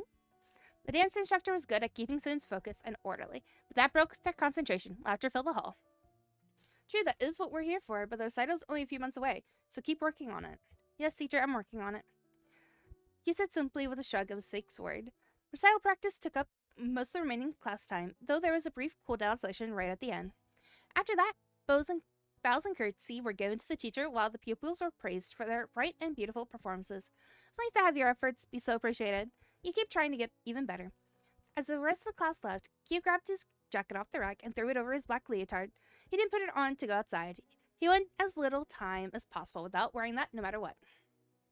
Instead, Q came over to where you were waiting for Mama to pick you up. You did so good. It's crazy 2 people in our neighborhood like ballet. Too bad you couldn't be a part of the show. That would have been awesome. Putting on a phony, humble attitude, Q omitted some new details on his ballet career. It might be hard to believe, but this is going to be my first real recital ever. The dances I did when I was probably 5 or something didn't count. I've never gone on stage before. This is my debut, and it's dancing is the main thing. I'm the Nutcracker in the Nutcracker. The whole thing is named after me. There's no attempt to downplay the achievement then. Q boasted plainly. Congratulations, Autumn. Good for you. No, it's easy to believe you never had a real role, he teased. Are you sure that's a good idea? The show wouldn't have been worth doing if you weren't the star.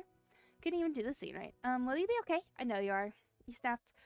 I would have been a better Nutcracker than you. Teacher should have picked someone else. How come I only found out when I joined the class? You didn't tell me. I have no idea why you never bragged about this before. He fumed silently listening to that. You made a squish face at the idea of Autumn having to do that entire show. You've had Autumn on the shoulder to congratulate him. You could only offer a poor smile. You're not along sharing in Autumn's excitement. No, it's easy to believe you've never had a real role. Hey, practice is just practice, you know. The show's gonna be totally different. You weren't here before. Whoops. Trying to be nonchalant again, Q turned his face away from you and propped up on his toes. I wasn't sure if I even wanted to do it, but they begged me to. Q pressed his hands clutched into fists to his chest, expressing the apparent desperation of other people to have him be the nutcracker. You're the best in class, they said. I got hiccups.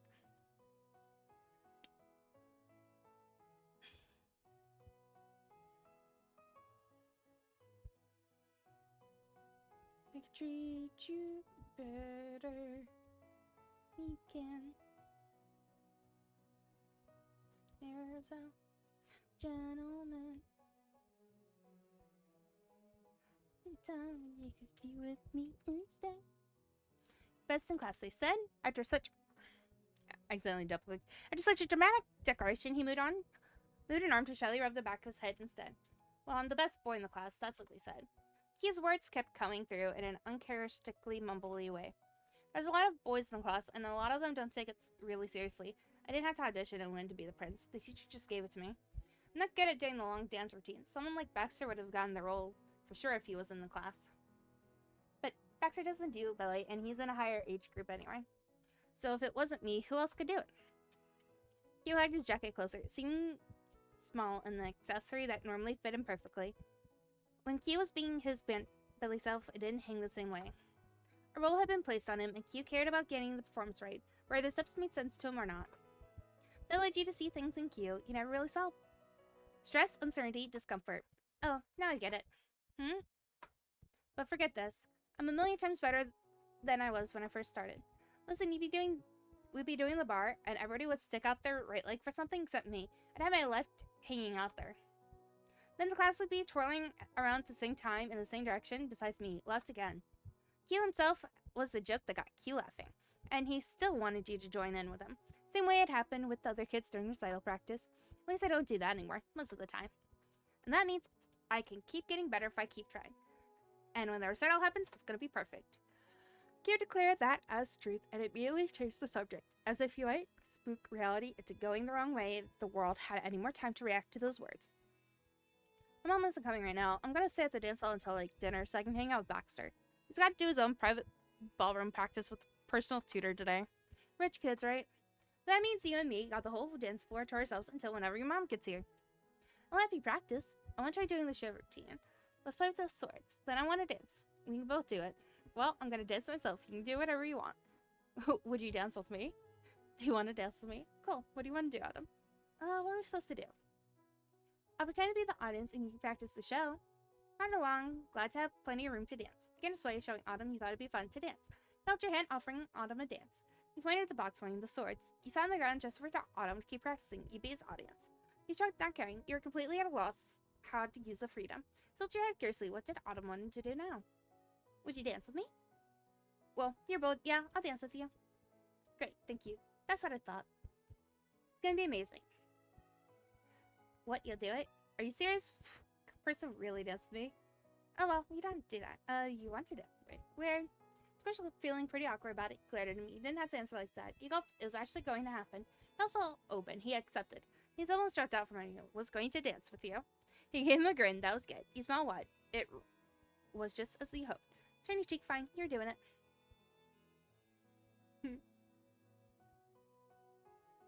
That's what I thought. I wasn't gonna say no. We're in a dance hall. What are we supposed to do? Play baseball? Plus, point a single finger towards the swirling ceiling tiles before you get any mixed up ideas. I also want to do it. I want to hold hands to dance with Autumn. You and Autumn could dance side by side.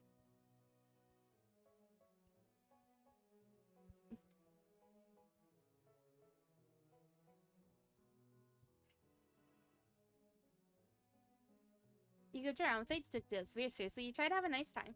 Someone along nervously. You did your best to show off. Try to have a nice time. That's what we needed after such a strict lesson. Getting to dance purely for the enjoyment of dancing. Q agreed. He spun himself as airily and carefree as a bird. He hummed a tune to make music of his own for you to dance to. The dance he made up as he went flowed so much more smoothly than the preset steps Q was supposed to memorize. Each time Q flitted nearby, it was like an entire recital's worth of ballerinas were fluttered up and down your spine. And then the world of imaginary music came to a abrupt stop. Mama was there. It was time to go. Had it seriously stopped raining already? Unsurprisingly, Q coasted on the news that came in through the open door. From what Mama could gather, the situation is something worth smiling about. Q called across the room to her. Hi, Miss Second. And more quietly to you, he said, Bye, Fran. This was great. I knew it would be a good idea. Bye, Autumn. Content, you went to your Mama. In the seconds it took for you to cross the floor, Mama had already managed to find and get into a conversation with the ballet teacher. She had to thank the ballerina for teaching you, and the instructor thanked Mama for allowing you to spend an afternoon in her dance hall. It's pretty much Thanksgiving at that point. This was the only season for it anyway. The celebration of appreciation didn't last all day, though, and she turned to you. See you next week for practice. Try to do your normal stretches. Hi, Shadow. And warm-ups at home in the meantime.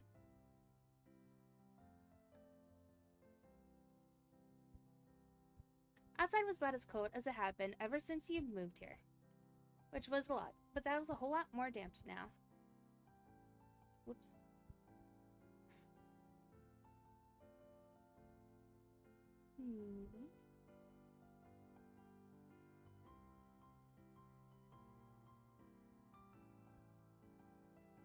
How you doing, Shadow?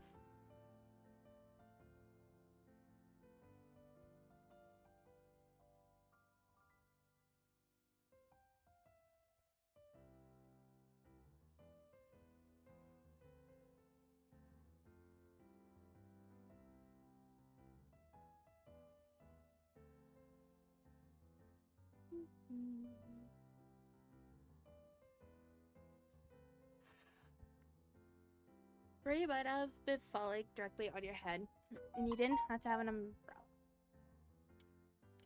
to get home, but it was still all around. I'm good.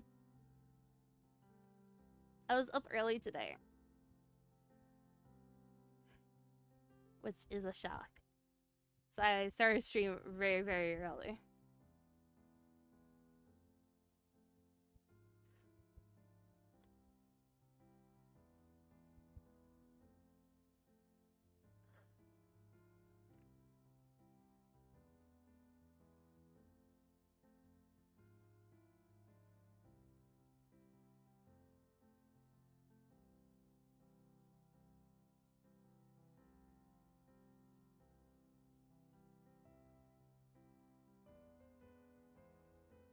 Oh my god, you saw that?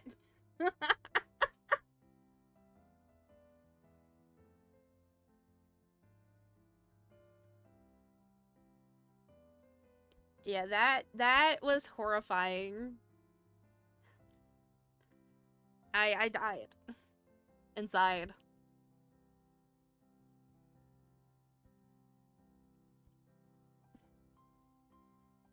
And I was also very, very terrified that everything was going to go bye-bye because the server we were on has a timer for clearing. And I knew the timer was going to go off sometime soon. So I was really panicking, getting everything away again. It was horrifying.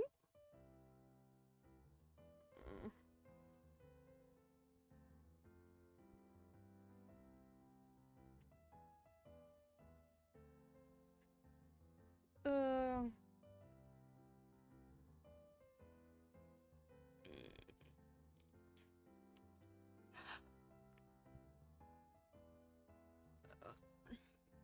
I should download the mod again. Get on the server again, play with it.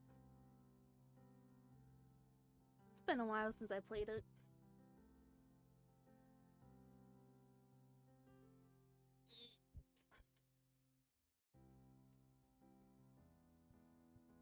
You could feel it, you could smell it, a powerful earthy scent. Puddles covered the sidewalk. Dodging them completely was impossible, you knew. You tried. But the both of you made it to the car mostly dry. Your mom was started the short drive to the neighborhood. When you did finally return home after a long day, Mama turned on the lights and up the heater. The old building was drafty with 1,000 hidden cracks that could let cold creep in. You had to baby the furnace, according to Mama. First thing you did when you got home was change.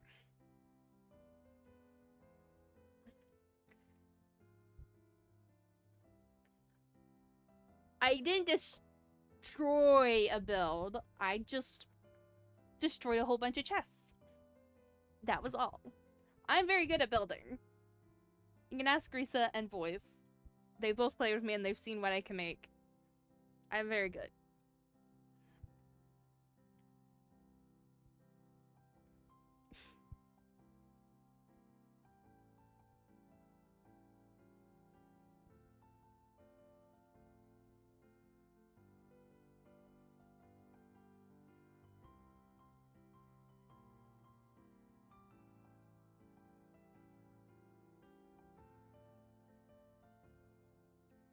First thing you did when you got home was change out of your ballet stuff. Ballet.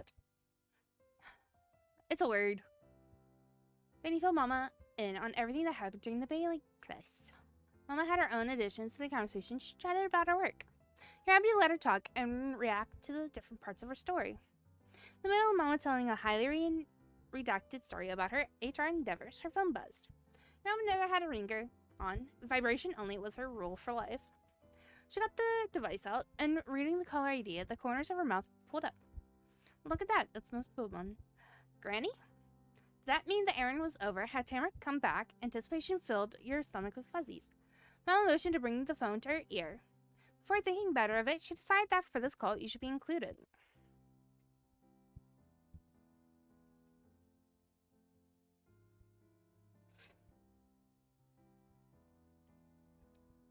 It was an accident. No lie, I sent that clip to Risa with nothing else added. And I think Risa died seeing that. Because I was like, I may have done a thing. And then just sent her the clip. Nothing else added.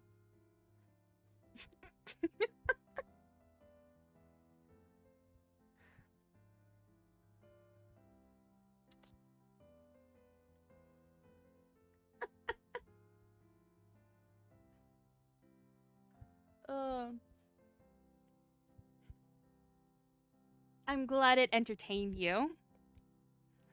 Hello, Dorothea. Franny is right here with me. How are you? Both of you braced your ears for a blaring old lady exclamation to go off in your living room any second. It never came. Instead, there was just as a powerful fake old lady squeal. It's me, Omi. I'm glad somebody asked how I am for a change. I go around checking to see how everyone else is all the time. But when does somebody take care of me? Never. The definitely not Miss Bowman person on the other end of the line couldn't keep up that act for a second longer. She giggled gleefully. It definitely was Tamrick. Mama had to press a few fingers to her lips to stop from joining in on the laughter. The joke was too much at Miss Bowman's expense for it to be kosher.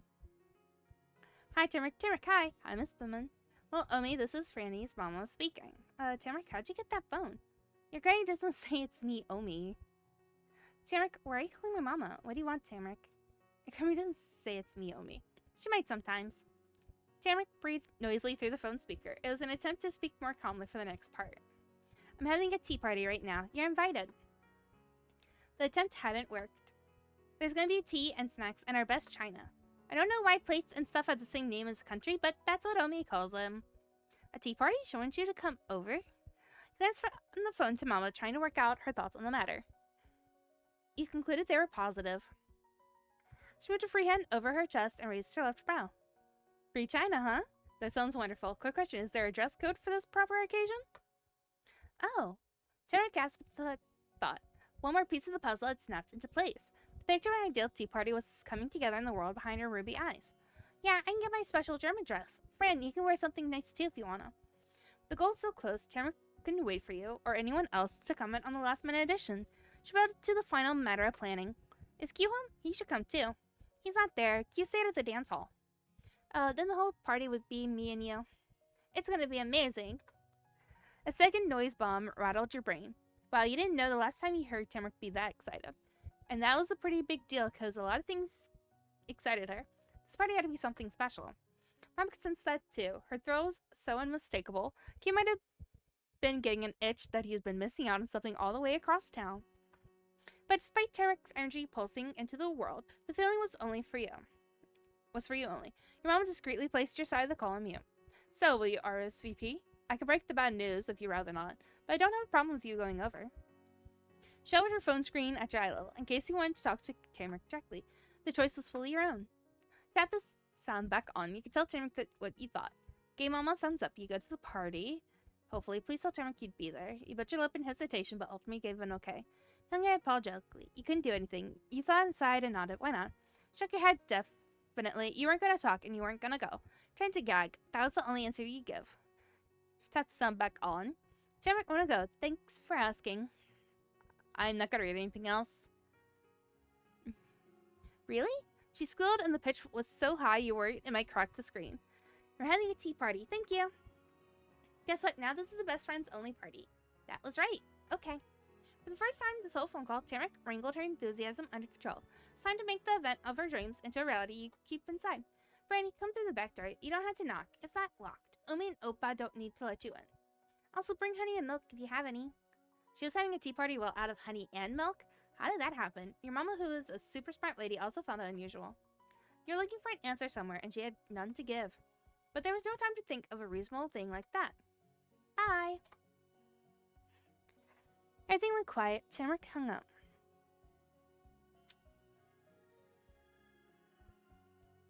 Interesting. Who does that? This was gonna be good. This was so amazing. This was so weird. This was worrying. This was absolutely nerve-wracking.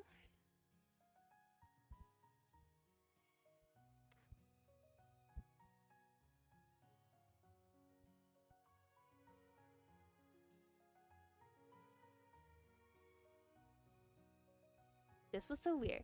Though it happened and ended so fast it didn't feel like a real thing, it was a good thing you had another witness to the invitation. The day's taking a turn, Do you want to change into something a little fancier? You did wanna. You looked at her like she was nuts. Of course you had to dress up. Go on then, you got a date to catch. Noticing another minute, you went up the stairs and into your bedroom. Pajamas to normal clothes in the morning, then your leotard for class, back to normal clothes and now fancy clothes. Soon you might lose count of how many outfit changes that day.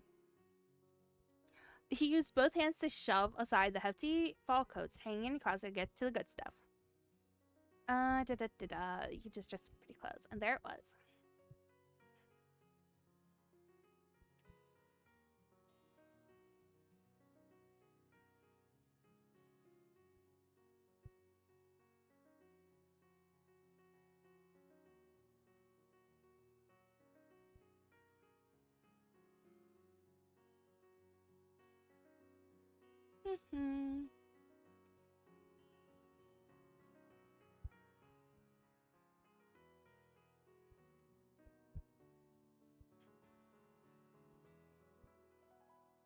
Probably just for the occasion, you made your grand reappearance in the extra pretty clothes.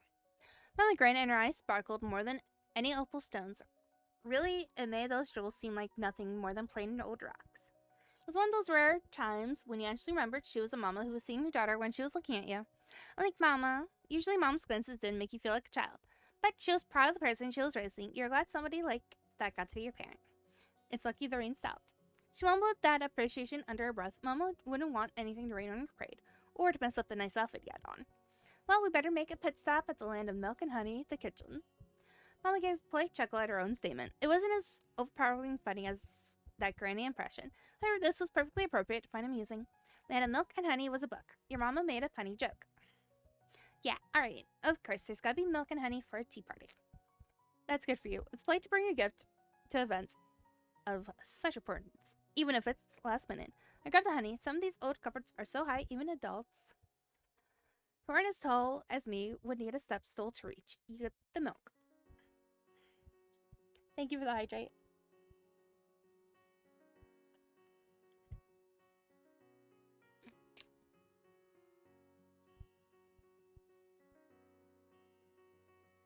Actually, wait, hold on.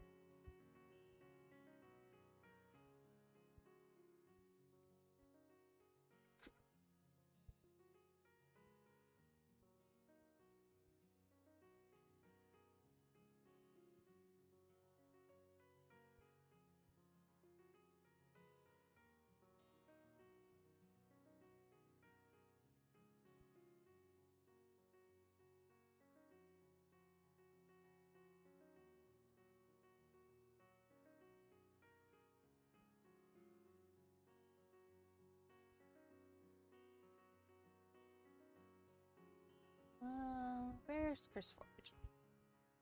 Give me a moment.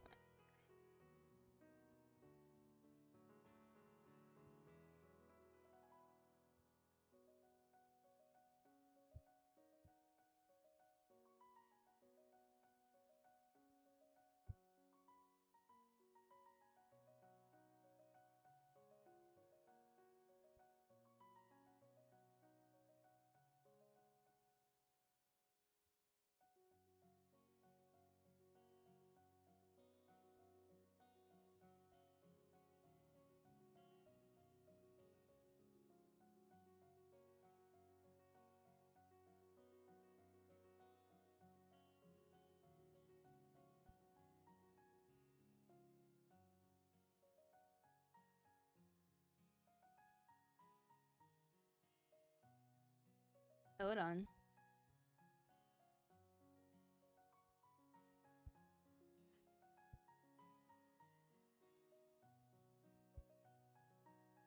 If you know I would carry you home.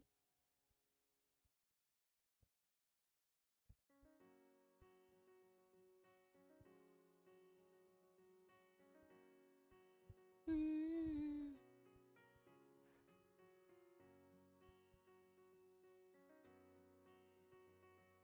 I'm doing a thing. Because I forgot to set it up.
Alright, I have Minecraft mods downloading now. Grab the honey. Some of these old cupboards are so high even adults who aren't as tall as me would need a step stool to reach. You get the milk. Like usual, Mama made a plan that got things done in a way that used both of your skills. Her talent was being super tall, and yours was having hands that could open the fridge. The two of you went together before splitting off to different parts of the kitchen. You have to open the door of the fridge that kept all the coldness inside and search around with your eyes for where the milk was hiding. Your family liked to use lactose-free milk, almond milk. Why not? Here's our thing. Though, of course, Mom never had all those in the fridge at one time. You switch between different types each week. Right now, you could bring almond milk. Right, and there it was, right next to the eggs. Mama liked to get the brown-colored ones, and in front of the pot of leftover spaghetti sauce that was probably going to be dinner for that night. But you got a hold of your target, the milk left in the carton sloshed around. Hopefully this will be okay. At least it was some milk instead of none. Back in the living room, Mama handed you the supply she picked up from the top shelf. Sticky squeeze bottle of honey locally sourced in Oregon. The honey had gotten kind of crystally at the bottom, but it did say it was made from real wildflowers. Wildflowers perfect for a girl like Tamarick. She was as pretty as any flower and definitely the wildest person you'd met. It was time to go as carefully as possible. You did not want to spill anything all over your special clothes while walking the milk and honey there.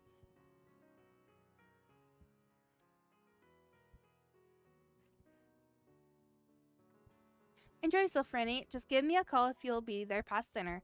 She said it with a wave as you left your home. Mama wouldn't want you to miss having another serving of her garlic basil tomato sauce after all.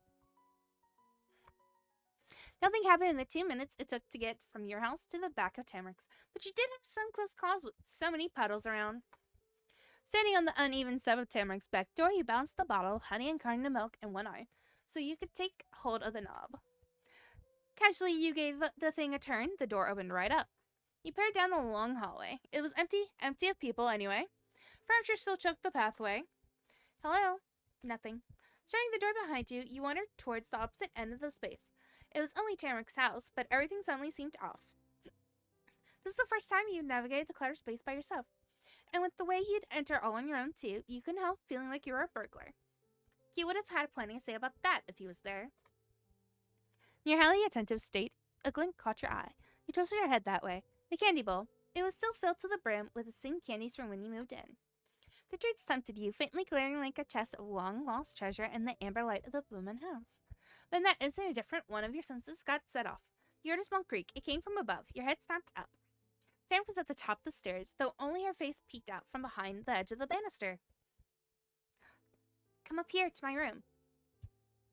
A beckoning was all you got before the girl vanished out of sight, like a headless ghost. Or no, the opposite. Taryn was acting as if she was a ghost who was only a floating head. Of course, that wasn't a monster. She was a friend, and you weren't going to ignore her invitation. Climbed the oddly blue steps, finally feeling a little relief as you caught up with Tamara.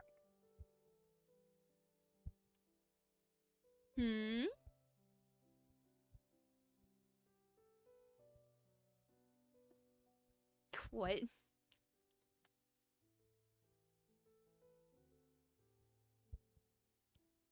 This house was a museum or antique store for real instead of just looking like one.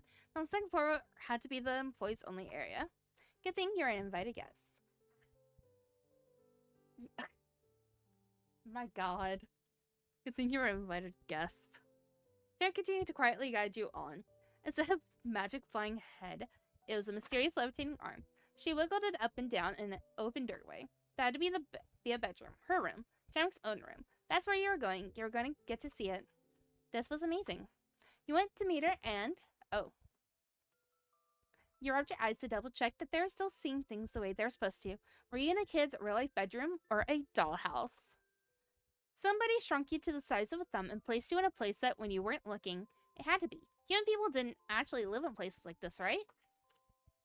Each of the many, many pieces of vintage furniture and decorations... I double-clicked by accident. Furniture and decorations had delicate lace or flowery pattern or both. That bed was huge, bigger than not just yours, but your mama's too. And all of it was highlighted by the weighty chandelier hanging from the ceiling. Fifth graders were allowed to have a chandelier in their room. Fancy room. Thanks for letting me come over. You're welcome. It wouldn't have been as fun without you. She called from off in the corner. Jennifer herself was halfway into a big pink toy box, busy doing something. It was more than a head or arm, but still definitely not the whole Tamrick. You could only stand there waiting and watching. After tossing aside some teddy bears and toy jewelry, Tamrick raised a scarf, a floral-patterned scarf, into the air. This could be a napkin. It's kind of like a handkerchief. It was the extra-thin type of scarf, one that looked nice while you'd feel horribly cold if you wore it out in this weather. But that still make for an extravagant napkin. You never doubt Tamrick's commitment to fanciness again. Surprise in hand, Tamrick skipped towards the doorway. Finally, different bits and pieces you'd seen during your adventure through the house came together into a single girl. She got to see your face, how you were feeling about the situation. You got to see what she was wearing.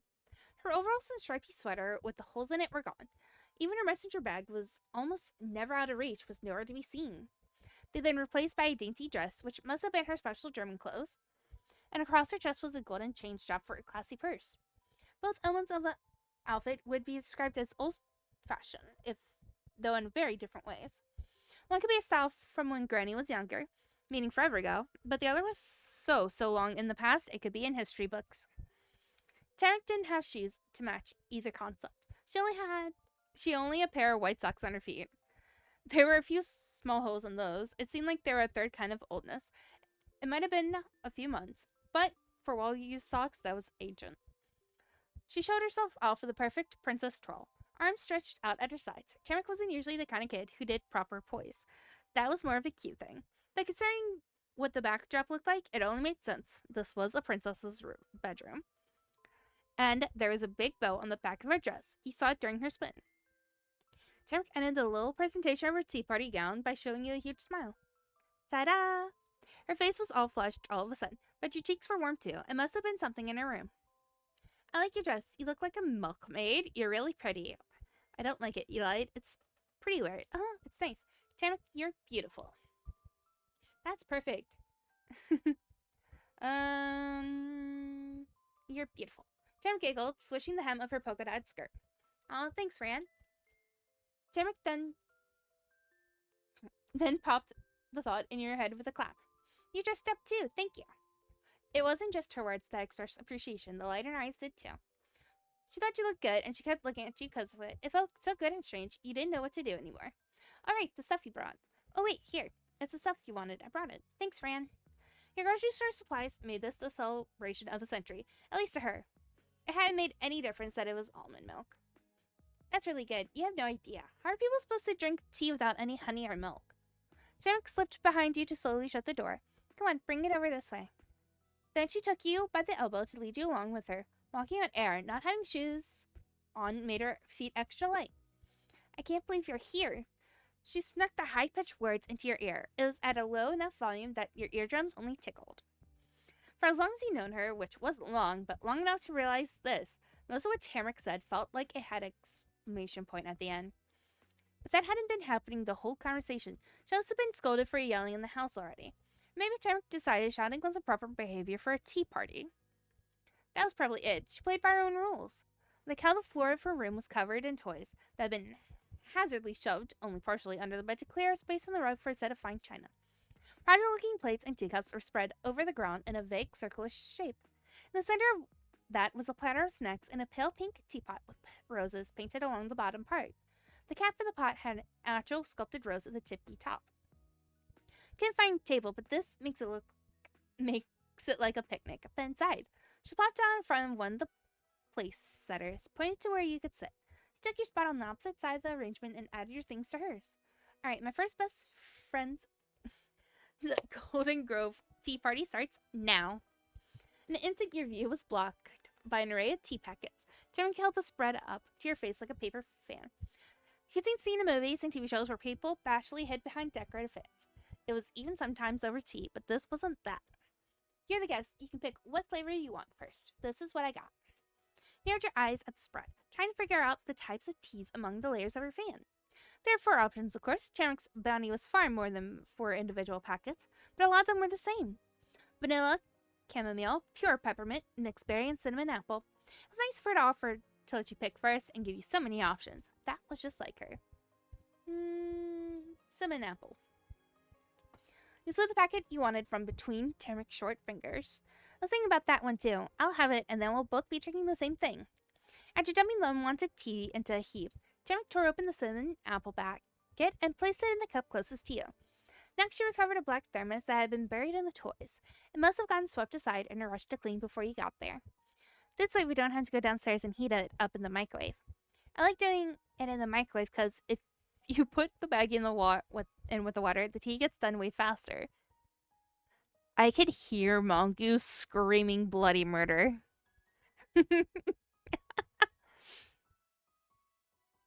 Hold on. I'ma just...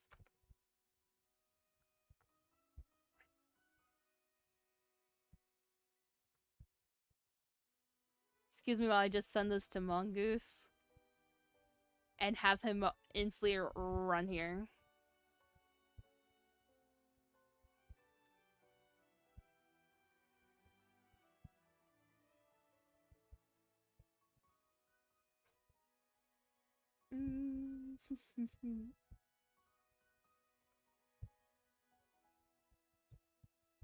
Where?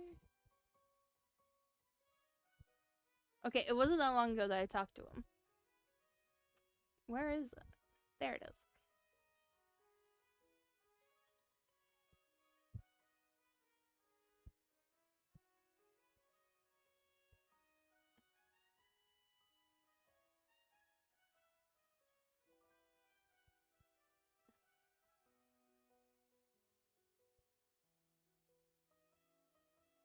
I sent them.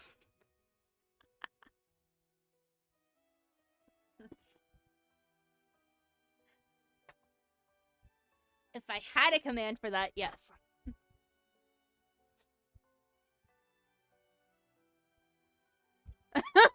Automatically, I look over at Mongus's message. Banned.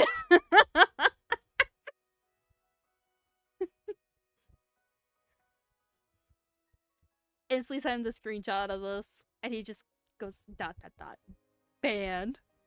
Just that. Nothing else. Mongoose is not for this. Putting the tea in water that's already hot is what people do at tea parties.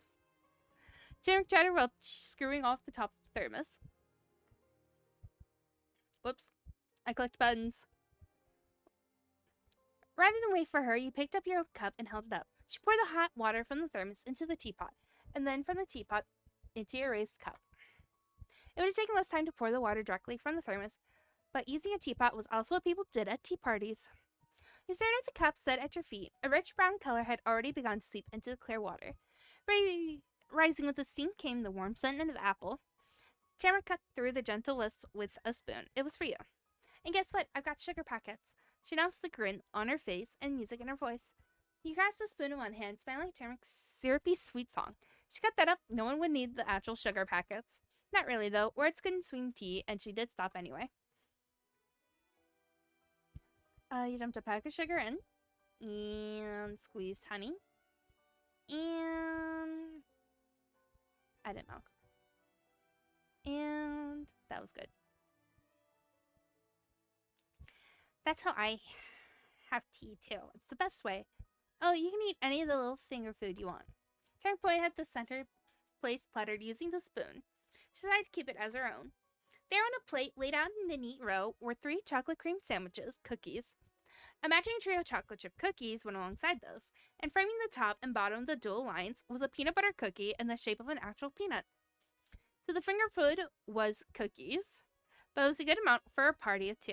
Enough for you and her to have one of each and a couple of extras. Your hostess decided it was alright for her to tend to her own needs then. Tarek's tea consisted of 2 packets of sugar, a glob of honey, the rest of the cup space filled with milk. She stirred the slurry daintily with her own teaspoon, extra careful not to make a mess. It still spilled, just a little. A few drops managed to sneak out. They crawled down the side of the pristine china teacup. Oblivious to the mistake, Tamara took a nice big drink of her tea. She followed that with a dreamy sigh. This is the life, Fran. She was the head of a successful celebration, and you were the guest of honor there. Kind of magical that we're doing. We're the same as fairies at a feast.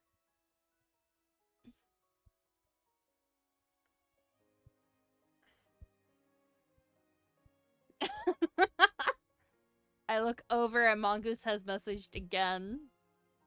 Put them in the microwave.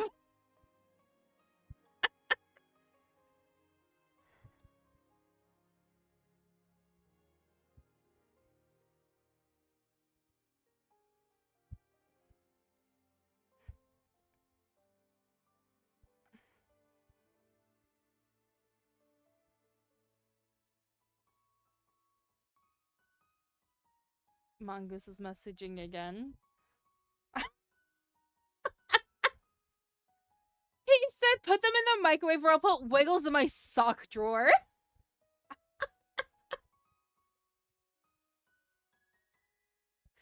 What the fuck?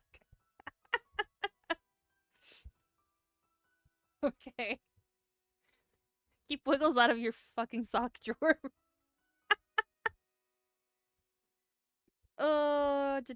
You're like a princess, Tarek. I could be a sorcerer. Really, Aya? You would be? Yeah. Tam straightened her back, flattered by the new perception of herself and her party. Then, giving the princess concept and tone, Tamara told you a story from her past. She explained how the first time she saw this china set was when she was only visiting her grandparents as a little girl. They thought that was a meaningful enough occasion to use it. That stood out in Tarek's earliest memories. While smiling, speaking, Tamara gently clasped both hands around her teacup. It was an unconscious gesture, but her eyebrows soon raised. She noticed the sticky trail of tea drying on the side of her cup. Tamara couldn't let that stay. Right away, she used that silky scarf to try scrubbing off the spill from before. During that breaking conversation, you fully took in the scene you found yourself in. You and Tamara sat together around shredded packets of tea and sugar and an easily breakable tea set, all alone in a closed room. It was kind of cozy. Maybe that wasn't the word. You felt extra close to her in a hard way to explain why. It was something special between only the 2 of you.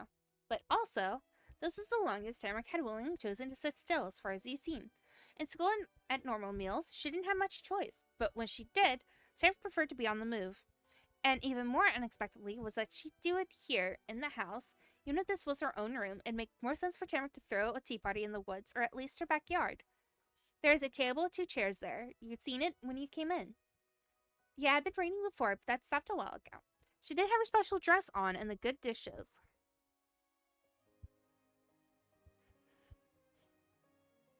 Why did you want to have the tea party here?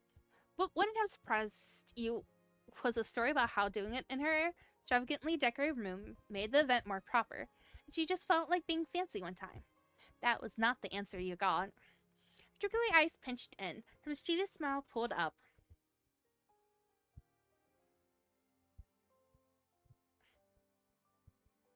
Mongoose messaged again.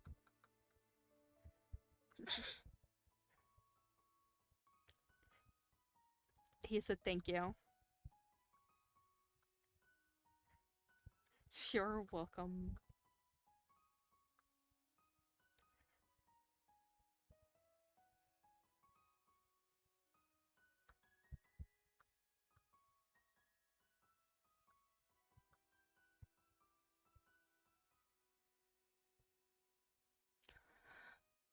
Her twinkling eyes pinched in, her mischievous smile pulled up. I'm not allowed to go outside.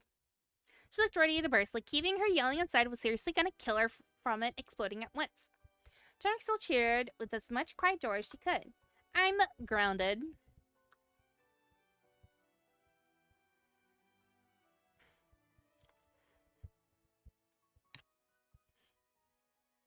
Well, shit.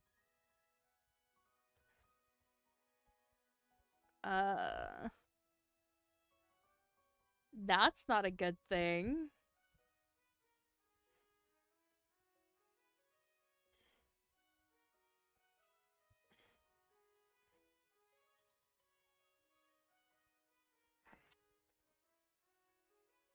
Huh? Omi told me I'm not allowed to go downstairs for the whole rest of the day, but I can leave my room if I'm walking around upstairs. That's so I can use the bathroom out there and stuff. But it's also how I made this party. I got everything from my room and their room and the upstairs hall. My Omi and Opa don't even know you're here. Tim concluded her revelation all fluffed up and giggling, though still keeping her voice more hushed than normal. And finally things clicked in your brain. Why the self-pronounced forest is better than everywhere else girl was holding her best event on the floor of her bedroom. Why the finger foods, tea packets, and sweetener were pre-packaged stuff she could have scrunched out of her bag. The missing milk and honey, not a crumb coming from the kitchen. Why Turmeric hadn't shouted even one time. It all made sense. And that meant the odd sense of emptiness when you first got there was the right feeling. This was not a normal thing happening. You'd come in Mr. Bowen's house without permission, and it was to see their granddaughter, who was supposed to be in trouble and not having an actual party upstairs.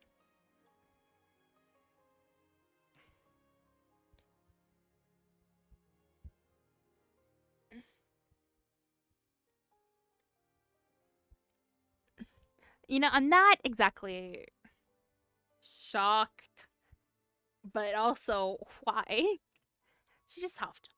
It was dumb, friend. Omi wanted me to do something I didn't want to do, and I said, no way. Whatever that was supposed to mean, you never learned. Suddenly, rapid steps echoed in the hall outside the room. Tamara cried out, it's Omi. She's fast.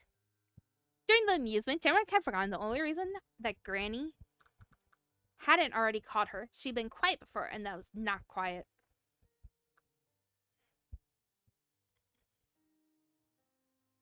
Tamara hunched over, smacking her hands to her cheeks at the realization she'd been her own undoing. The jig was up now.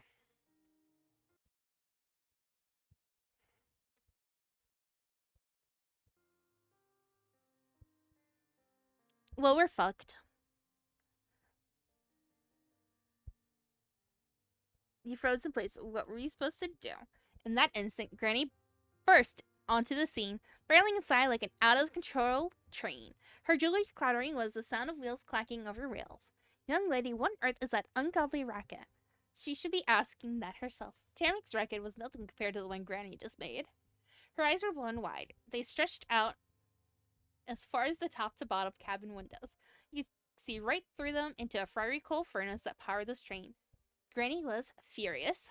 What is Franny doing here? Why is my best china thrown on the thrown over the floor? Granny couldn't stop talking fast. Gears were still spinning in overdrive, but she was able to use nicer words in a less loud way when she then addressed you. Thank you for coming over to see your little friend, but she is grounded. You're not supposed to be here right now. Chimeric has completely disregarded the rules of this household. I did not. Chimeric snapped, leaning into the oncoming crash furiously and puffing out her dress to seem bigger. You just said I couldn't go downstairs. I never did that even one time. The mastermind went into a full monologue explaining every detail of her secret plan. It's exactly as you'd realize. The tea stuff was in display, cupboard thing in the hall. The upstairs hall, the food and the tea packets were in my bag. I have that here in my room. My special dress and your purse were in your big closet. Your room was up here, Omi. That's how I got my guests to come too. Your phone was charging by your bed. I used that to invite Fran. She came in from downstairs and went up here. But you never said she couldn't do that. And this, Jen turned her back to the threat for only a second in order to scrounge up the last mystery of her scheme. The thermos she held it high was from Opa. What, Opa? Yeah, when he came home, I called to him from the top of the stairs. I told him it was freezing and I needed hot drinks while I was trapped the whole night. He pulled the water in the kitchen, filled this, and brought it right to my room. And that was the whole story. Chimeric placed her hands on her hips, still gripping the thermos in one, and smugly swaying her skirt. Granny was left flabbergasted. See, you thought I wouldn't be able to have any fun being stuck upstairs, but you're wrong. That's not my fault.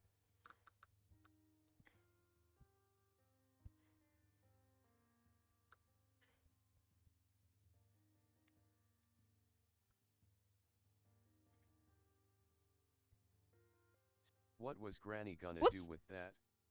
What could she do about that ironclad defense? Self-voicing disabled. It was simple. Shut up. Shout for her husband. Ernest, get your backside over here. That was the thing with uncontrollable trains. They didn't care how tall you stood or how smart you thought you were. They kept charging straight ahead. A groaning echo came from outside. Someone had opened a door. Creaking footsteps followed. The three of you waited. Chimeric did so proudly with her chest out. You shrieking in fear and Granny indulgently. She tapped the pointed tip of her crystal buckle shoe. Invisible arms, a pungent perfume came off Granny impulses. They curled oppressively throughout Tamaric's crowded bedroom. It was as if her frustration was so great she couldn't will it into existence as a force. She could will it into existence as a force in the real world. Eventually, Mr. Pullman tiptoed on large, heavy feet into the room. The worry lines on his face, which were different from his regular wrinkles, did show how unprepared he was for this. The fact that he was shoeless, coatless, and hatless did. Mr. Boone never appeared that casual during the day, even in his own home. But it was an invitation he couldn't refuse. Tamaric's grandpa became an unexpected fourth attendee of this illegal tea party. Granny, much like Tamaric herself, cut straight to the important part. There wasn't even a hello. Were you aware that your granddaughter was throwing a veritable ball with one of my nicest tea sets while she was supposed to be grounded? From Tamaric's own mouth, I heard that it was you who provided the hot water that allowed this entire circus to happen. Mr. Bowman didn't meet the suspicious stare being leveled at him. His focus was mainly on the ceiling and floor, and he hardly registered you were in the room. He simply scratched at his stubble with two fingers, speaking at a slow, measured pace. I don't know about all that. Was he that nervous because he got in trouble for making a mistake? Or because he'd been caught as an accomplice? You weren't sure, neither was Granny. She didn't ease up on the glare. But Mr. Bowman mumbled on. The weight of his wife's stink eyes sat perfectly well on his shoulders once he had a chance to get used to it. He was strong as stone. Whatever has gone on in here, I'm not understanding the problem. I kept an ear open, never caught her sneaking down. Wasn't that what we heard from you?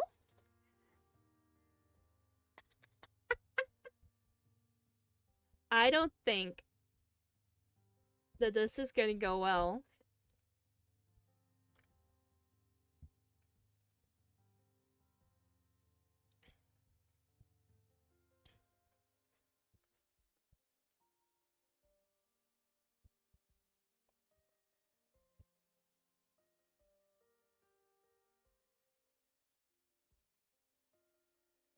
I'm actually going to start the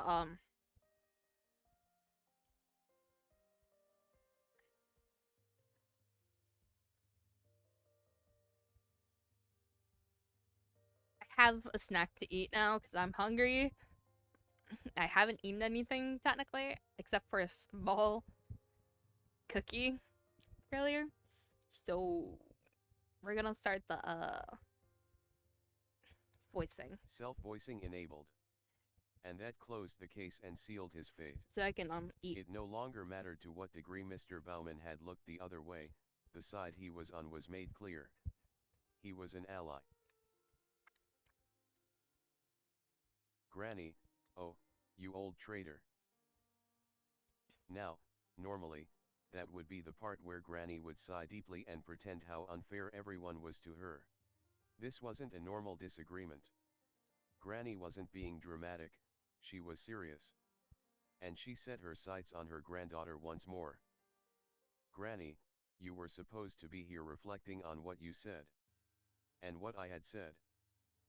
Granny, playing around, having fun, is already being bad. But that is the tip of the iceberg, let me tell you. Each of Tamarak's defenses were knocked down, one by one.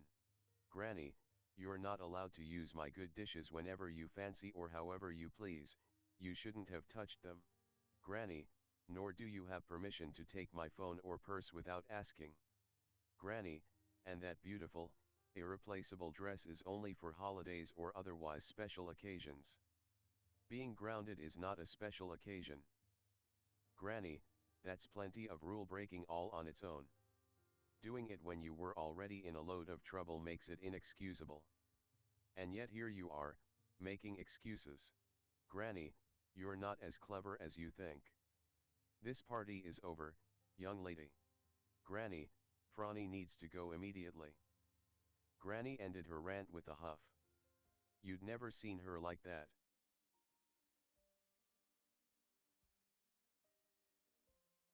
And, you'd never seen Tamarak like that. She clung tightly to the skirt of her dress. Tears grew into big bubbles at the corner of her eyes. Tamarak, I didn't mean to. Mr. Bauman's storm-cloud gray-looking eyes focused directly on his wife for the first time. No hints of blue sky could be seen in his irises. Granny, oh dear. Granny really had become a train. Mrs. Bauman couldn't even stop herself before she hurt someone. Why are you fighting? Family should be nice to each other. Pay. You embraced Tamarak protectively. Mhm. Tamarak sniffled into your shoulder. How could a grandma do this to her granddaughter?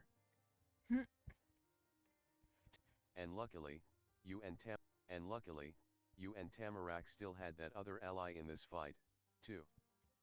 Mr. Bauman, Dorothea. Mr. Bauman.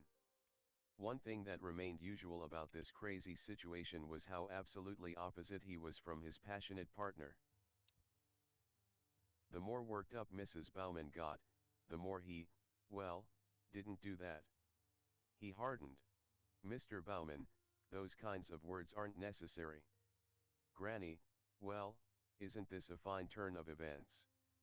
I only wanted to apply a hint of discipline for the first time, and now I'm the Wicked Witch of the West. Thankfully, this time around Granny did react in the regular way. And by that, you meant she woefully declared how no one was on her side, and even her husband had to undermine her, and so on. She pressed a weary hand to her forehead through it. Her mindset was already beginning to change, even if she was too stubborn to admit it directly. Mr. Bauman continued, once again digging a couple fingers into his chin. Mr. Bauman, we both know Tamarak isn't doing what she needs to do.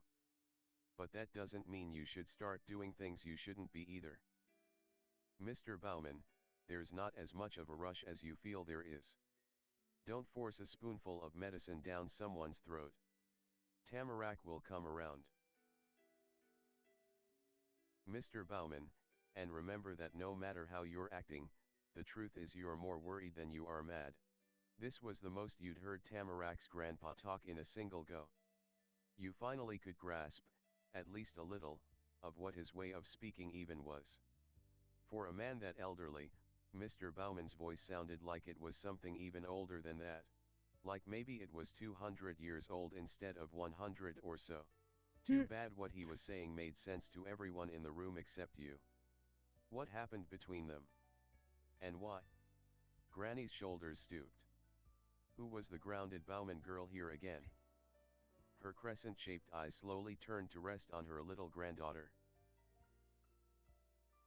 Trails of tears still marked Tamarac's puffy cheeks, but new drops hadn't developed since her grandpa began talking.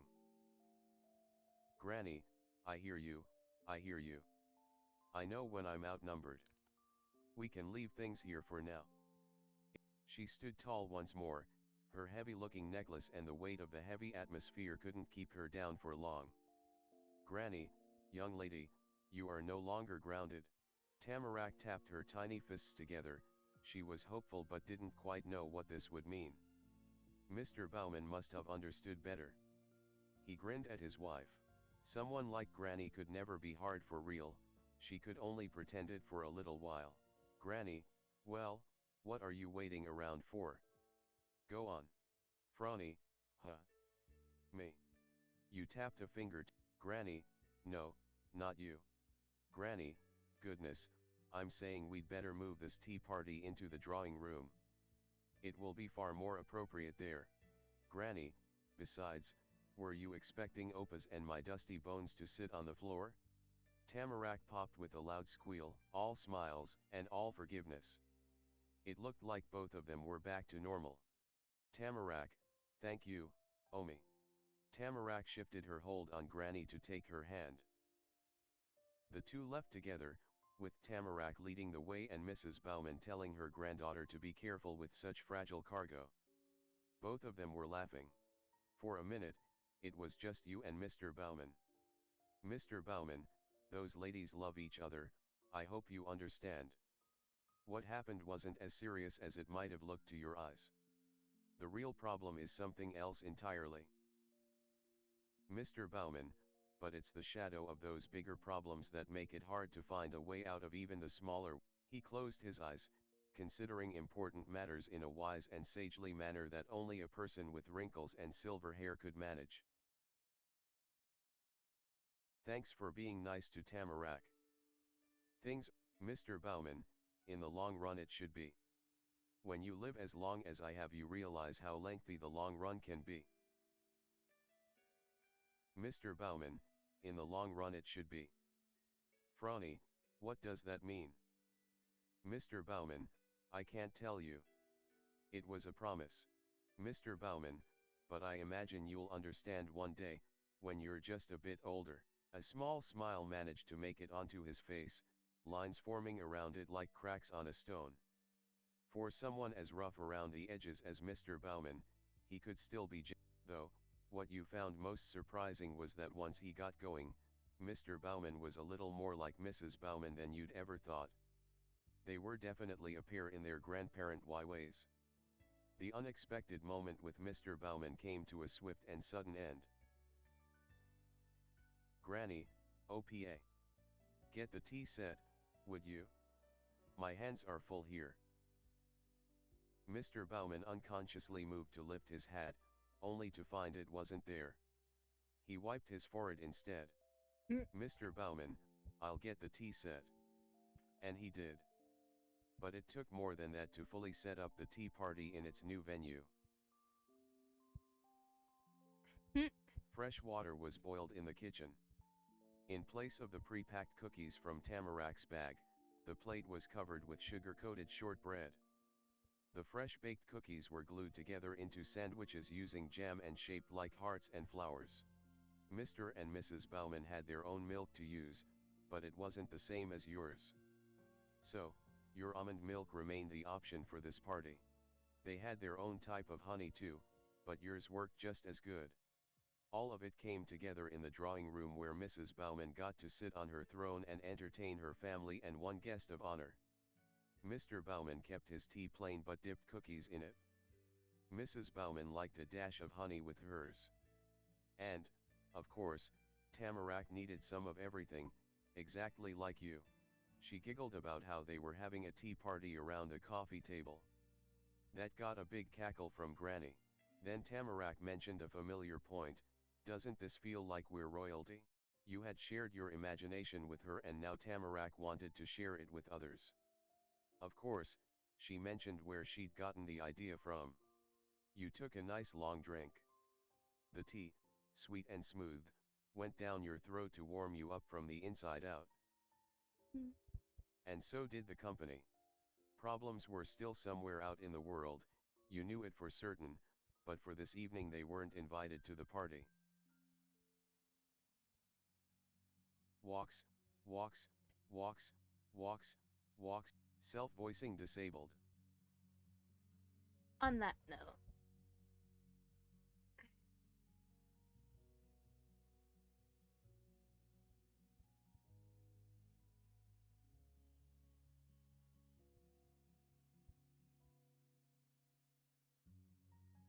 I'm gonna go into step 2 at a different time.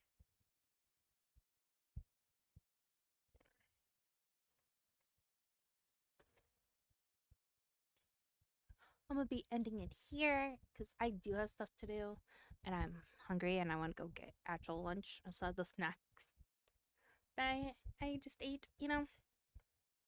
So, on that note, I shall see you all later, possibly? I don't know if I'll stream later, but if I do, it'll either be this or a different game. I will not be streaming on Sunday because I will be busy. Saturday I will be streaming with Risa as planned. I think we're playing with Rav as well.